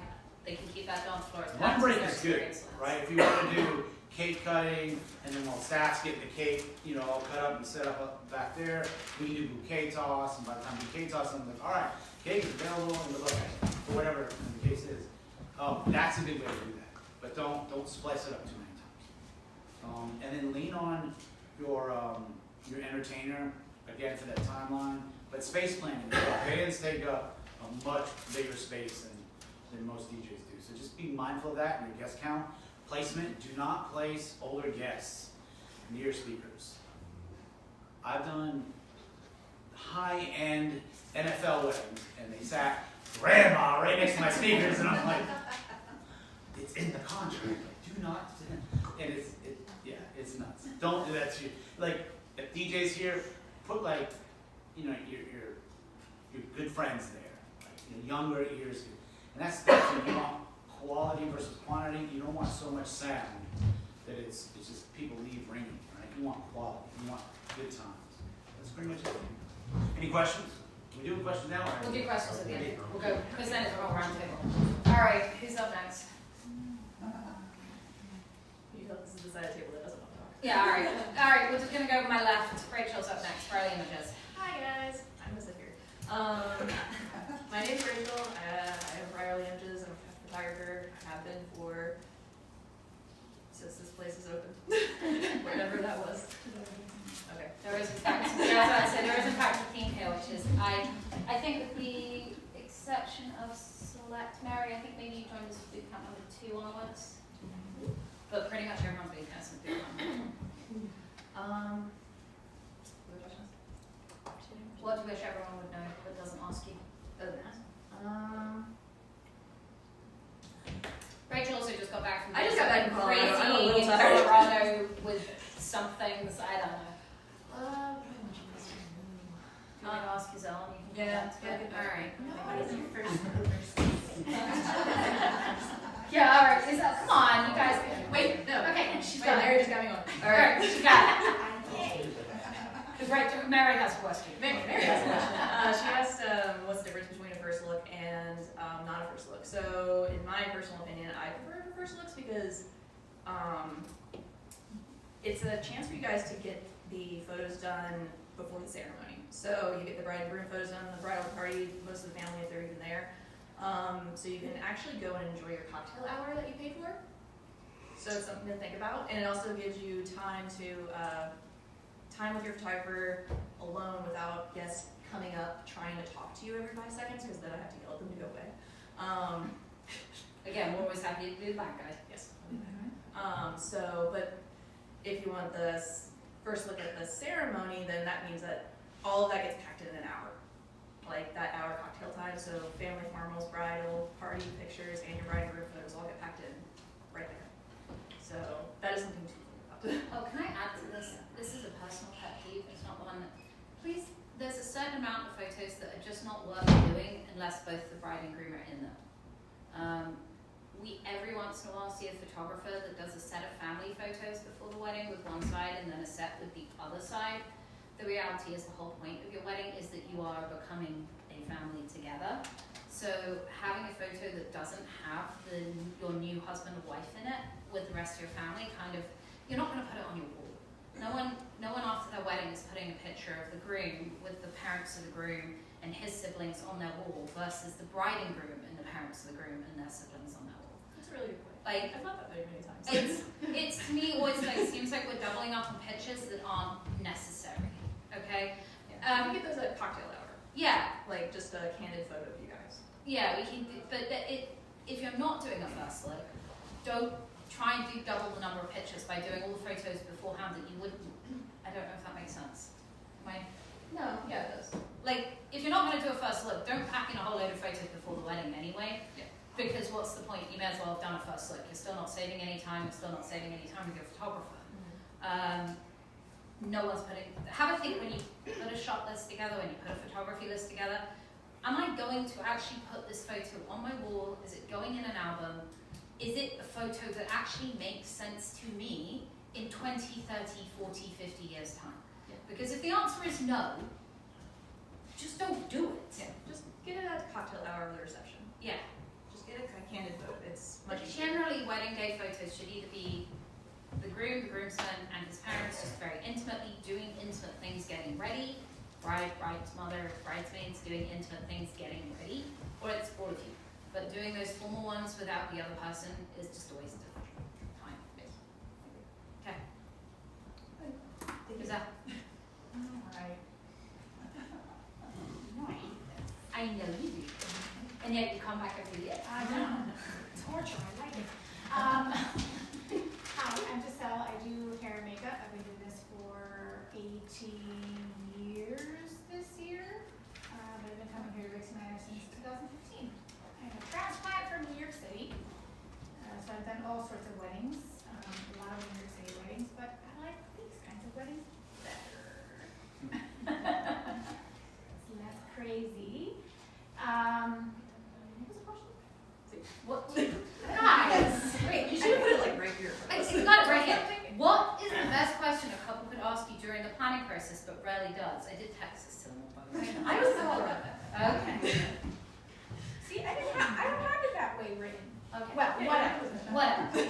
What's one thing you wish every couple knew before working with a? Yeah. Okay. So for hair and makeup, personally, we're the first vendor that you see from any other vendor. Because once I first vendor, be sure that you vibe with them. Because if you don't, if you're just picking them because they're good at hair or makeup, but they're not like your kind of people, that'll affect your day. And we all know that when you feel good, or look good, then you feel good. And if your hair and makeup team is like not up to your jive or kind of snooty, which is I've heard too, like hair and makeup team was snooty in the morning, that's gonna affect you later. So make sure you vibe with them. It's important. Yeah, it really is. I think that's probably something I've said to everyone in first meetings is like hair and makeup people underestimate how important it is to like them. Yeah, please like them. Like yes, like their work, but also like the person. Yeah. It's just important. And if you think you don't think about that, you do. You ever have like a bad hair day and you're like, oh God, like you will think about that through your wedding, and that's not something you should think about. You want to look good, but you just want to look the person that's doing it, so that way they can set you up for success for the rest of the day. Tammy, you're up. Yay. I also don't want to. Have you ever noticed we always say I love this, by the way. every single year. Sorry, we'll go back to, the people that are happy to be here. Happy to be here. I just don't like Yeah. public speaking. So I'm Tammy. I have dinner flowers. All these beautiful flowers on your table. I did them yesterday. And which question was it? You see? Okay, I know what Tammy's answers are. What do you wish everyone would ask you before, or what do you wish you could tell everybody before?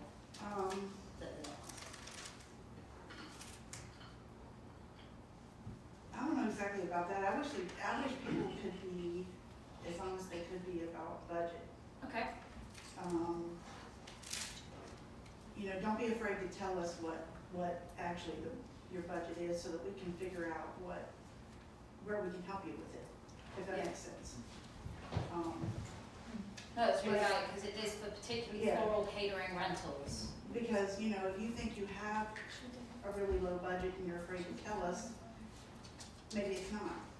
You know, maybe we can work with what you have, you know, and we can tell you where you can move things around.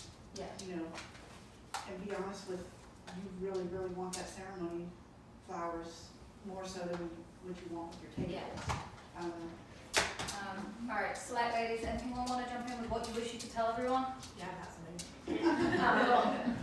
I want to give you red props. Okay. Oh, wow. Hey. Red props? Some red props. Look at that. So I think it's really valuable for people to know what's actually on the table, because you might put a lot of effort into picking like something that you think is super gorgeous, and then it might not actually be a feature point at your actual table. So my little table dance. If you do not have a charger down, then when guests come to the table, you have glassware, flatware, napkin. And if you're doing a napkin or a menu or a name card or anything, that will be down. Then they'll serve the salad if you're doing a plated dinner. Then salad will go away. They'll serve the dinner, and dinner will go away. So then dinner plate, you can choose a gorgeous dinner plate. It's only going to be seen when it's served with food. So that's awesome if that's what you want. But sometimes people expect it to be like a feature of their design. And in this case, there's not going to be a single picture of this plate. So that's great. People will be like, wow, what a gorgeous plate for my filet mignon. I love that. But it's not going to be a lasting thing. If you have a charger, that's this big old plate on here. Flatware, glassware, napkin, charger. Salad on the charger. Salad goes away. Dinner on the charger. So the charger gets a lot of airtime. It's down for the whole time. Chargers cost more than plates. So one option that you can do, if you have a plate that you really like, or if you just want more out on the table when your guests arrive, is we can use a dinner plate as what we call a faux charger. So in that case, your dinner plate is down just for show, with your flatware and your glassware and your napkin. Then salad can be served on top, or some caterers have big salads, they don't like to put it on a baby plate, so they would take this and give you your salad down, like that. Then after salad, all of this goes away, and a fresh plate comes down. You cannot reuse this plate, because for one thing, they're plating in the kitchen, they're not going to have time to grab your plate, put food on it, and bring it back. Second, your plate isn't marked with your name, so we don't want your food, you've been eating your salad, slobbering on it, not slobbering, that's disgusting, sorry.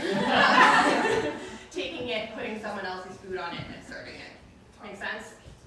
So in that case, this is getting more airtime. So it's lower cost than having a charger, but you have still something down at the table. What we see on Pinterest and everything is this with all of them, and that in that case, you can have it if you like it, if it's in your budget, amazing, we love it.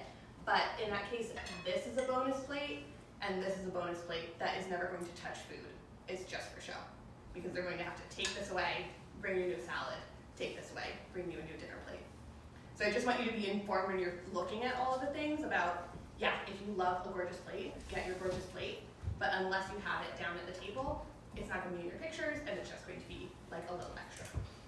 That's my thing. Yeah. What have you seen for place settings for food truck weddings? Great question. So in that case, I think most often it would be you have your napkin, flatware, glassware, and that's it. And that'll be great. Get a fun napkin, do something fun for paper, and then often the food trucks will have their own plateware or containers or whatever it is. If you want to, you could throw a charger down on there, and then they have somewhere to put it. So then you have a little something extra. For buffet, which could be similar, sometimes you'll have people take their plate from their seat as opposed to having plates on the buffet. In that case, you just need to make sure people are aware when they're going up to take their plate and have some extra plates at the buffet, because people will inevitably forget. Yeah, so I think most likely you would probably go plate free and have whatever you want, but if you wanted to have something down, you could have something there. Got it. Thanks. Yeah. If we are doing a food truck wedding, we actually do. If someone wants something more on the table, we will recommend doing a charger. Most of the time with our food truck weddings, as with rehearsal dinners and things like that, we recommend going on Amazon or anywhere and buying those like plates, party pack plates of the like white with the gold rim, and we give those to each of the trucks so that then at least everyone is serving on the same looking plate. So that when it goes back down on the table, it still looks uniform versus letting them choose what it goes out on. Also, I will say that charger, no one's mistaking for a plate. Yeah. Which makes it a bit more of a relevant charger because the number of times people try and put food on their chargers is crazy. If you have a big redneck family, I will make an announcement. That is not a plate, that is a charger. Please leave that at your thing online. So this is actually something, I don't know how much in the planning process, when you guys were planning, I started using this analogy, but I certainly know everyone here has heard it, hopefully.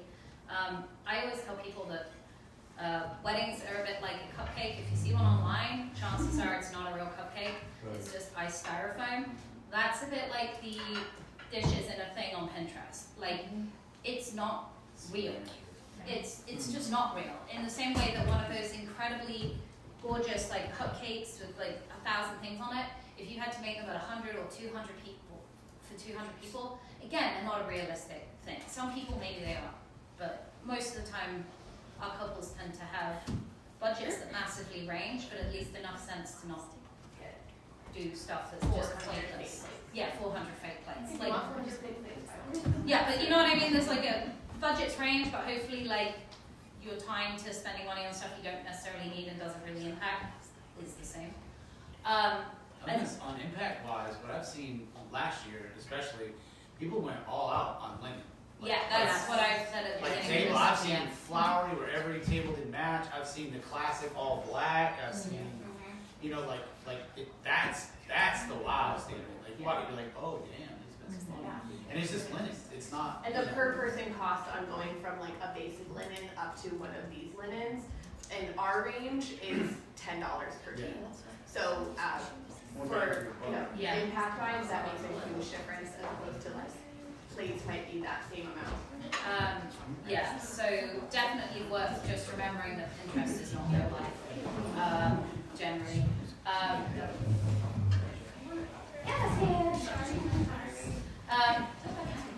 Okay, so what I want to do now is, now everyone's had a chance to introduce themselves. I do want our lovely past couples to kind of go back. I'm going to put them on the spot, which is, can you give me a couple of things that you wish you had known either before you started the planning process or you realized you should have known by the time we get to wedding day? Because those are two different things. Anyone want to start? For the planning process. Like, what was a big shock to you when you actually started planning your wedding? What was the biggest shock to your sister? What you said? Was it something that we found out after the wedding or while it was? While you were planning, like. I honestly feel like I feel for every single one of you guys here. I know that there's a lot of people saying so many things, and I know the guys are just like, I just want to get married. Completely understandable. The great thing about picking Rixey Manor is they're going to handle everything for you once you have the things you picked. So I think my biggest thing of like, what was it again? What was like the shock you had when you was how overwhelming it's going to feel for a little bit. You are going to have that feeling because for most of us it's our first wedding. We're like, oh my god, the napkins and this, and then when you start telling your significant other, like, I want your input, they're like, what? The charger? The napkin? What do you mean? So there will be moments where you're going to feel absolutely overwhelmed.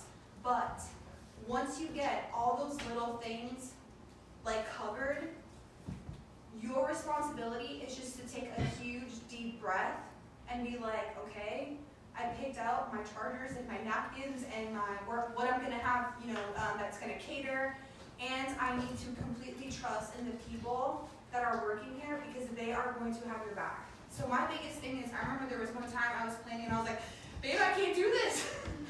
This is so much, like I don't know what everything was picked. I did a lot of DIY stuff myself too, so I was a little overwhelmed with that stuff, but once it was covered, when I tell you this team right here is just A freaking one.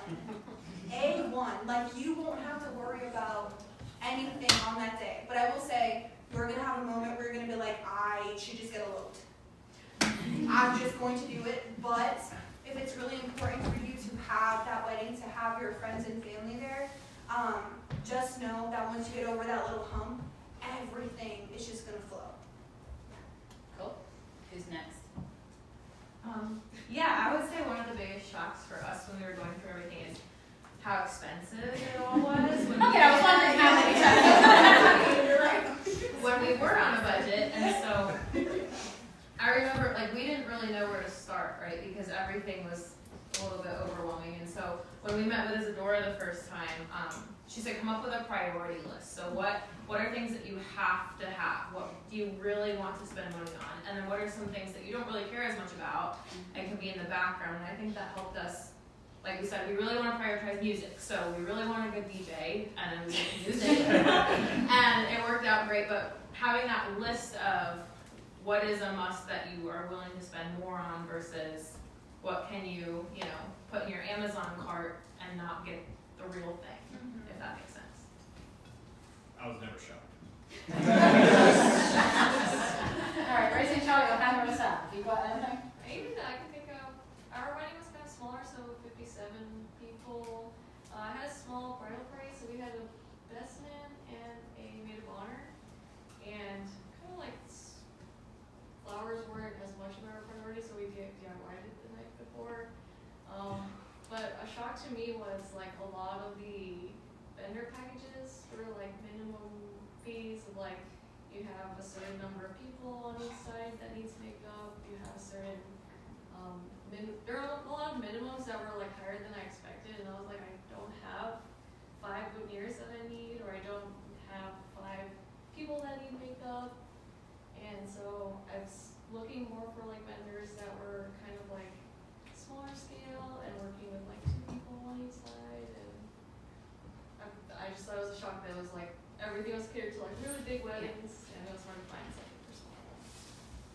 We don't do that.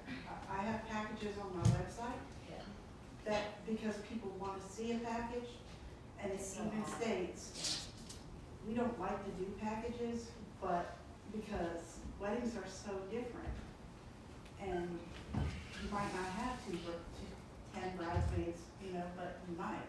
So it's hard to say. It's so hard. It's one of the reasons for the pricing calculator on our thing. Every wedding is so unique as vendors. You might have $1,000 wedding, you might have 10,000, but I don't have a minimum. I'd rather have a minimum to come deliver and set up, but we do it either way. It doesn't matter. It's the harder ones. There's really 2 differences, I think, between the ways that vendors price. You've got your DJ, photographer who are doing it typically like hourly, and then you've got your people who are doing it based on kind of what you're ordering. Right. It's better to do a personal pack, a personal item. And it's easier for a photographer and a DJ to send out a form that's like, this is how much it's going to cost you over this many hours. Right. Whereas I think for rentals, but then it's breaking that thing where brides and grooms find it scary to get on the phone. Like you said, ask. If you haven't got the budget, ask me. Right. Because it's breaking that thing, that stigma where brides and grooms think that they have to do a certain thing or they have to spend a certain amount of money. And though there are florists out there. Yeah. My budget is 5,000. It doesn't matter how many people you have or whatever. We're not going under it. It's really hard when there's that stigma attached to it to just be like, pick up the phone. Like I said about Select, like you're a higher end rental company. It might be that you don't want the plates that Select has, but you really do want their amazing linens because you want to upgrade on that. Pick up the phone and say, I don't need to do the whole thing, but can I get X number of linens? Because for me, that's what I want to prioritize. I want it to make an impact. And we have no minimum. So if you want, like, you fall in love with one thing for your sweetheart table and you want to go pick it up, we'll deliver, but it just is more expensive if we're delivering. By all means, if you want to spend $30 on it, go for it. And it's the same with floral. Like, I always tell everyone, like, your bridal bouquet, and then what's at your arbor, followed by then you cut that off and put your sweetheart table, are going to make the biggest impact. Right. So if you have a smaller budget, spend money on the things that make the biggest impact. But I think there's just I don't know how much, I'm sure you guys came across it, but do you feel, I don't know if guilty is the right word, but like, if your budgets didn't match what, is guilty the right word for what you guys feel like when you look at the knot and it says, oh, your budget for this needs to be this much, but it isn't? Yeah. Maybe because you haven't got a budget for it, or maybe because you just don't care to spend that much money on it. I got married in March. Okay. And I felt like no matter what your budget was, you could tell somebody and they would be shocked and appalled by how high it is, and you could tell someone else and they'd be shocked and appalled by how low it is. Yeah. Like no matter where your budget fell, like you can't really win, so it just has to be what works for you, and you have to look at what you have and what you want. And it's that thing of, you have no idea what you're doing, so how do you know whether you're right or wrong? Because you're just... And just like you said, prioritize. If you are a flower person, do it. Well, I started to say that one of the reasons for doing this is because once you're born, you go in a car, someone puts you in a car. You grow up, your parents have a certain car, you see certain features, you rent a car. By the time you come to buy a car, you have a rough idea. I want a sports car, I'm going to go to these brands. I want a truck, I'm going to go to these brands. If I have lots of money, I'm going to buy a Lamborghini. If I have no money, I'm going to go buy this. And you have all this idea, like, I need a reversing camera because I crash into stuff. And like, you know those things are a priority. Like, I know that I need a reversing camera because I just know that I've driven enough. I have that knowledge by osmosis, but you don't have that when you get married. Like, you don't even know where to start. So let alone knowing, like, do you need a reversing camera level of detail? You're trying to learn, and then trying to figure out how much you're wanting to spend on to have those features. Right. You kind of have them if you're buying a house or a car. Like, if you guys are going house shopping, which I like a lot of our couples when they get engaged or married are looking to move house or rent even, like, you know, I have a dog, I need a backyard. Okay, well, that's going to cost me more than if I don't need a backyard. Okay, well, so if I have this budget, I go to DC if I don't need a backyard because I can spend that, but if I need a backyard and I have this budget, I'm going to have to go a bit further outside of DC. You have that knowledge because your friends are doing it, because you can go online, because people live, and yet in the wedding industry, all of that is like kept behind a shroud of mystery for some reason. Can I say something? Yeah. When you said the feeling of guiltiness, Yeah. I feel like I felt that during the planning process because we had a very small wedding. We had 30 people, and I was thinking, oh, a small wedding, it's going to be super, super cheap, right? I don't need to spend that much money. Yeah, no. The photographer's still going to be the same. The DJ's still going to be the same thing. Exactly like Isadora said, make sure you have a list of the things that are the most important thing to you. To me, it was photography. To my husband, it was the DJ. So we're like, okay, we're going to make sure we have this money set aside for this. And then when you start adding other things, you're like, I feel like I'm being very selfish. Like, this money is just stacking up and I feel selfish and I feel like this is overwhelming.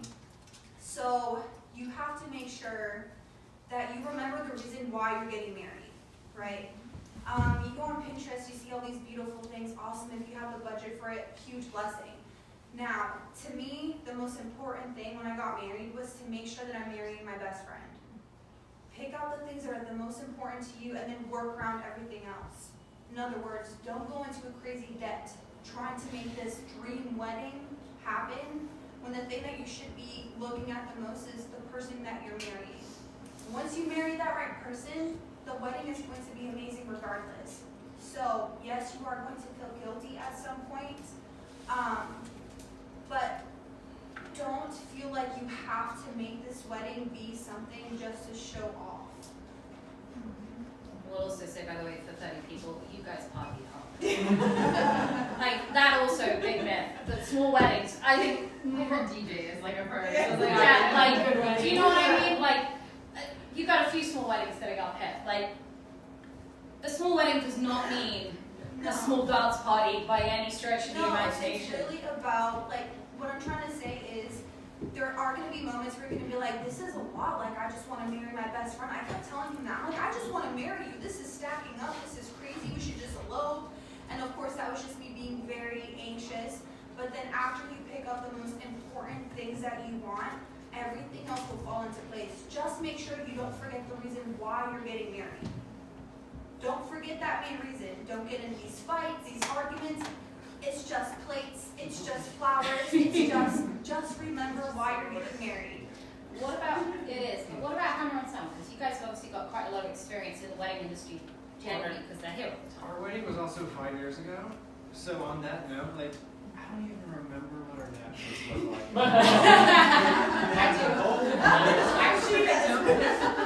You had the gold ones with the little beige things. You remember? I mean, he was there.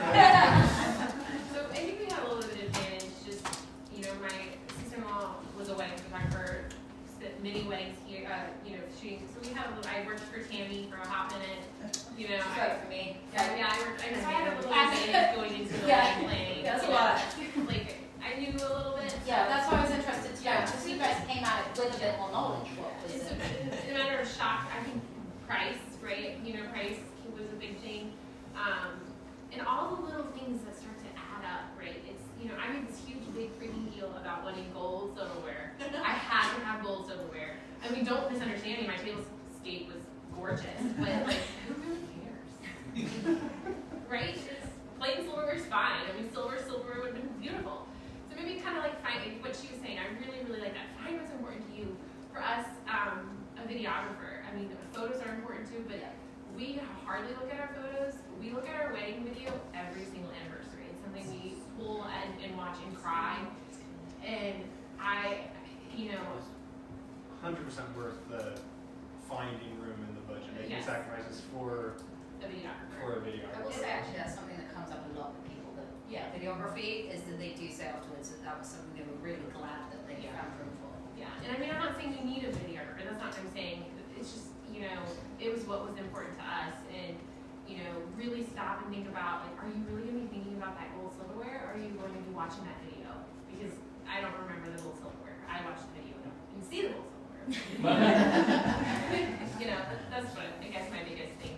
Yeah. And this is kind of like within the same conversation, but one thing that's hard for me is like, okay, so we're just over a year after the wedding, but like, what should we have done by now? Or like, what needs to be done next, or what should be done by 6 months? And I know that that's a different answer for everyone, because like, I know people have shorter engagements, that like, maybe they kind of get it all done more quickly, but like, I worry that like, we're missing something that should have been thought of by now. I mean, we've got, we did several weddings last year, one in 41 days, one in 20 days, one in 3 or 4 months, and we've got one coming up in 3 or 4 months. There is a different answer to that for everyone. Yeah.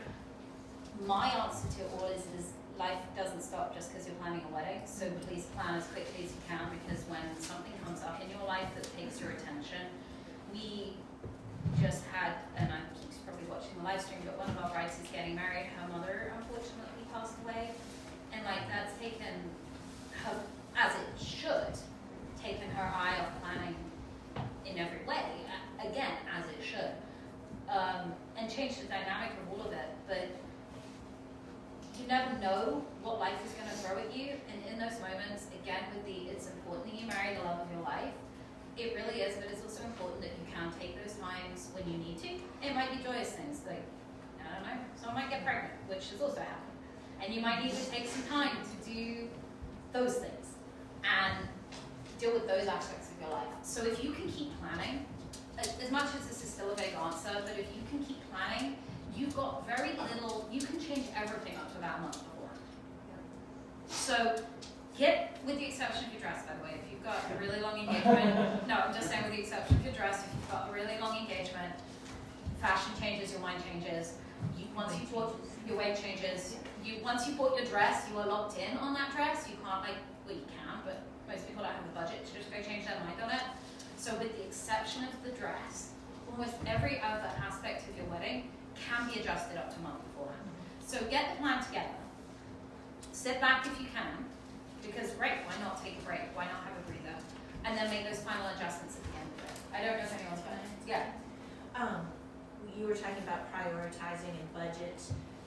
There are certain vendors that are going to book up way far ahead. Anything that has one person, like basically, if we're here, we book up far in advance.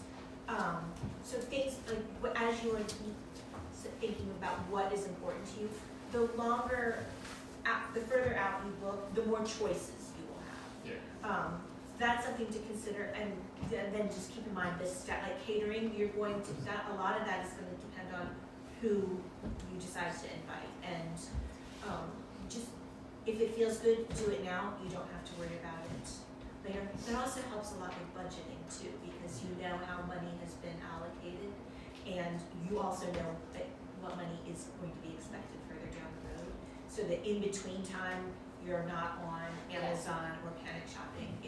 I think the sooner the better. Yeah. Except like you said, with dresses, that's going to. Yeah. So with planning, there's gonna be like, I totally agree with that, like one person being like, book, you can book Tammy and then not pick your flowers until a month before. Like Tammy's not gonna order your flowers 6 months in advance.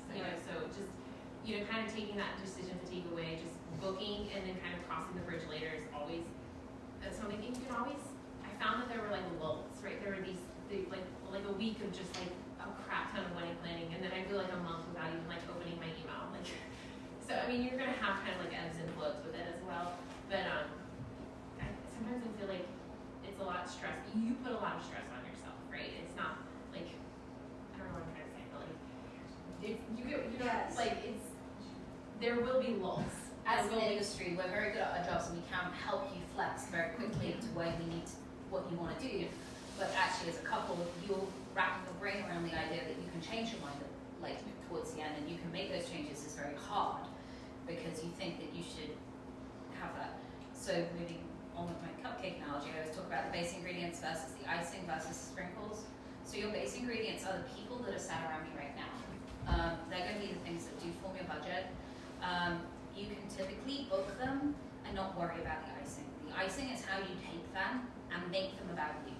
So again, coming back to Tammy, like you book Tammy to make a bridal bouquet, she's gonna give you a quote for a bridal bouquet. You may have given her some idea as to what you're thinking, but basically if you a month before go, actually we've decided, or anyone in this room, you go, actually we've decided to change our wedding colors. We are now doing orange and blue. But if we're now doing orange and blue, you've got time to speak to Slick, you've got time to talk to Tammy, you've got time to tell Gazelle she needs to adapt your lipstick to be orange. I don't. But you've got time. Don't. But you've got time to make those changes. Those are the things that really you should take your time over. Is those decisions, and you can. We don't really mind if you change your mind. Like it's not the end of the world for us. Like we'd rather. It's one of the things about the uploading the contracts that I go on. Do you want a chair? No, I'm good. Okay. Okay. It's one of those things that we go on about with uploading your contracts, right? Like, changes happen. They're always going to keep evolving. It's going to keep changing. As long as you keep everyone informed as to what you're thinking, we're all pretty good about just making adjustments. And some of them, when they've not got an overhead to them, we're happy to make that adjustment like that day. So if you change your mind about the song you want to walk down the aisle to on Friday, No, don't do it. you can just tell me. That's the curse of Ed Sheeran. Ed Sheeran did that to me for like 6 months. Every Friday, right? Like, he just put out a new song, Gabrielle. And I'm like, what song? Yeah, sure, but you know what I mean? Like, it's alright, I clearly hit nerve here and I will not use Nate as an example. No. Alright, let's go with that. Switch it up. Let's go with if Rachel, if you decide that you suddenly want to add in another set of family photos or something like that, it's not the end of the world. You just make those adjustments. Obviously, when it comes to catering, linen, and things like that, there is a little bit more of a lead time there because they have to actually get them ordered and flowers booked and made. But still, I mean, I'm sure, I'm going to put words in Tammy's mouth now, but I'm sure if you rang Tammy a week before your wedding or like, hey, we need to add an extra bridesmaid's bouquet. Yeah. So, like, and by the way, I say bridesmaids bouquet because suddenly everyone's like, oh my god, my flower girls need to carry something, or, it does happen quite a lot with adding. Corsages particularly happen to be added beforehand when in the run up to the wedding when suddenly your mom's like, well, what's grandma gonna have? You're like, oh my god, I didn't plan for a corsage for grandma. So we do have a lot more flexibility to get your base ingredients sorted as quickly as possible, and then take a breather and you can move on to stuff when it makes it good for you. Can I add something? Yeah. With your question, when you're saying what do you feel like you should have, I think it also depends on your timeline. For example, me and my husband, we planned our wedding in 4 months. It was super short. We came into Rixey Manor. We're like, okay, this place is it. I got a huge smile on my face, so we booked it, which is to me the most important thing. Because then when you start looking at other places, you're like, okay, so where are you getting married? And if you don't have a place, they're gonna be like, they're not getting married, they're lying. And then the next thing was me finding my dress, right? Because it was so short. And then it's the priority of what is important to you depending on how far away your wedding is. For example, if yours is a DJ, hers is the hair and makeup, you guys need to find people that you really, really like and make sure that they have that day available. You know, those priorities, and then other little things you can go ahead and work with. But my thing would be like, you're always gonna feel like you're behind. As long as you have your priorities there, the things you picked out, and the important things for you, it'll little by little fall into place. Again, it really depends on your timeline. But you're always going to feel like, I don't feel like I'm ready. I don't feel like it'll work out. Again, what's important to you, make sure that you have that. Because you don't want, for example, say the most important thing to you is the DJ, and the person that you've just been eyeing, you don't communicate with that person soon enough, all of a sudden that you don't have that date available. That would suck. So it's kind of, again, prioritizing what's important to you and then picking up backups just in case that day isn't available. And then you're going to see with time, everything is just going to fall into place. But you're always going to feel like you're not super ready. So that's normal. It sounds to me like I think you're saying is people can get booked up, but objects can't. Like linens can't get booked up for a date, right? Yes. Or like napkins, stuff like One that. thing I will say on that a little bit, just from being in a wedding, suits, right? Especially like groomsmen suits, and all the matching suits, and doing that. My brother waited till like 3 weeks before, and all of his groomsmen were all over New England, and I'm in Virginia, and we're like, where do we go? What do we do? And it was just basically at the end of the day, we ended up showing up in a nice suit of our own instead of they weren't matched because he didn't give us enough time. It just wasn't possible. So just things like that you might want to think of, and bridesmaid dresses if you're doing a specific style. But that is an object, but it's an object that needs to be available. Definitely fashion kind of falls outside of a lot of what we're talking about. Yeah. It just really does as a general rule. But yeah, I think what I was gonna say, maybe backing off what she was saying before, I've had brides call me and be like, I don't really know what I want for hair and makeup. I